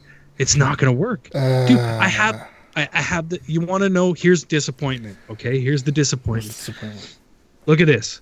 I have Stadia on my phone. I have a Google Pixel 3 XL, okay? So I'm supposed to get Stadia on my phone because I have their flagship fucking phone, okay? So I open Stadia. I think, oh, cool. I'm going to get to look at like the store and the UI and maybe pick my gamer tag or whatever, right? So it asks me, what account do you want to use? So I'm like, yeah, I want to use this account. Oh no, you need an invite code. Yeah, Ryan, you're not special enough. You didn't pay for the beta, bro. You need an invite code to get in here. Stop being a fucking hobo and pay up $130. Actually, it's $189 in Canada. Monopoly money, Canadian maple syrup money. Maple syrup money? Hey, man. The maple syrup money's good, all right? All I'm saying, man. There's always money in the maple syrup tree, okay? Is that why way back in the day when you were on as a guest on the Horribly Awkward podcast that you were traveling with maple syrup in the trunk of your car? Oh, you remember this? Maple syrup. I forgot about that. Yeah. You were heading to Mexico, and Ryan comes rolling up with his car full of maple syrup as Jesus is hiding in the trunk. Syrup. Oh yeah. Good times. Yeah. That was good. We gave Ryan a lot of shit because the Canadian $10 bill or something smells like maple syrup. Right, Ryan? Syrup.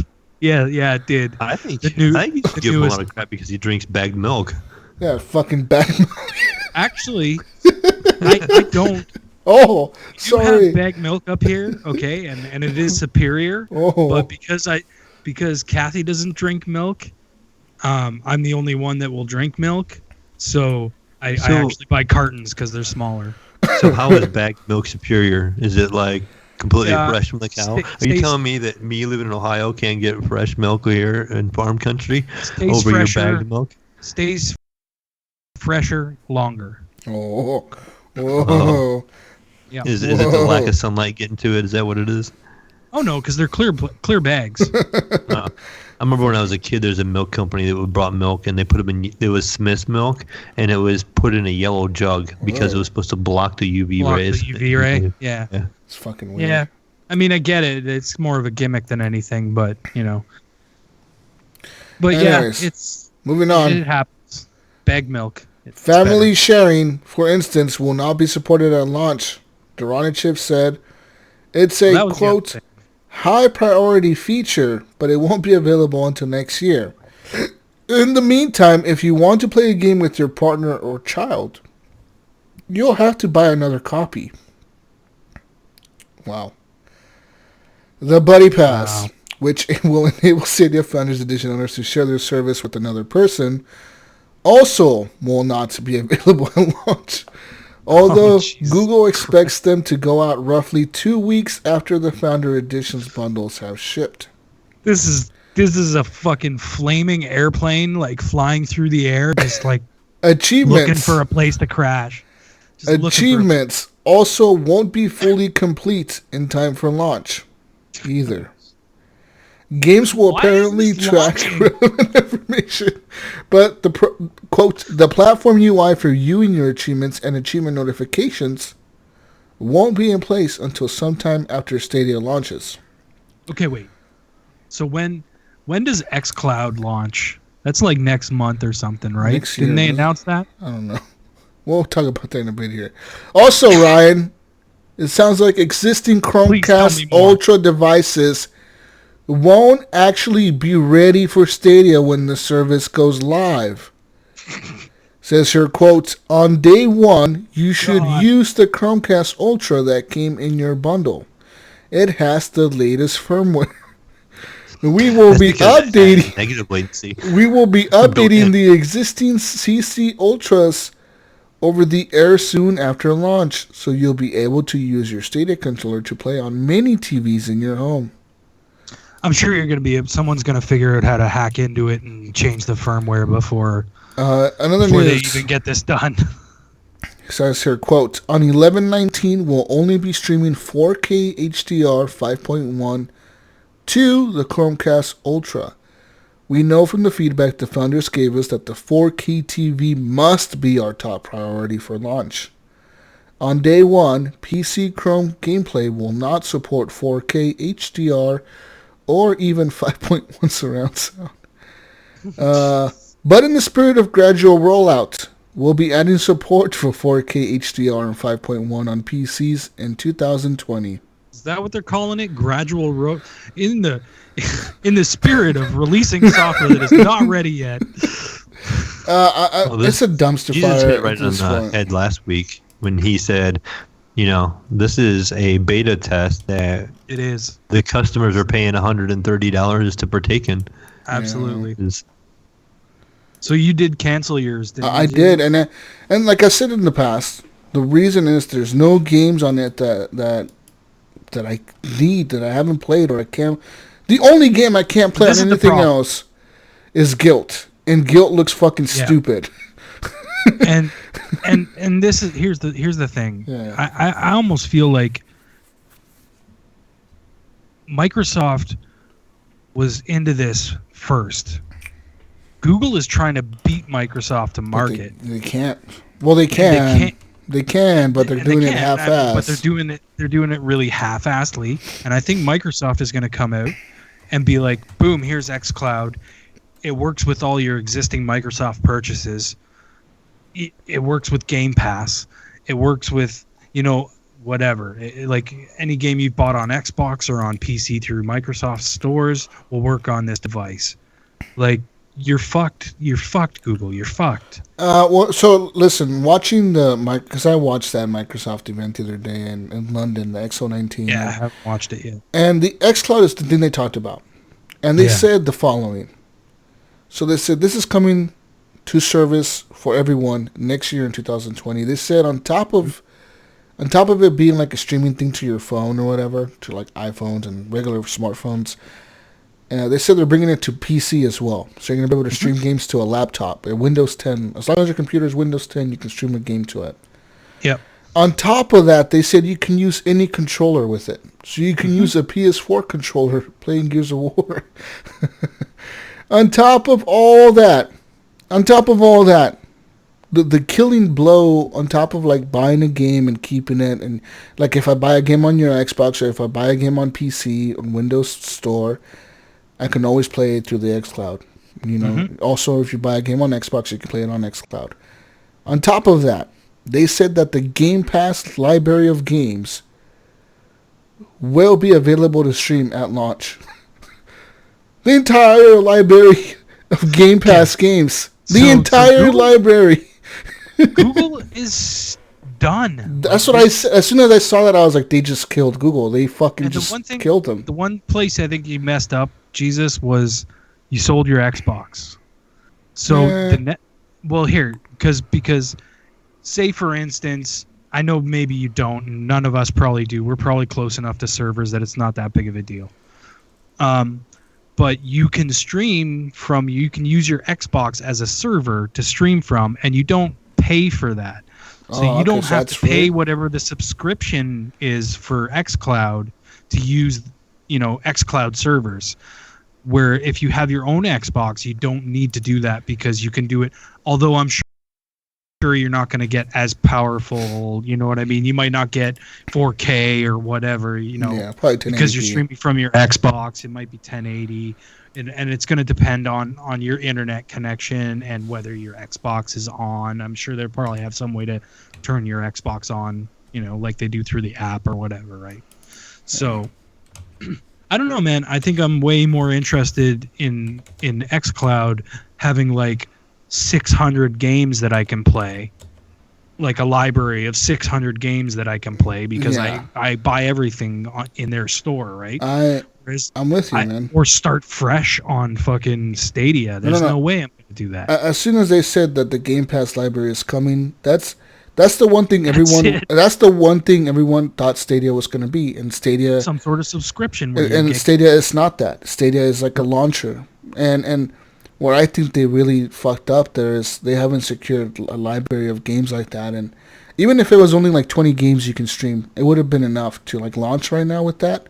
You're ahead of xCloud still. You only got 20 games. That's cool. You can add games to it later. It's fine. Even if they had like 3 or 4 games that were exclusive to Stadia, like they were even big games. If the library that they have, like the 12 game lineup that they have right now, let me tell you the lineup here. Assassin's Creed Odyssey, Destiny 2, Guild, Just Dance 2020, some game called Kine, Mortal Kombat 11, Red Dead Redemption 2, Rise of the Tomb Raider, Shadow of the Tomb Raider, Thumper, Tomb Raider Definitive Edition, and Samurai Showdown. So these are the 12 games or whatever they have for the launch. Even if they would have had just those as a streaming thing where you can just stream them, it would have been enough. But they don't have that, and that's where they fucked up. And I mean, they still have time. They have a year to lock things up. But the one thing that I saw when Microsoft announced Xbox is introducing all their Game Pass games to the streaming xCloud, EA was on stage with them. What? The CEO of EA was on stage with Microsoft. He came on stage to talk about xCloud. Oh, wow. So they fucked up. Yeah. So that like the publishers are looking at Microsoft like, hey, yeah, we're going to partner with you guys. You guys know we know you guys. Well, you guys come are on, Xbox. man. I mean, Sony fucking partnered with Microsoft on this shit. Everyone knows. Everyone's like, Stadia's going to be done. We're going to kill them. Fuck them. You know what I mean? I don't know what Google's thinking, man. And this is coming from somebody like I own Google phones. I've had every single Pixel phone. Dude, this is coming from a guy that was XL1, hyping XL2, Stadia. XL3. Yeah. I was hyping Stadia the whole way, man. I've been their cheerleader. I've been their cheerleader this whole year, and like, I just can't believe this. Now you got egg on your face. They fucked it up. Yeah. At least in Gunny's situation, he's not here, but he just went out and got a new Pixel phone, and he was talking about getting Stadia on it. Yeah, and he said he had a month to turn it in, so maybe this will change his mind, Evan. I don't know. Yeah, because he wanted it for Stadia. Like, maybe this will change his mind. You're right. It's still a nice phone. Did he get the 4 or did he get the 3? Yeah, the newest one. The 4? Yeah. Nice. My wife has I'm a gonna Pixel, skip and she it. doesn't like it, and I use it. It's a lot different than what my Samsung is, but I thought it was okay, but she didn't like it. She's got the Pixel one or the Pixel XL one? She has is it the second one? I think they Pixel 2, I think, at the time. So it's not the XL, it's the 2? Yeah, it's just a 2, and it's a normal size. She didn't want a big phone at the time. She's like, I don't like it, it's too big, I don't want to carry it in the pocket. The XLs are way better. Way better phones. She told me the other day, she's like, I want a big phone next time because she's on it more often now, and she was using it for work. And now she's like, my phone's too small, I need a bigger one. So about time for an upgrade for her, actually. It's unfortunate she doesn't like the XL or the regular one, because the XL is way superior, but it's not going to be like UI wise. It's not going to be any different. You know what I mean? Like, it's still going to be the same, but it's going to run a lot smoother. It's going to have a way better camera. Yeah, that was the thing she was disappointed about, because she kept hearing how good the camera was on the Pixels. So she got this one, and she was just never as happy with it. She takes all of her pictures on my phone. She always takes my phone from me. And I have a Note 9, and she takes all the pictures with my phone. So then I have all the pictures. The camera on the XLs are gorgeous. Beautiful, beautiful cameras. Some of the best camera work out there. And the Google camera software is actually like one of the best. I really like it. So, anyways, enough phone talk. Enough phone fucking talk. More fucking news here. Microsoft said that for their xCloud, they plan to launch it in more countries here pretty soon, Ryan, or the beta launch. They said the beta is coming to Canada. Please tell me Canada. Yeah! Yeah, it's coming to Canada, India, Japan, and Western Europe next year. Where do I sign up? Well, I don't know. I'm assuming somewhere on the Xbox website. It says I signed up for the American one because I got the invite and I was like, oh, I'm going to sign up. And then it was like, where are you from? I'm like, God damn it. Because it didn't give me a choice. It was only USA. Yeah. So I said USA just to see. But then I think they wanted my address, my zip code or something like that. And I was like, I don't have a zip. Motherfucker. So. But yeah, so that's set to come next year. So we'll see. I mean, with all this stuff. Anyways, moving on to some more news. What is this? What is this bullshit? How to throw your controller? Oh yeah, I just thought this was a funny little article to say. Article. So it's just kind of a weird one at first, but it literally there's different techniques on how to throw your controller. Jesus. What the fuck is this bullshit? Don't tell me how to throw my fucking... Fuck you, don't tell me how to throw my controllers. Moving on to more news. Call of Duty news, guys. Call of Duty Modern Warfare leak has now suggested that there's going to be a new Battle Royale mode coming. Guess how many players, Mayo? I kind of cheat. I know what the number is. Fuck off. Guess how many players, Ryan? I know what the number is too. God damn it! See, Gunny would not know what the number is. Where'd Commandolorian go? God damn it! It's 200, right? It's 200. Yes, 200. That's 100 more than the other battle royales, guys. So Yeah, it is. It's double, twice the size. I know how to do math. 100 more. It's like double mint gum. You get double the mint. It's like double the people in your battle royale. 100 more. I don't give a fuck. Why is this news? I mean, it's just more people to kill. Yeah, it's whatever. Cool, I guess. Wasn't there some new modes with it coming too? Didn't they announce? I'm not sure if it was the same article, but I did see one article they were talking about. There's gonna be like multiple different modes. It was kind of found in this data mine that. Yeah, I think it's maybe just kind of glance through maybe like a jailbreak mode and plunder mode. Oh, it says here that the Battle Royale mode will also apparently have a new feature, Mayo. It's going to be called Gulag, where eliminated players will have a chance to battle 1 versus 1 with the person who wins to get a respawn. And occasionally, there's some sort of jailbreak that will allow all imprisoned players to respawn. And it says here, players get to watch each 1v1 match while a timer counts down to their turn to 1v1. With players able to place bets on other competitors to earn something called plunder. Wait, what? This is a different mode? This is all in the Battle Royale. So this new plunder system... What do you mean? You're in a jail cell and you have to wait? Yeah, you have to fight 1v1 to get out, Mayo. Or Ryan. What the fuck are you?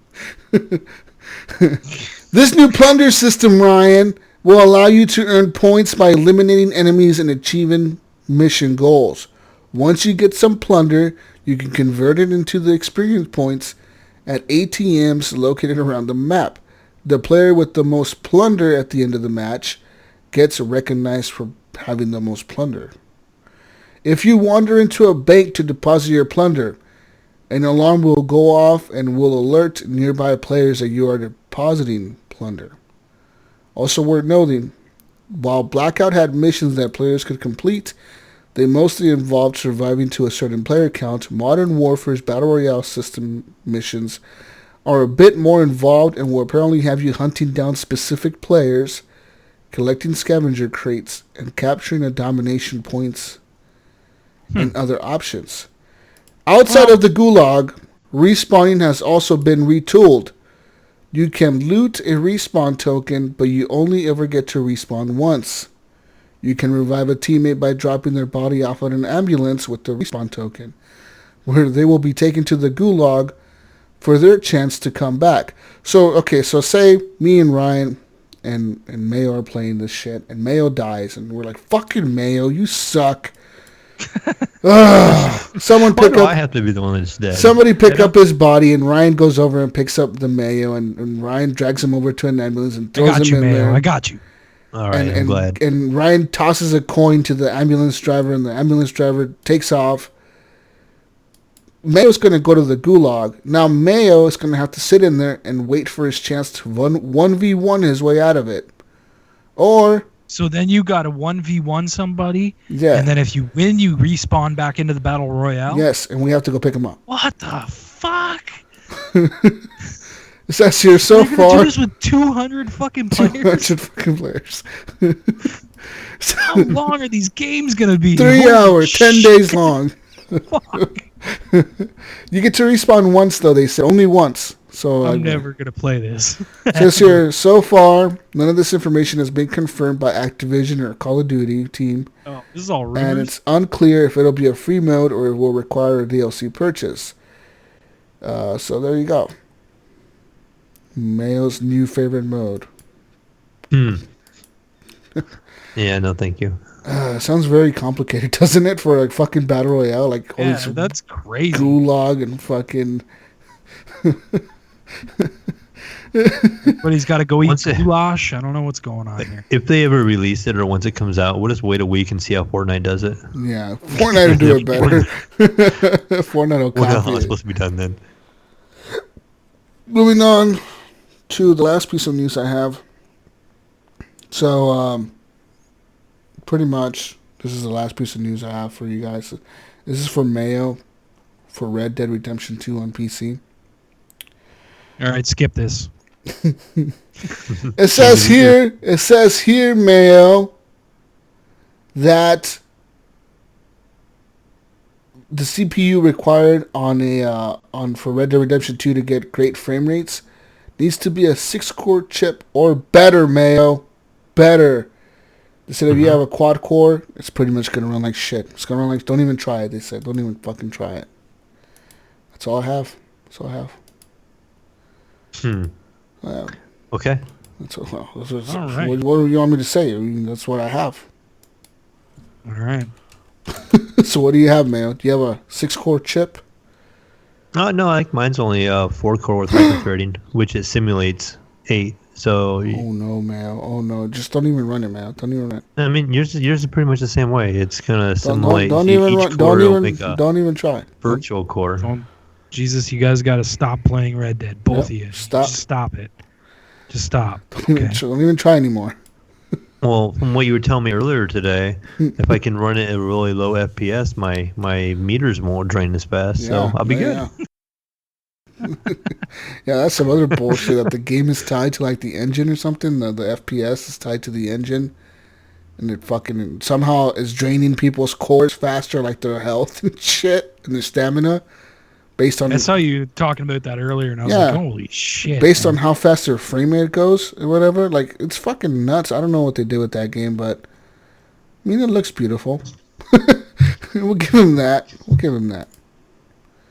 Anyways, I don't care if it depletes my health bars faster or not. I'm still running the game at least 60 frames a second because it bugged me if I didn't. 45 is fine. I'm playing it at 45. It's just fine. You should really struggle playing at 30, Mayo. On lower than low settings. I am really debating though about playing it on my ultra wide. I don't know if you guys seen. I saw those pictures. That shit looks Facebook sick. And the Discord, the difference between the ultra wide and my regular monitor. Mm-hmm. Man, I love my ultra wide monitor, especially for games that support it. It's just so nice. Dude, Red Dead looked incredible on that ultra wide. I was like, holy shit, that looks so badass. It's hard to describe, especially the one I have is a curved one, and it's 34-inch curved at 1440, and it just kind of wraps around as you're looking at it, and it's so nice. It's convenient, but I just don't tend to play on it nearly enough. But games like Red Dead, where my frame rate is kind of limited to around 60 range, it's like the perfect monitor for it. It's the same way with Borderlands. I would run about 60 frames a second on the Borderlands because it's only a 75 hertz screen where my other one's 144. So I'm not getting all the frames on my 144 that I could be. So your ultra wide is also 1440? Yes, it's 3440 by 1440. Yeah, see, mine's only 1080p. Yeah, and 60 hertz. So, mine's the LG. It's not curved either. Yeah, I have an LG that is curved as the model that I have. Yeah.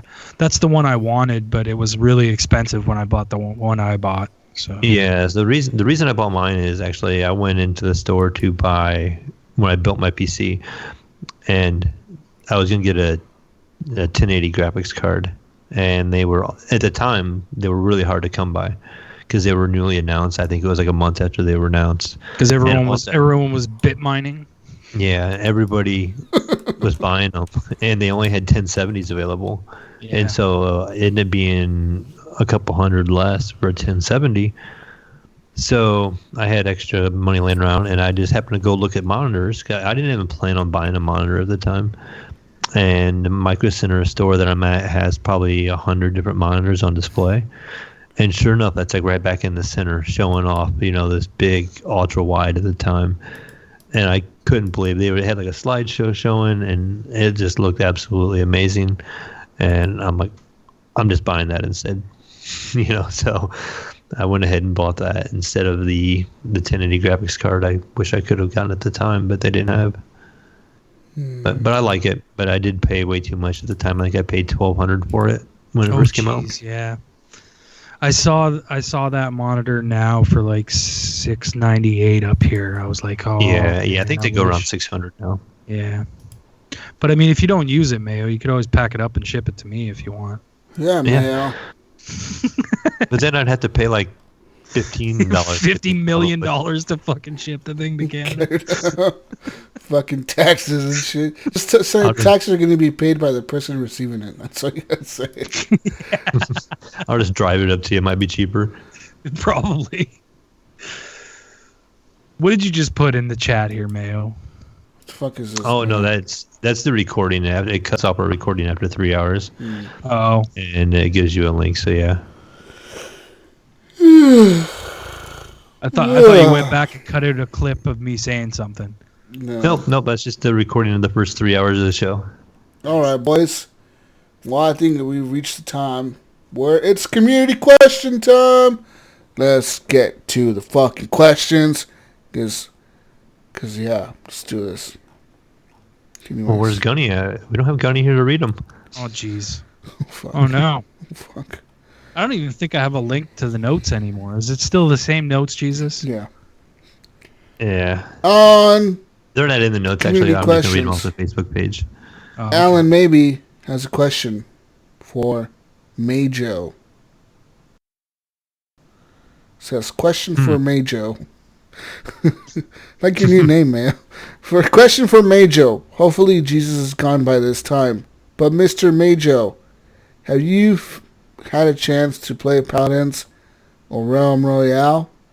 Wanted to hear your fair opinion on Paladins. I know Jesus always shits on it. Oh, you mean Disney Royale? Yeah, fucking Disney Royale. Fucking bullshit ass. I myself have not played Paladins because I tried Overwatch and I didn't enjoy Overwatch. Bitch ass game. So I just figured it'd be a lot like Overwatch. I'll give it a shot and see how it plays, but I don't think I'm going to enjoy it. But it's poor man's Overwatch. Yeah. And so since I didn't enjoy Overwatch, and I own Overwatch, and I put maybe a grand total of 30 minutes in Overwatch. Do you like battle royales? Yeah, I enjoy you're into PUBG and stuff, right? Yeah, I have probably 400 try Realm Royale. I think you would like Realm Royale more than you would like Paladins.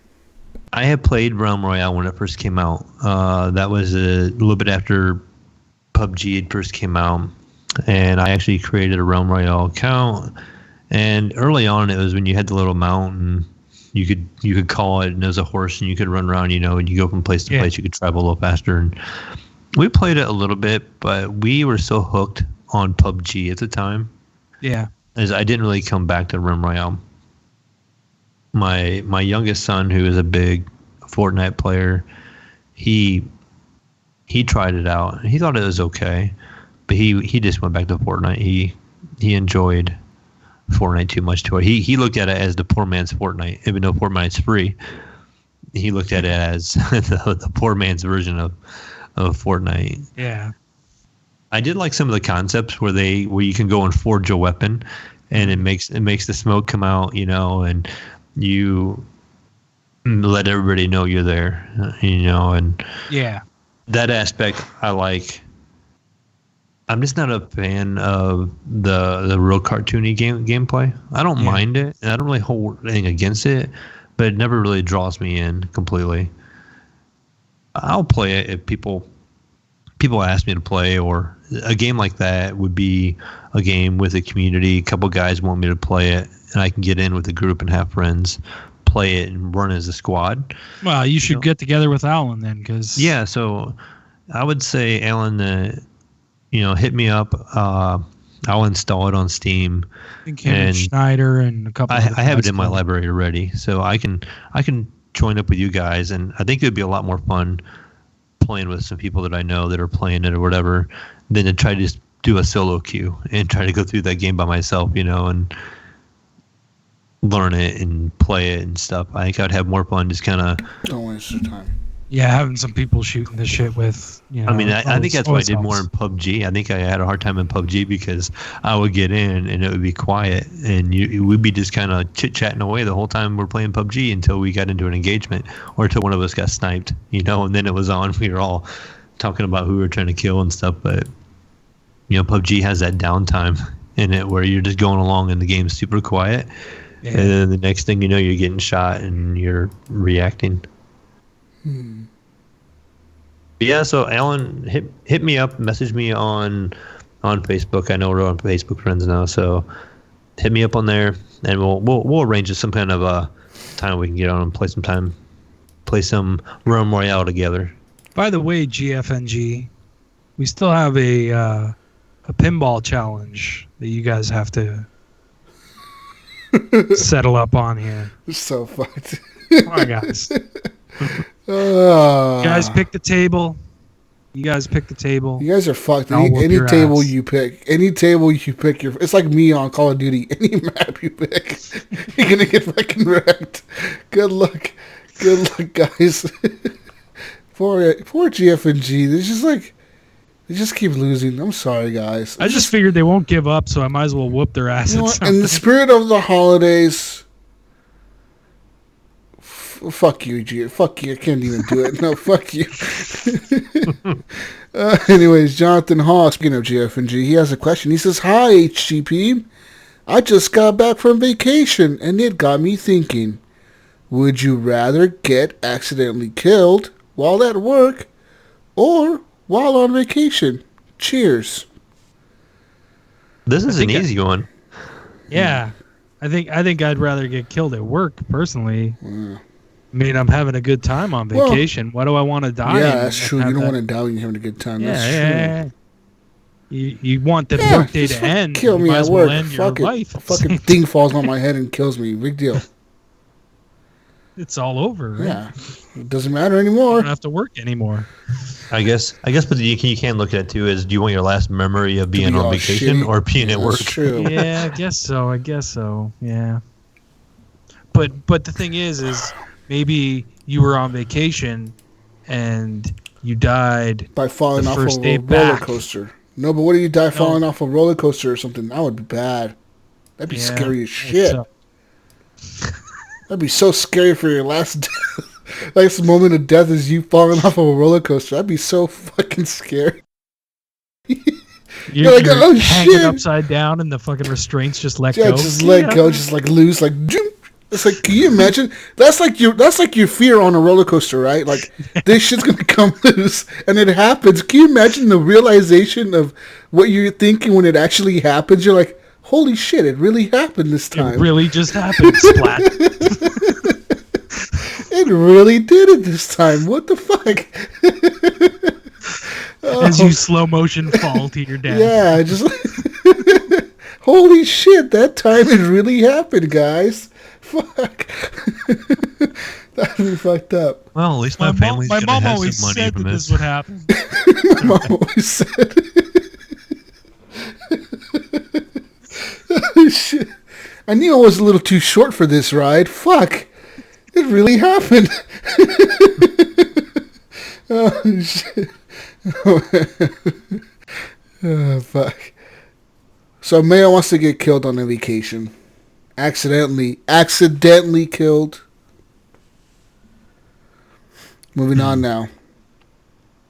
Bill C. Gardner 2 asked, Stadia keeps announcing features that won't be available at launch and only launches with like 10 games we've already played.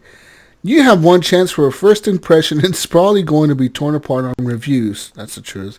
They should have been called the beta from the start. I know you're all big Stadia shills, and even you canceled your pre-order. What do you think about this seemingly disaster of a launch? Then he said, Microsoft has their XO event that they said they'll be talking about xCloud. They could open the beta publicly, open to iOS, and let you play the 5 games to stick it to Stadia at their launch. Oh, and you don't have to pay $130 to beta test for them. You already have your Xbox controller, a phone, and your current Xbox game library. I guess we'll see what Xbox says today, though. OnLive had a better launch and more features than Stadia will at launch. Yeah, I agree. I'm worried for Stadia. I really am. I am. I mean, but like I said, if you paid the $130, you're gonna be in it, right? Like you really got to be dedicated to pay that $130. You're not just paying that just to pay it, for whatever. No. Like the people that are going to be testing this are people that they know what they're getting themselves into. At least I hope they know what they're getting themselves into, because I knew what I was getting myself into, and then I was like, I don't want to get myself into this. Fuck this. And I canceled.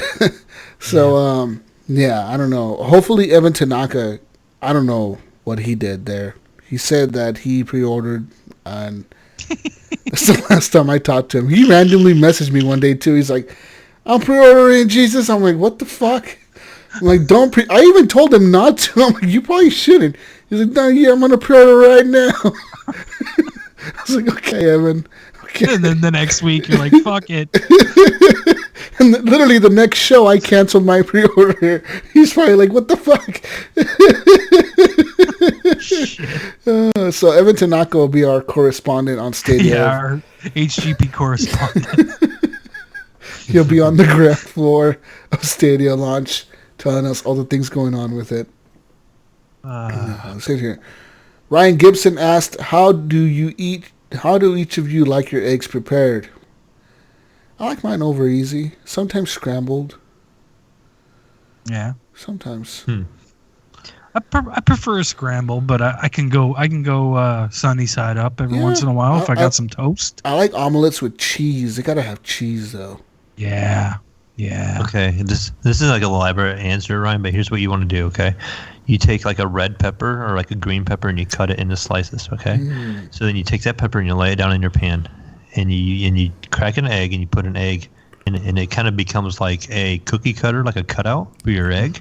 Mm-hmm. So, and it kind of cooks around that pepper, and you make it like a sunny side up egg. So you make like what my wife calls a dippy egg, and you cook it together like that. Then you make hamburger patties, and you put that in your hamburger with it being a dippy egg with the green pepper on the outside with hamburger and lettuce and tomato. It's delicious. Like when you bite into it, it kind of pops open and it runs down the side of the burger. It's good stuff. I love eggs on burgers, man. Shit's good. See, I feel like you're almost trying to do like a poached egg, but you're using peppers to conceal the egg in there. Yeah. Is that what you're saying? Yeah, pretty much. Yeah, but the problem with that for me is I don't like peppers. So I'm out. Kind of, what the fuck, Canadian? No, I don't like peppers. Your Mexican brethren over here is like, what the fuck? Yeah, I'm sorry, bro. I'm sorry. What's going on? See, here's the thing for me. For me, like I'm bad with veggies. I don't eat a lot of veggies, man. There's not very many of them that I eat. What the fuck? Peppers. I love the flavor it leaves on stuff, but I do not like the texture of eating pepper. So like even if there's like green peppers on my pizza, I'll peel those green peppers off, but I love that flavor that it leaves behind. I like that. I just don't like the actual eating the pepper. You learned something new about me, Jesus. Do you like hot sauce then? No. Wait a minute. Well, it's the same shit. You don't like the texture of it, you should like hot sauce. I'm not a hot sauce person. I don't like hot like hot sauce.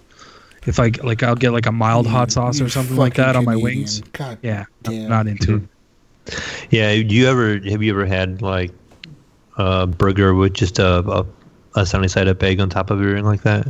Oh yeah. Tried that? Hell okay, yeah. because It's delicious. I went to a restaurant the other day good. that had bison burgers with that on it. They call it like the 1977, and it had the egg with the bison burger and lettuce and tomato, and it was like a $20 burger, but it was delicious.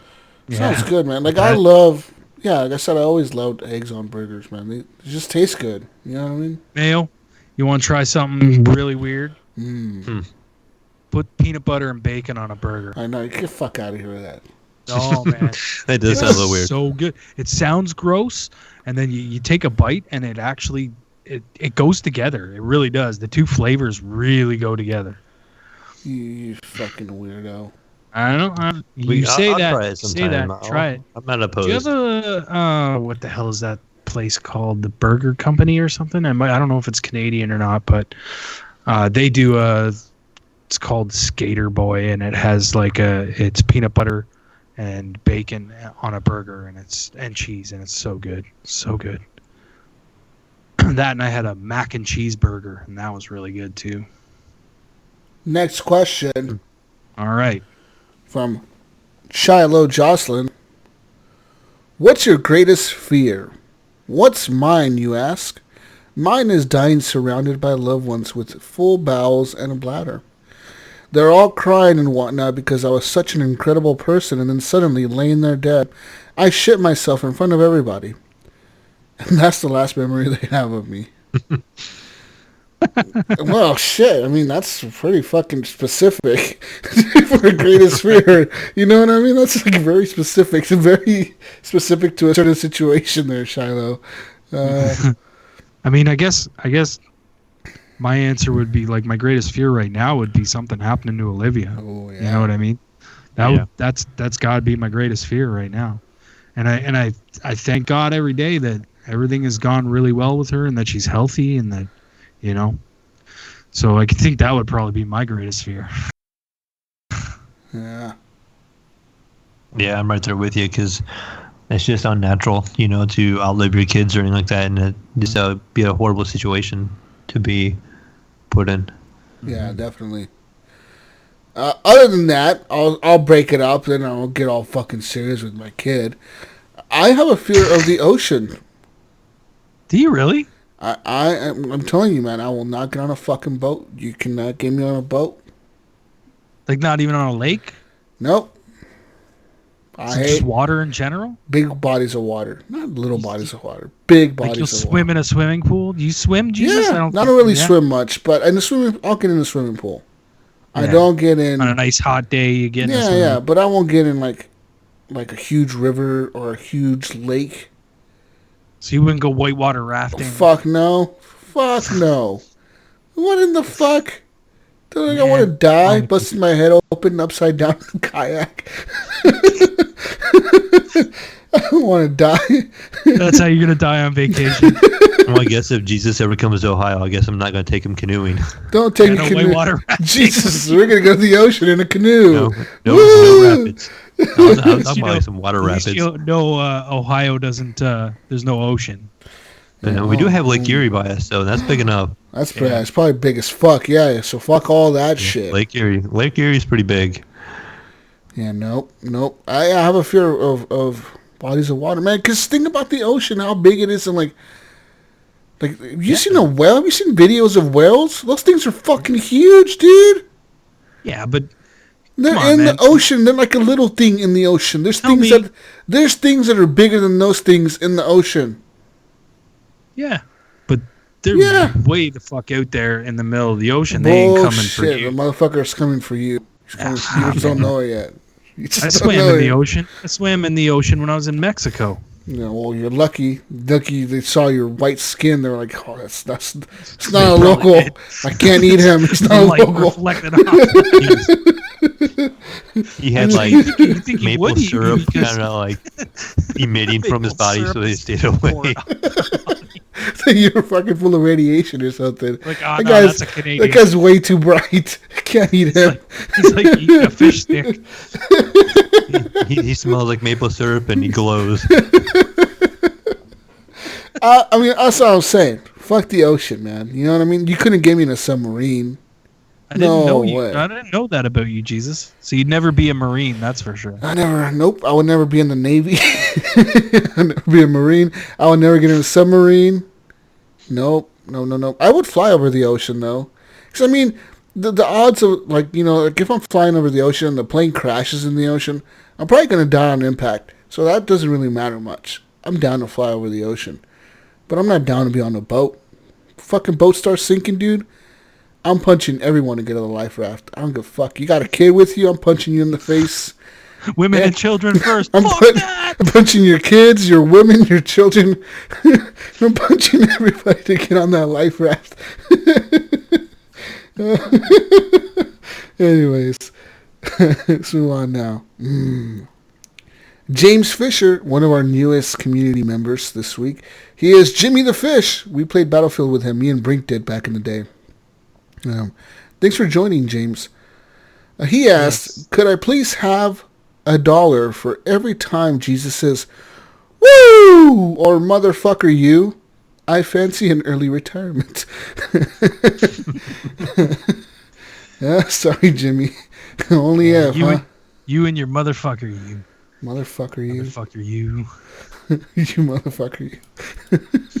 Playing, John Jerome's asked, playing Bloodstained, Ritual of the Night. And at first I didn't like it, but gave it a few more hours and enjoying it now. Is there a game you thought wasn't good at first, but then it grew on you? Oh, there's plenty of games like that for me. Yeah. For me, it was Dead Cells of all games. Yeah, at first I started playing Dead Cells. It was kind of like, it's not bad. And I kept playing it. I'm like, okay, it's getting a little better. And then I think after I beat it the first time, and then it gives you this new ability, and the game kind of starts over on you. I was like, oh, what the heck? And then I started finding little things like more and more secrets. Once I got this new ability, you start finding like hidden rooms and hidden things, and the game felt like it opened up even more. The more I played, the more blueprints I found, the more options I had to play, the more options of different builds I could build with my Dead Cells character made the game even better. Every time I kept finding new blueprints. Oh, I have to check this one out. Oh, I just found this blueprint. Got to make sure I get through the level, make it through, unlock this new item, and then of course I have to play the game with the item and see how good it is, Yeah. So that's what it was for me most recently was Dead Cells. That game I started off kind of lukewarm on it and then got better and better and continued to like it even more. Yeah. I kind of feel the same way about it, Mayo. It's, the game, I really liked it at first, but I didn't expect to like it as much as I did. And it just grows on you. Like it really does. It really, like, the more you play it, the more it gets its hooked in you and kind of, you start figuring things out. And yeah, that's a good answer, man. Death Stranding. I'm trying to think of something different, but I don't. For the life of me, I can't think of anything that I didn't think I was gonna like that I ended up liking. Yeah. You said Death Stranding, Jesus? Yeah, that's like a recent one I can think of. Because honestly, going into it, I was like, okay, I'm pre-ordering this, but I really don't know. The fuck is Kojima making? And I actually really like it. I think the game is when I say fun... No, come on, Jesus. You hate on it this week. I would say fun. You have to be hating on it this week. What is wrong with Jesus? Jesus is broken. Jesus is not my Jesus. Jesus not my Jesus. Is not supposed to like games more than 2 weeks, max. You know what it is, Ryan? See, last week he got his gamer tag changed. Right. And now he's a PlayStation fanboy because he can be Jesus Walkslide. PlayStation 5, here I come. He's not a hater anymore because he can actually use his name. It's no longer offensive. PS Now is better than xCloud. Hashtag PS Now over Game Pass. This is why he suddenly likes Death Stranding. Yeah. Best game of the year, 2019. Is this 2019? It's 2019. 2019. Brian Tope Jr. asked, what have you watched on Disney Plus, and what other show launchers do you wish there was? Well, honestly, Brian, I don't wish there was any more fucking show launch. I'm tired of it. Fuck it. Yeah. Did you know that, guys? Did you know that Nickelodeon signed a deal with Netflix? Yeah. So now all the Nickelodeon shit's gonna be on Netflix now.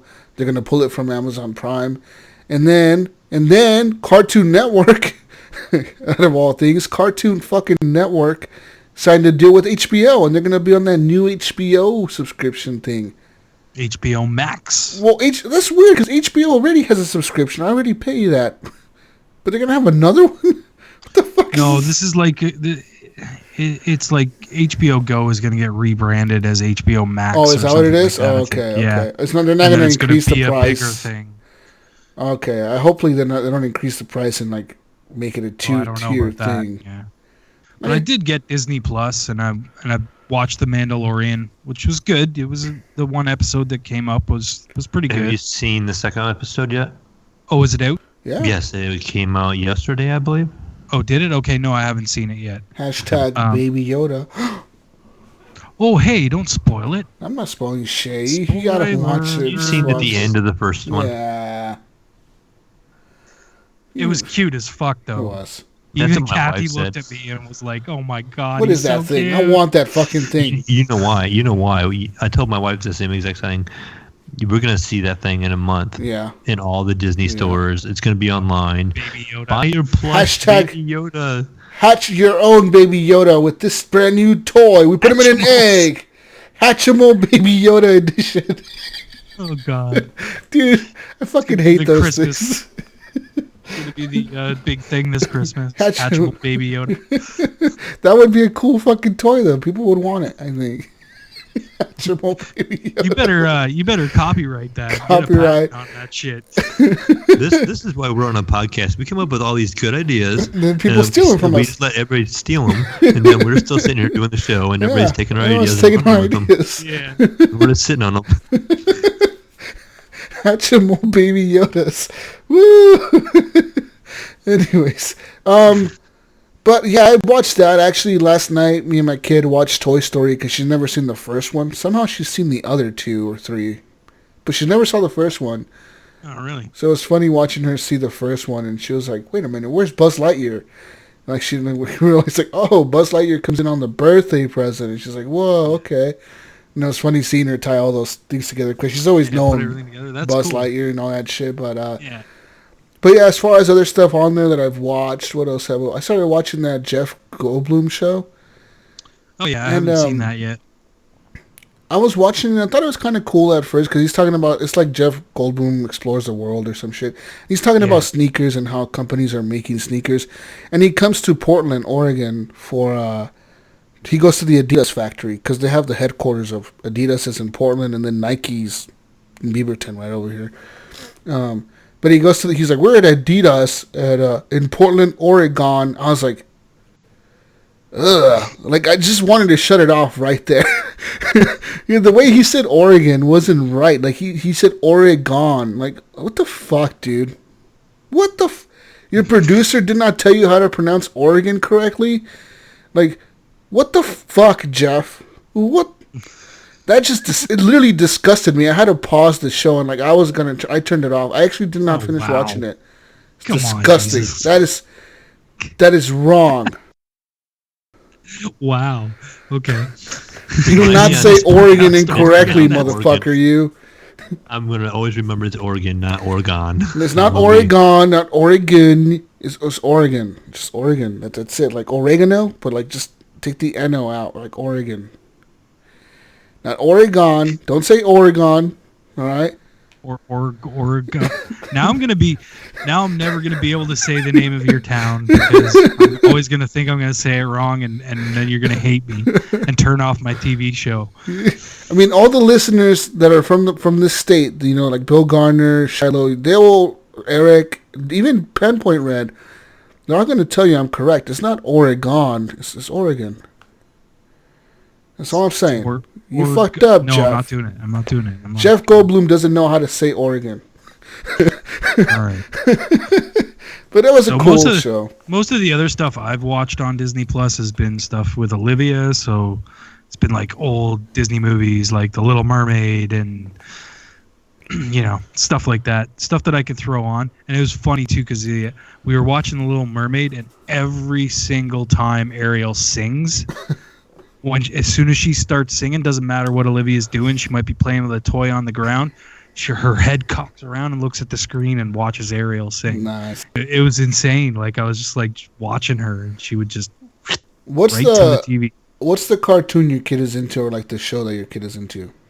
Oh God! Right now, Yeah. Yo Gabba Gabba. Dude, I fucking love that shit. Yo, Gabba Gabba! With DJ Lance Rock, and he pulls out the boombox. With And then Lance he's Rock, yeah. I fucking love that Loves show, that dude. shit, dude. When the theme song comes on, Yeah. because he walks out at the beginning With the and he slowly boombox. walks across, and she hears the footsteps, and she's like, oh, and then the song starts, and Yeah. she starts dancing. It's funny as hell, dude. She loves that shit right now. The little robots. Plex, the robot. The magic robot. So I still know the theme song. Like Broby, the little green one. I know the theme song because my daughter fucking loved that show, dude. She fucking loved Yo Gabba Gabba, man.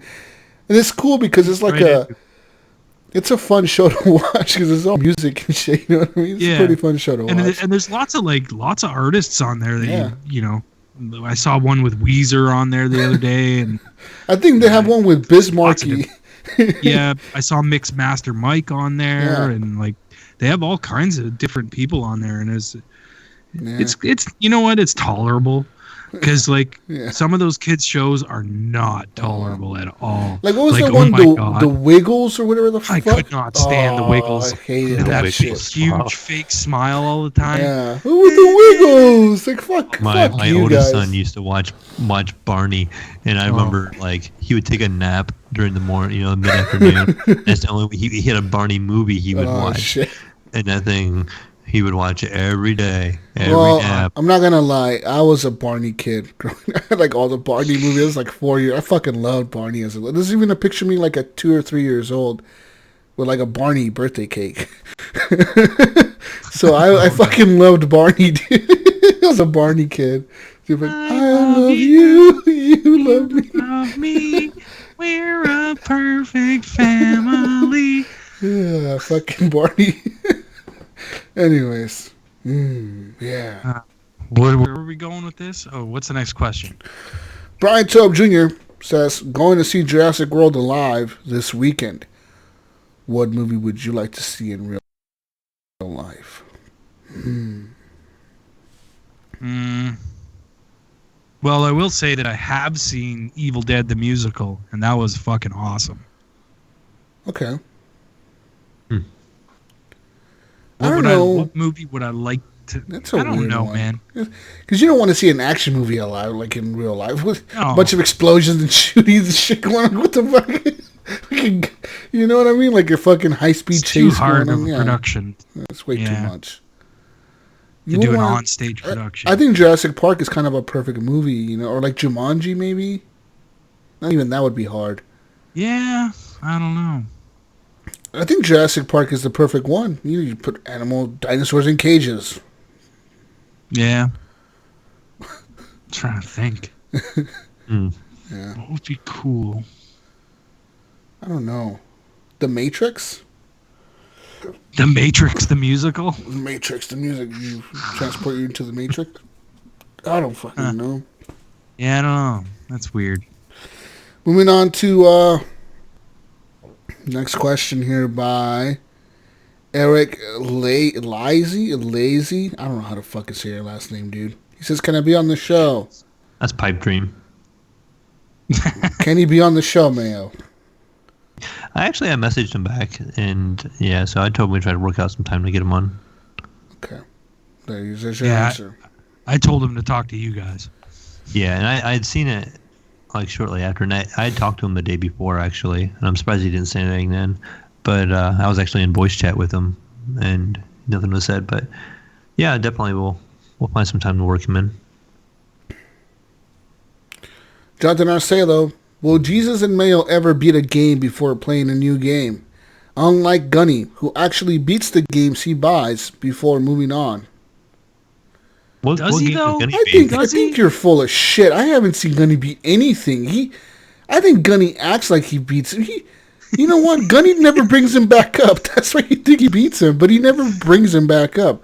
I don't think he ever beats anything.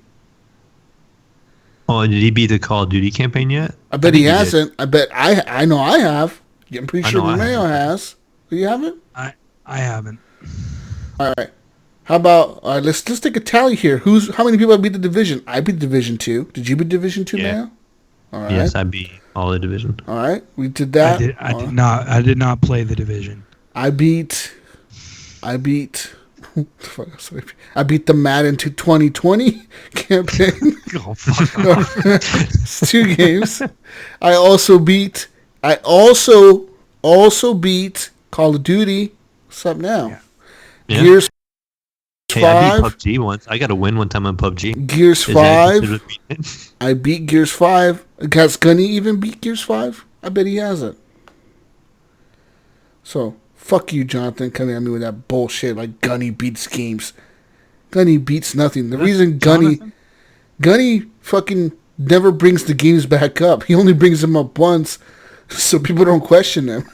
It's like games like, what's it called? That Tom Clancy's Ghost Recon or Division? The Ghost Recon. He played the shit out of that. I think he finished that.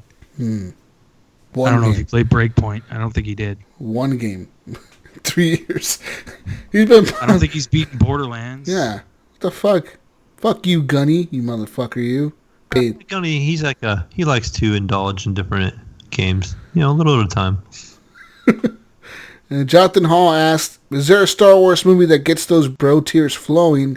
I'm a fucking mess by the end of Rogue One.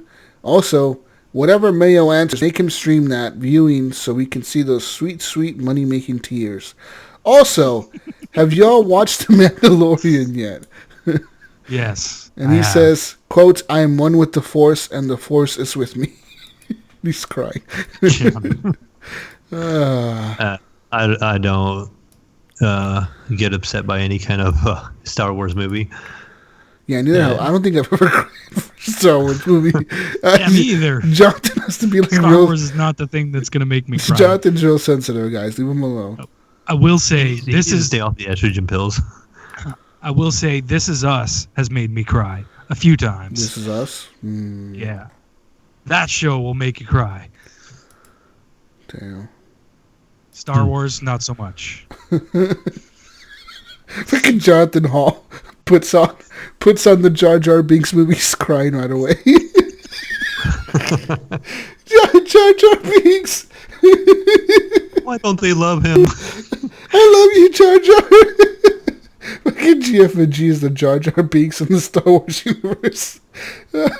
Oh shit.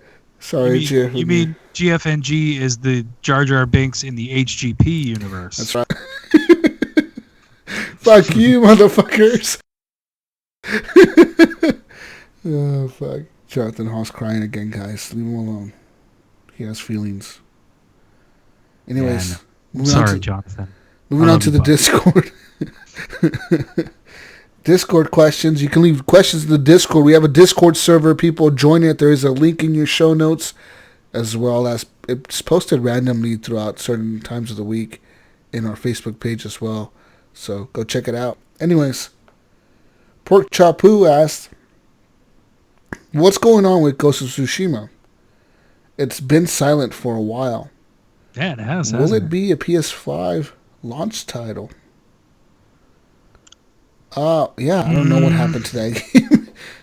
It probably will be a PS5. Maybe even after PS5 comes out, because I haven't heard anything about that game, right? I think if you don't hear anything in the beginning of the year, next year, because I think that's slated for like summertime release, isn't it? Yeah, I think so. I think that's when they were saying it was coming out. But yeah, I think if you don't hear anything in the beginning of the year, that'll get pushed to launch on the PS5. That's my guess. Yeah. Fuck. It's just kind of a hard time to launch a game, though. Too is if you were planning on launching the summer before a new console comes out. Yeah, but I think it'll still come out on both consoles. Yeah, I'm just thinking you're kind of designing a little bit for the console generation that you're on, and because it probably takes 3 or 4 years to make a game, so they're probably been in development. So if they try to adapt to the hardware and the way the PS5 is set up, I wonder how quick they can change gears, into the development of the game to make it. Well, they're a first-party company, right? I'm not sure. Who's making that, Punch? or is that Sucker Punch? Is it Sucker Punch? Yeah. So they're a first-party company. So they got inside. Like, I'm sure Sony would, Sony's helping them along the way with that. Yeah. If that was the plan, right? Like, I'm sure porting it over should be fairly easy because the architecture is going to be similar. If we're to believe the rumors, I think both the Xbox and the PS5 are going to be backwards compatible, right? Right. That's what I'm saying. And they're going to be backwards compatible. So, bringing a game, say it's going to launch on PS4. But then you can bring it over to your PS5 and maybe with your the patch. PS5, it'll still work. And maybe there'll be some patch that makes it run a little nicer or whatever. Yeah. It says here that according to tweets, Ghost of Tsushima will release sometime in early 2020 alongside The Last of Us Part 2 and George R.R. Martin's rumored From Software game is going to release at that time, as well as an unannounced Ubisoft title, Final Fantasy VII Remake Episode 1, and possibly Cyberpunk. So I guess sometime early next year, supposedly the rumor of the game, but there's no confirmed date. Yeah, I was hearing spring, so yeah, that makes sense. Yeah.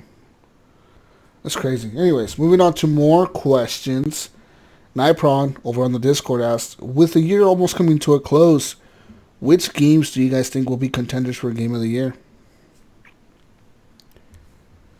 If it came out in October to December, then it's probably a contender in Dead Cells. The way I look at it, most of your heavy hitters are all at the end of the year. And if it came out from October probably to December, it's probably, and if it's AAA, it's probably in the running.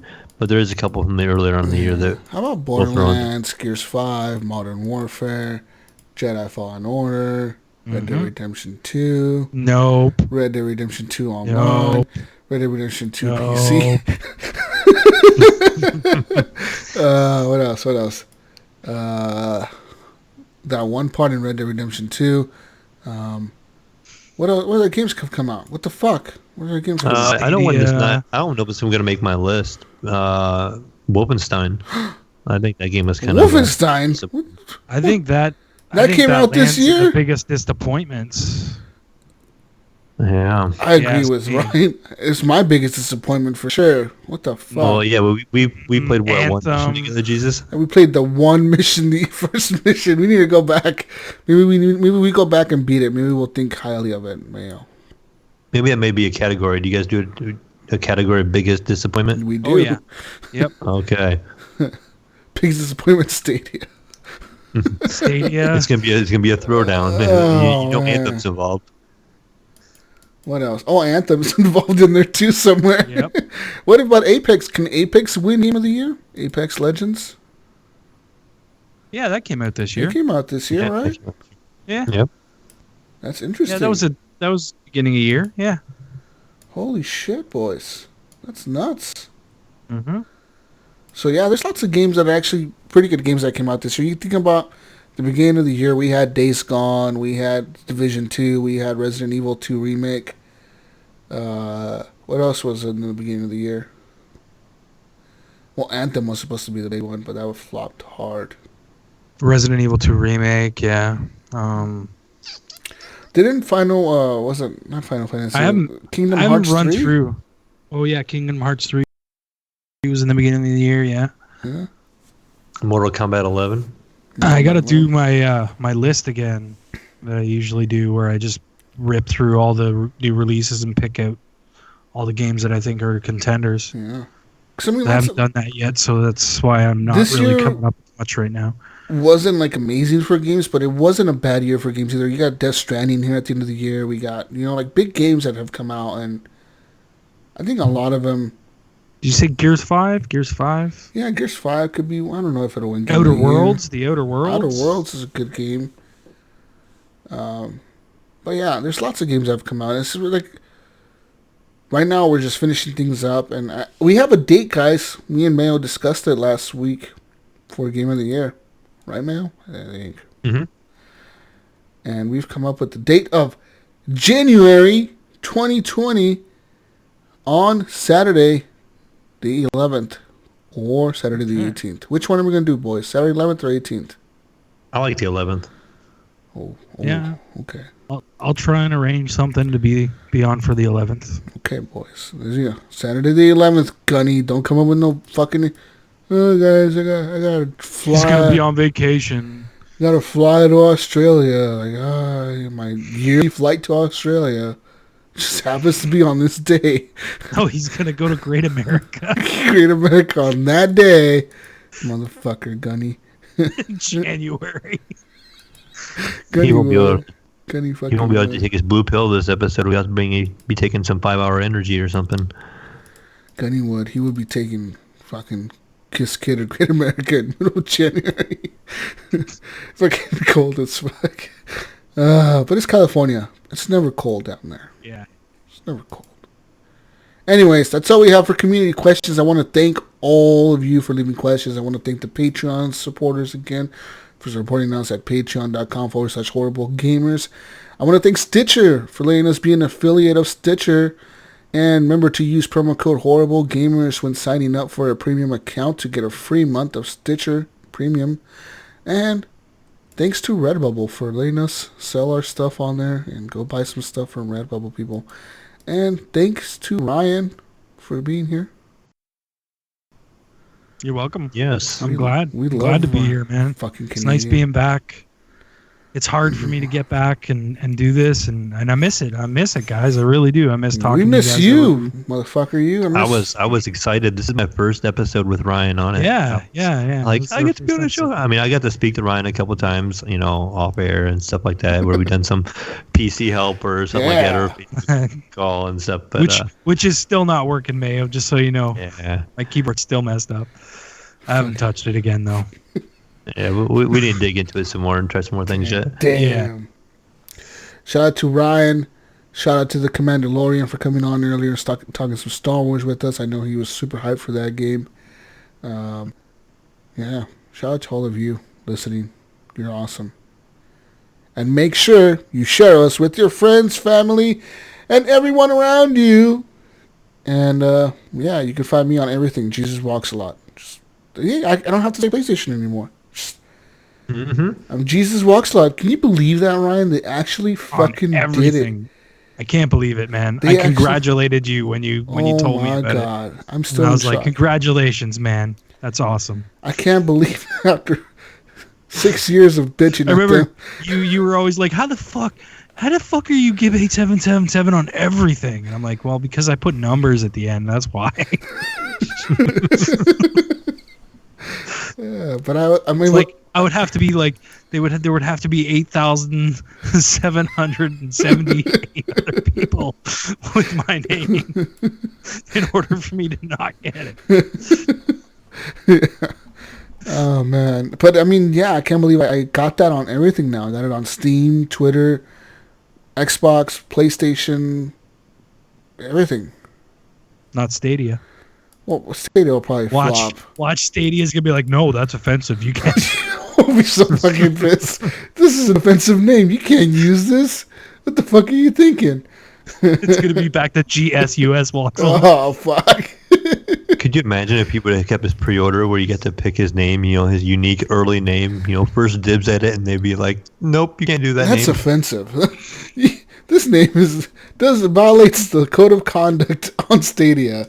Oh my god, dude, some bullshit. That is some bullshit ass fucking bullshit. Anyways, find me on there, people. Find me on the Rockstar launcher as Jesus Walks a Lot. Also, people that are buying the game Red Dead Redemption 2 on Steam, stop doing and it. or Epic.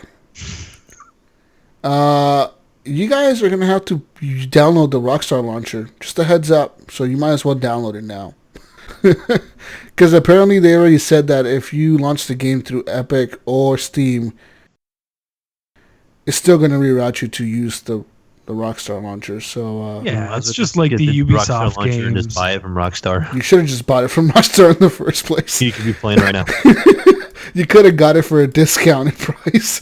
I mean, I don't know. Whatever. I guess you could have got 2 free games as well, but some people are just real hardcore big steamers like Mayo. And Jesus, are we gonna do a? Steamers. Are you gonna do a poll for if Rockstar is Red Dead 2 is gonna be available for Game of the Year? That's gotta be the name of the show. I'm ignoring this fact. Did you don't understand, Ryan. Did you notice? Ryan has tried this on me a couple of times already. Did you notice when I changed his name on Discord to The Big Steamer? No, I didn't. Yeah, I was there that night. He decided to change my name, but I was able to change it right back. So he changed it right away, but for a few minutes, he was The Big Steamer. Oh, jeez. Okay, that's so got to be the name of the show, Jesus. You know, Ryan. That's when his Mayo Pass rights got revoked. That's a good name for Steam people. Come on, man. You gotta give me some credit there. That's a pretty good name to diss the Steam people. That was pretty good.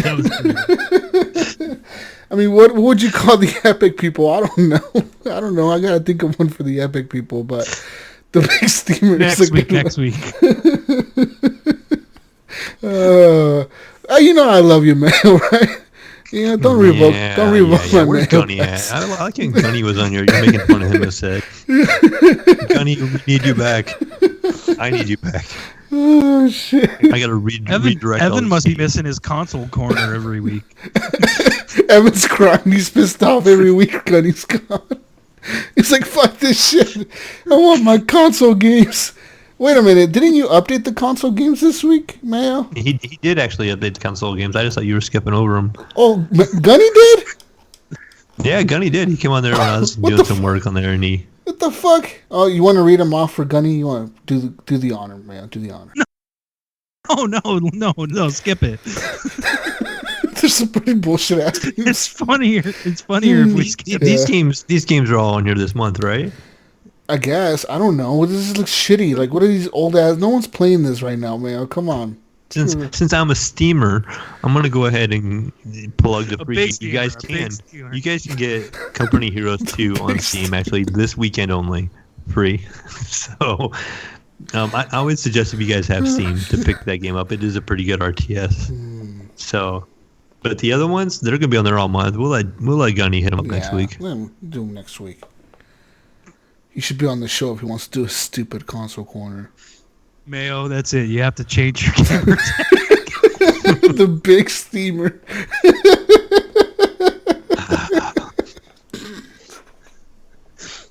Formerly known as the Mayo. How did no one think of that? Someone has to have thought of that in the past. As a diss for Steam people. Come on. Shit. The Big Mayo, where Steamers. can they find you? We love you, Mayo. All right, they can find me as the Mayo, not the Steamer. I am the Mayo 1, pretty much everywhere, and you can find me as just the Mayo on Discord.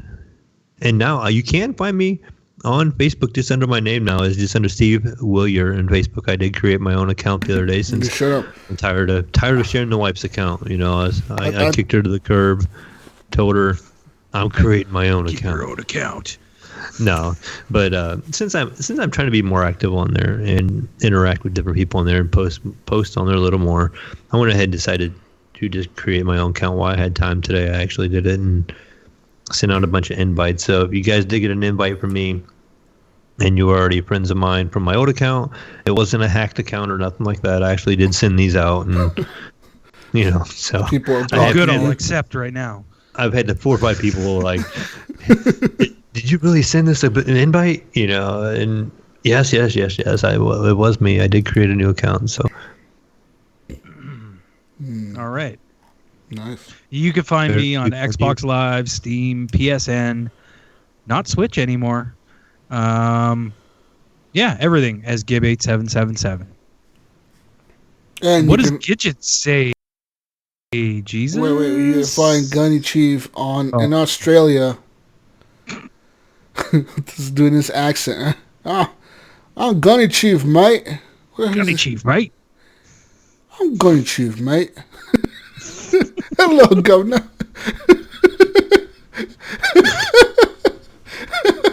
I've been drinking. I don't give a fuck anymore.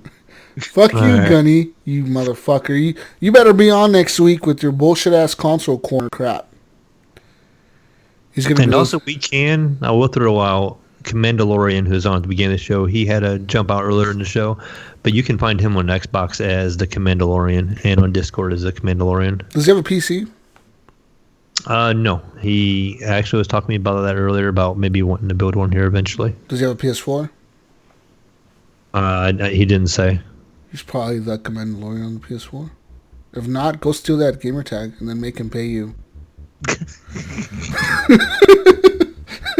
Anyways. Jesus, why don't you go steal it? I should switch my gamer tag to the Commandolorian. He's like, what the fuck? He'd be like pissed off. I'd be pissed off. Like, what the fuck, dude? Anyways. What does Gidget say, Jesus? Peace out, Brussels sprouts. We'll catch you on the next week's edition of Horrible Gamers Podcast, show number 284. That's 16 away from 300. 16 away from 300. You know what? Clean your controllers and go to bed, guys. 3, 4, 5, 6, 7, 8. We're almost 300. Anyways, Jesus is drunk as... Stop.